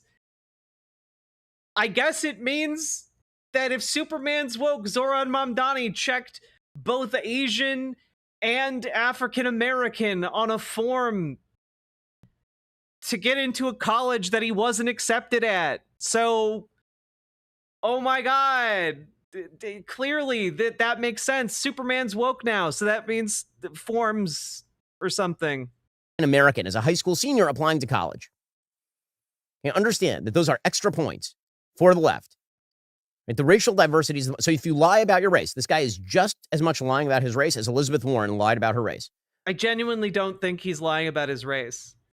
Like, I'm sorry, but I think if somebody's family is like predominantly Indian and then they live in like Uganda for 100 years, and then one of their children is born there and like lives in Uganda for like 7 years and like a couple years in South Africa and then moves to New York City, I think it's totally reasonable for a 17-year-old kid to fill out and check both those boxes.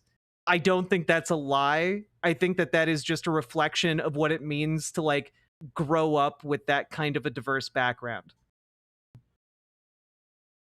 Zoran Mandani is not Black or African American any more than many of my white South African friends. He is not. He's of Indian heritage. His parents moved to Uganda when he was a kid, and then he moved out of Uganda when he was also a kid. He was born in Uganda. His parents moved out of Uganda to the United States when he was a child. But he has the temerity, by the way, to suggest that he is an African American, having spent a few years in the continent of Africa. Well, do you understand how stupid that sounds?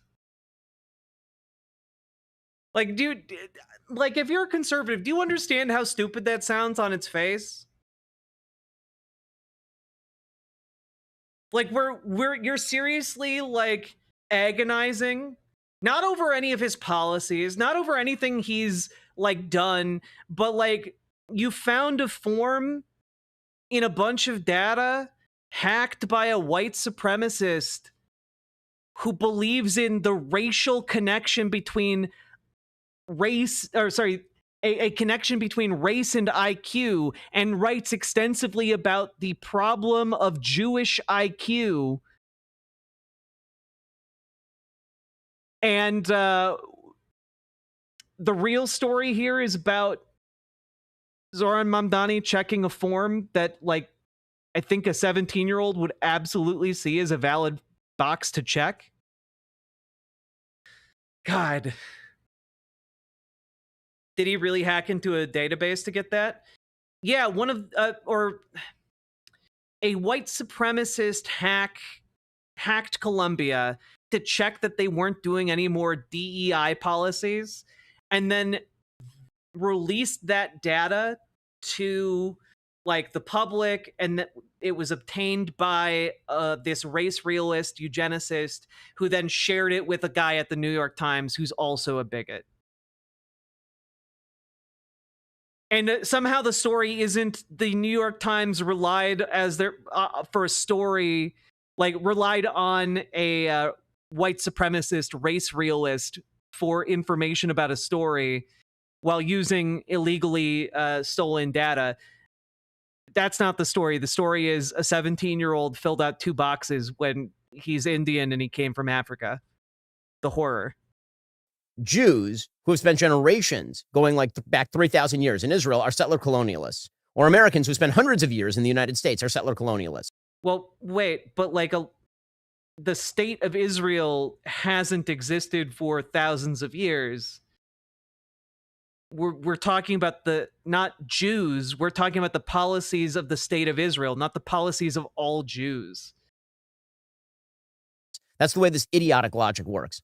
I don't think you can criticize the logic when you don't understand the terminology you're throwing around. It's just, there is no standard. There is only a double standard.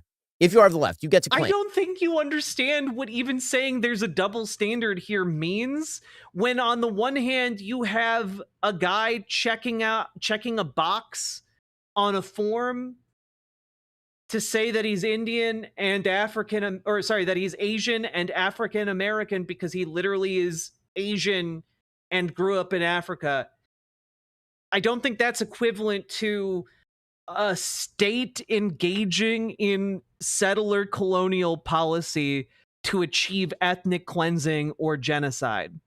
That you are a diverse heritage victim of white supremacy, no matter who you are or how much you lie. And that's Zoran Mandani in a nutshell. Well, that's all. And that's Superman, baby. Superman. And I do have to say, I think it's really, really fucking telling that in a video about Superman, Ben Shapiro subconsciously like associates Superman with Zoran Mandani. You know? Like, dude is just like, oh yeah, Superman, a Superman who believes in kindness and respect and decency. Huh, I know who that makes me think of. That makes me think of that Zoran Mandani fellow. And he's up to no good. Like, dude's like, dude literally made a video unconsciously comparing Superman to Zoran Mandani and ultimately saying new Superman is too woke, just like Zoran Mandani. And it's honestly, in a way, kind of like a huge endorsement of the upcoming Superman film. It makes me more inclined to see it, I guess. But God.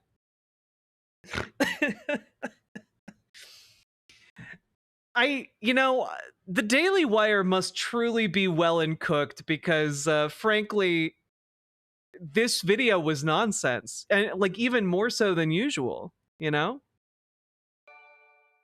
Dustin the Dam, thank you for gifting a tier 1 sub over on Twitch. Oh God.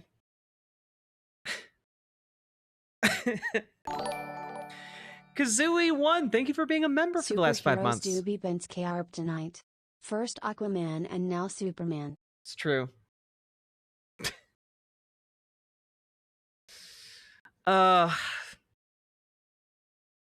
We spent so much time going over that video that was nuts. That was nuts.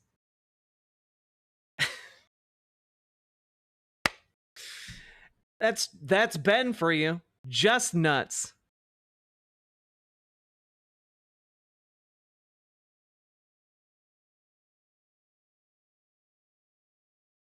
Oh man, Harold.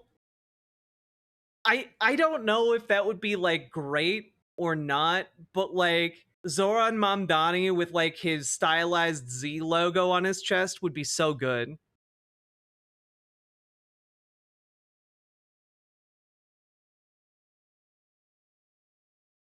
Oh, Zetetic, you found the video. Can you whisper it to me in Twitch chat? Whisper it to me.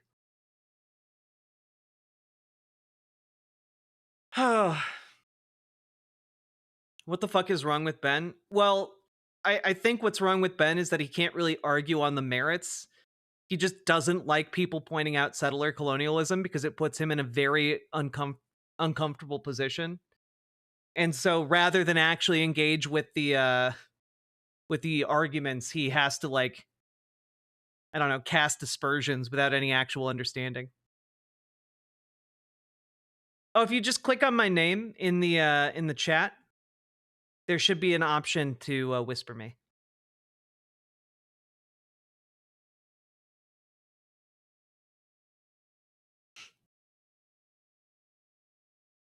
God, just like Brett Cooper. You know, I need to do more conservative content than just Ben Shapiro and Brett Cooper, because people will think that I'm just doing one conservative. Zetetic, you gotta. The link doesn't show up if you just post it in chat. There we go. Got it. There you go. Now you all may see the link. This is the original where I go over that horribly racist Daily Wire video. It's in the last 4 minutes. Cool.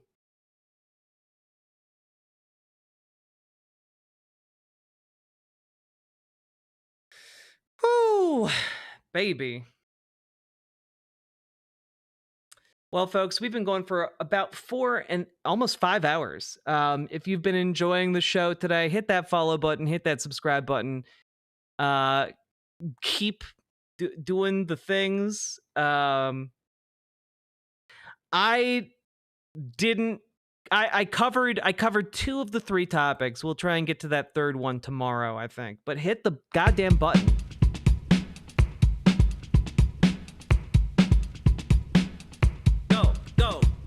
Click the button. Click the button. Click the button. Click the goddamn button. Click the button. Click the button. Click the button. Click the goddamn button. Click the button. Click the button. Click the button. Click the goddamn button. Click the button. Click the button. Click the button. Click the goddamn button. Click the button. Click the button. Click the button. Click the goddamn button. Click the button. Click the button. Click the button. Click the goddamn button. Click the button. Click the button. Click the button. Click the goddamn button. Click the button. Click the button. Click the button. Click the goddamn button. Click button. Click button. Click button. Click button. Click button. Click button. Click button. Click button.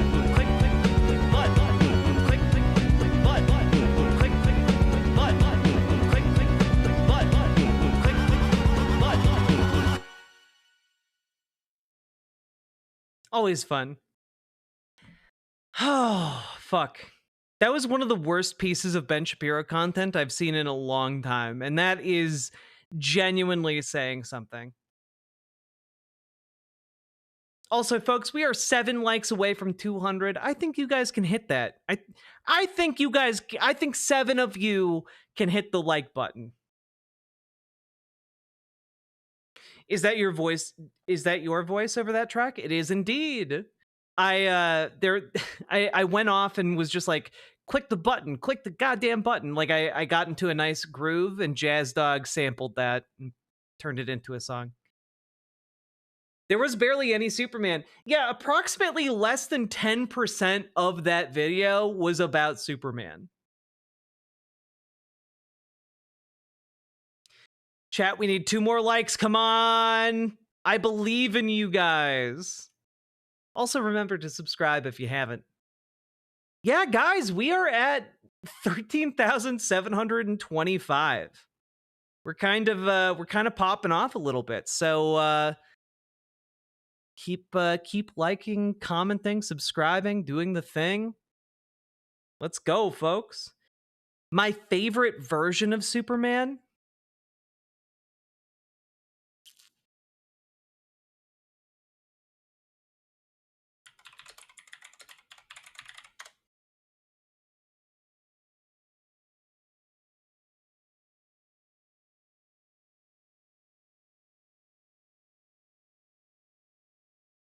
I think it might be All-Star Superman. All-Star Superman might be kind of like my gold standard.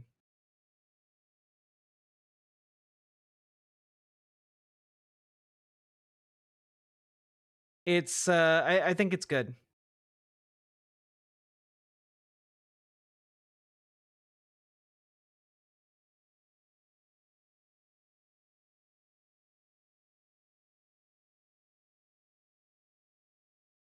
Oh, in terms of actor. In terms of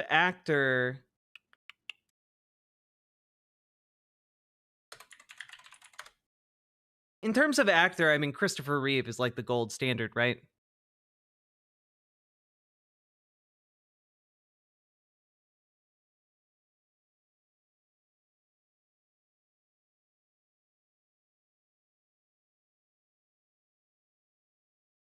Like,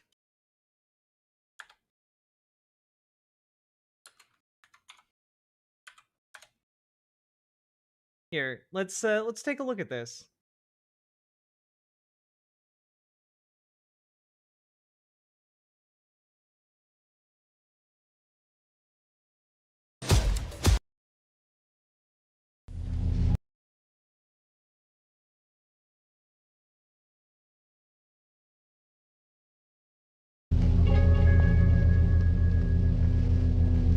My friends, I'm not given to wild, unsupported statements. And I tell you that we must evacuate this planet immediately. Jor-El, be reasonable.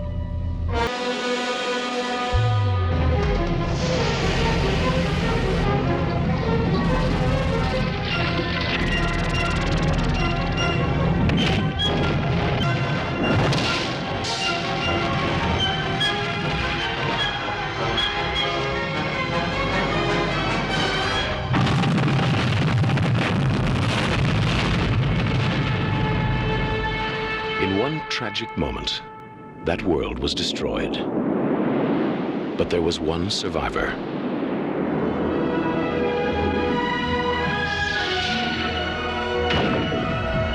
Because of the wisdom and compassion of Jor-El, because he knew the human race had the capacity for goodness, he sent us his only son. His name is Kal-El.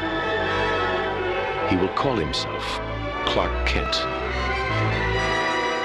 But the world will know him as Superman.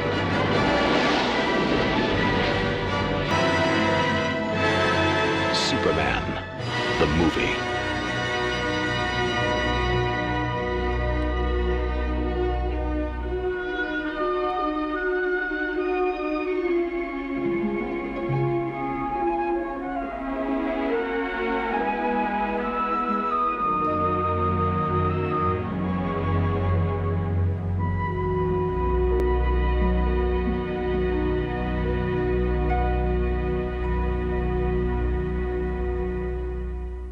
Like, I don't know, like it's kind of sweet in the classic sense, you know? Like I think that there are better I don't know, like there are more cinematic films about Superman. There are more stylish films about Superman, but like it just gets the character of Superman right. And I think that's the most important thing here. DC recut the trailer and it might be insufferable. Let's see. Lois Lane, say hello to Clark Kent. Any more at home like you? Not really, no. How'd you like your first day on the job?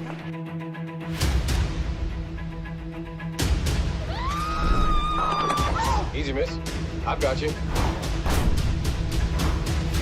On the whole, I'd say it's been swell. Swell?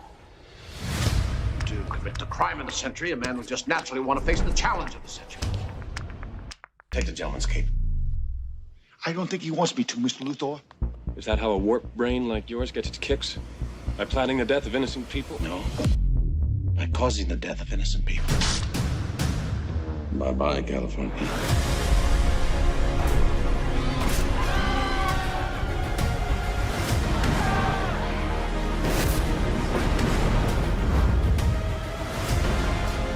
You were great in your day, Superman.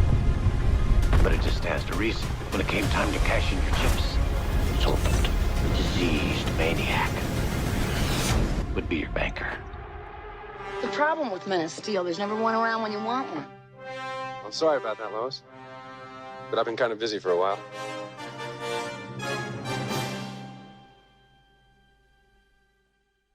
I think the cut, like I think people have such strong feelings about this, right?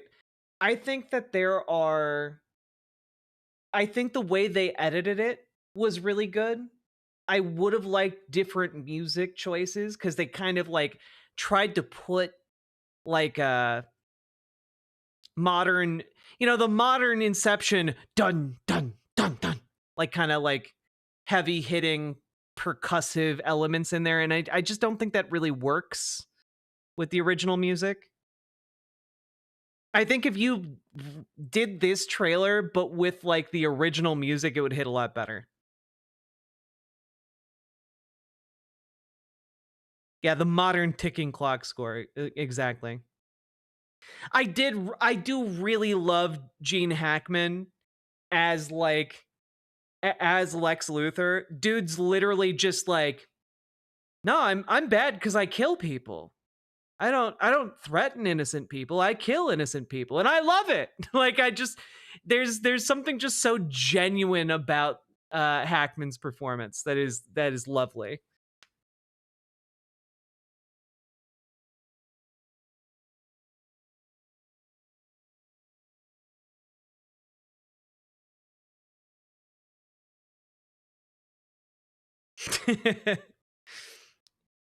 Miss Tastemaker. God. And you know what? I feel like we watched the original trailer. Might as well watch the new one. Cuz you know what? I want to watch it. And I think that's neat. Let's do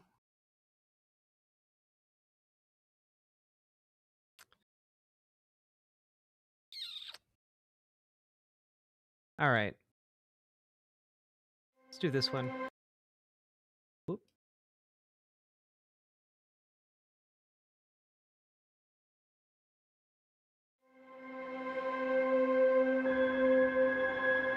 Superman.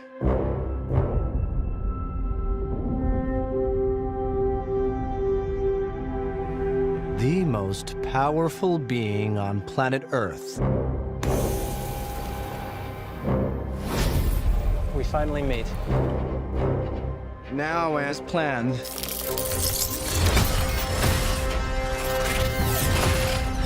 I'll destroy you. And of course, that reporter you always do interviews with. Who raised you as a child? I'll kill them too.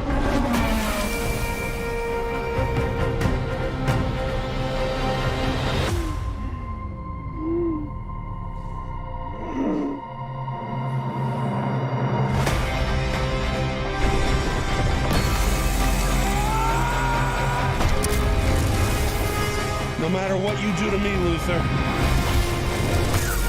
your plans won't work. Wrap it up. Good luck with that.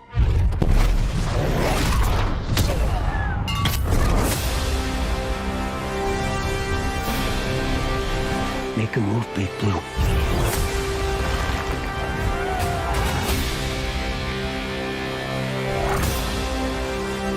Left to left.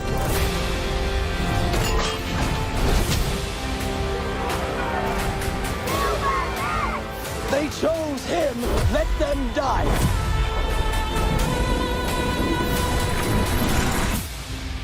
Hey! Quit messing around! I'm not messing around. I'm doing important stuff.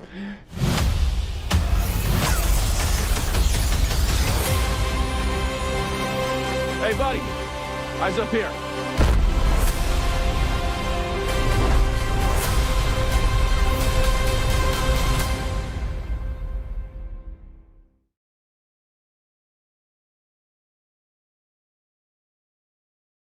I thought that looked nice. I thought that looked nice.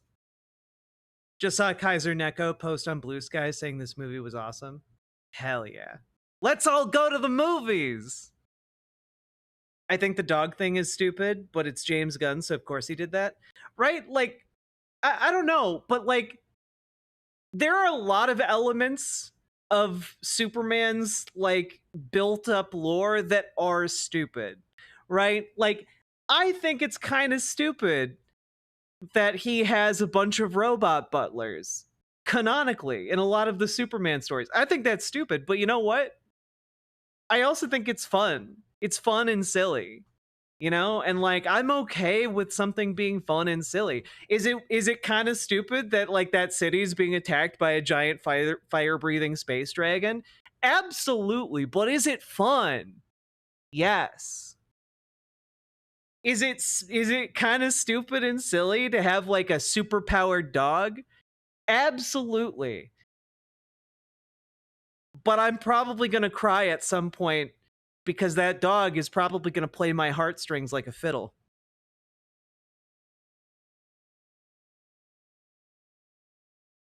Like I like the comic book movie feeling like a comic book and still resonating emotionally. You know? I want it to be fun and silly and like I like that. Yeah, I was thinking they would incorporate a little bit more of like the John Williams score into this. I imagine it's probably going to be in there, maybe. Well, LB, you know, you've seen it. Is the John Williams kind of like theme in there? I'm gay for that John Williams music.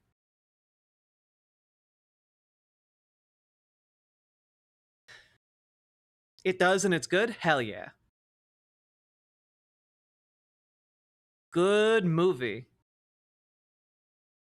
I'm excited.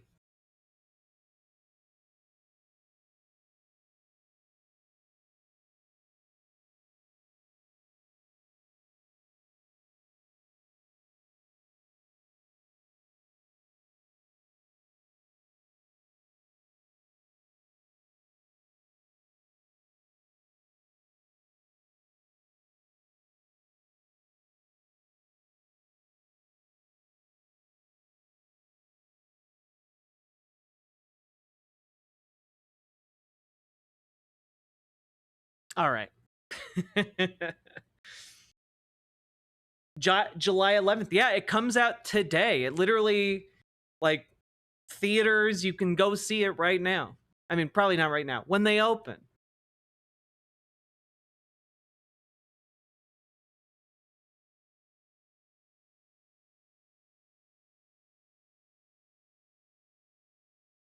If James Gunn made a Godzilla movie, he put Godzuki in it. It's true, he would.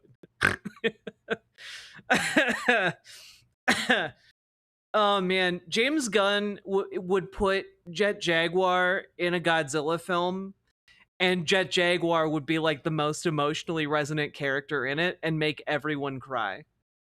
Because that's just kind of what James Gunn does. He takes like the discarded refuse of like comic book films and turns it into like some of the best shit you've ever seen.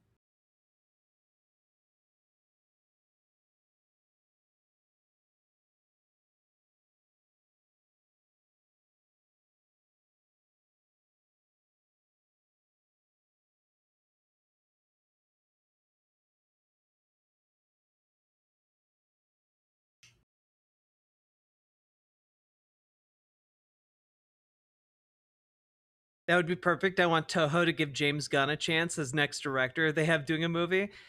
You know, I don't want Toho to give James Gunn the reins because like whatever the fuck they're doing with like Godzilla -1 or -0, like that was perfect cinema. Like do more of that. Give them all the money.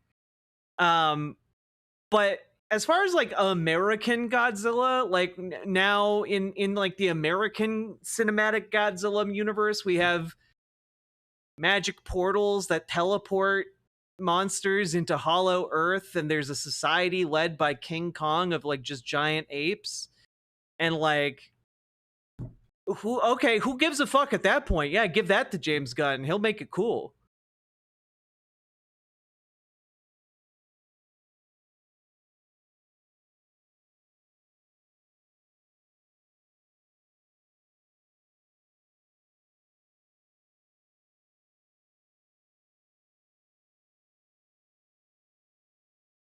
I'm not gonna lie, I still like the MonsterVerse. I like silly Godzilla. I'm not gonna lie. I just think that like James Gunn has this tendency to take something that people view as like silly and frivolous and turn that stuff into amazingly cool shit.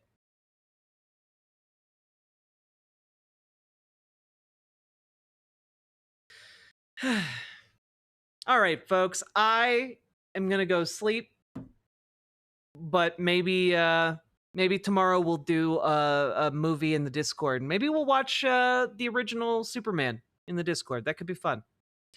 This is boring. That's okay. It's ending. Have a good one. Good night, everybody. Like, comment, and subscribe. Do the things. See you all tomorrow. Bye.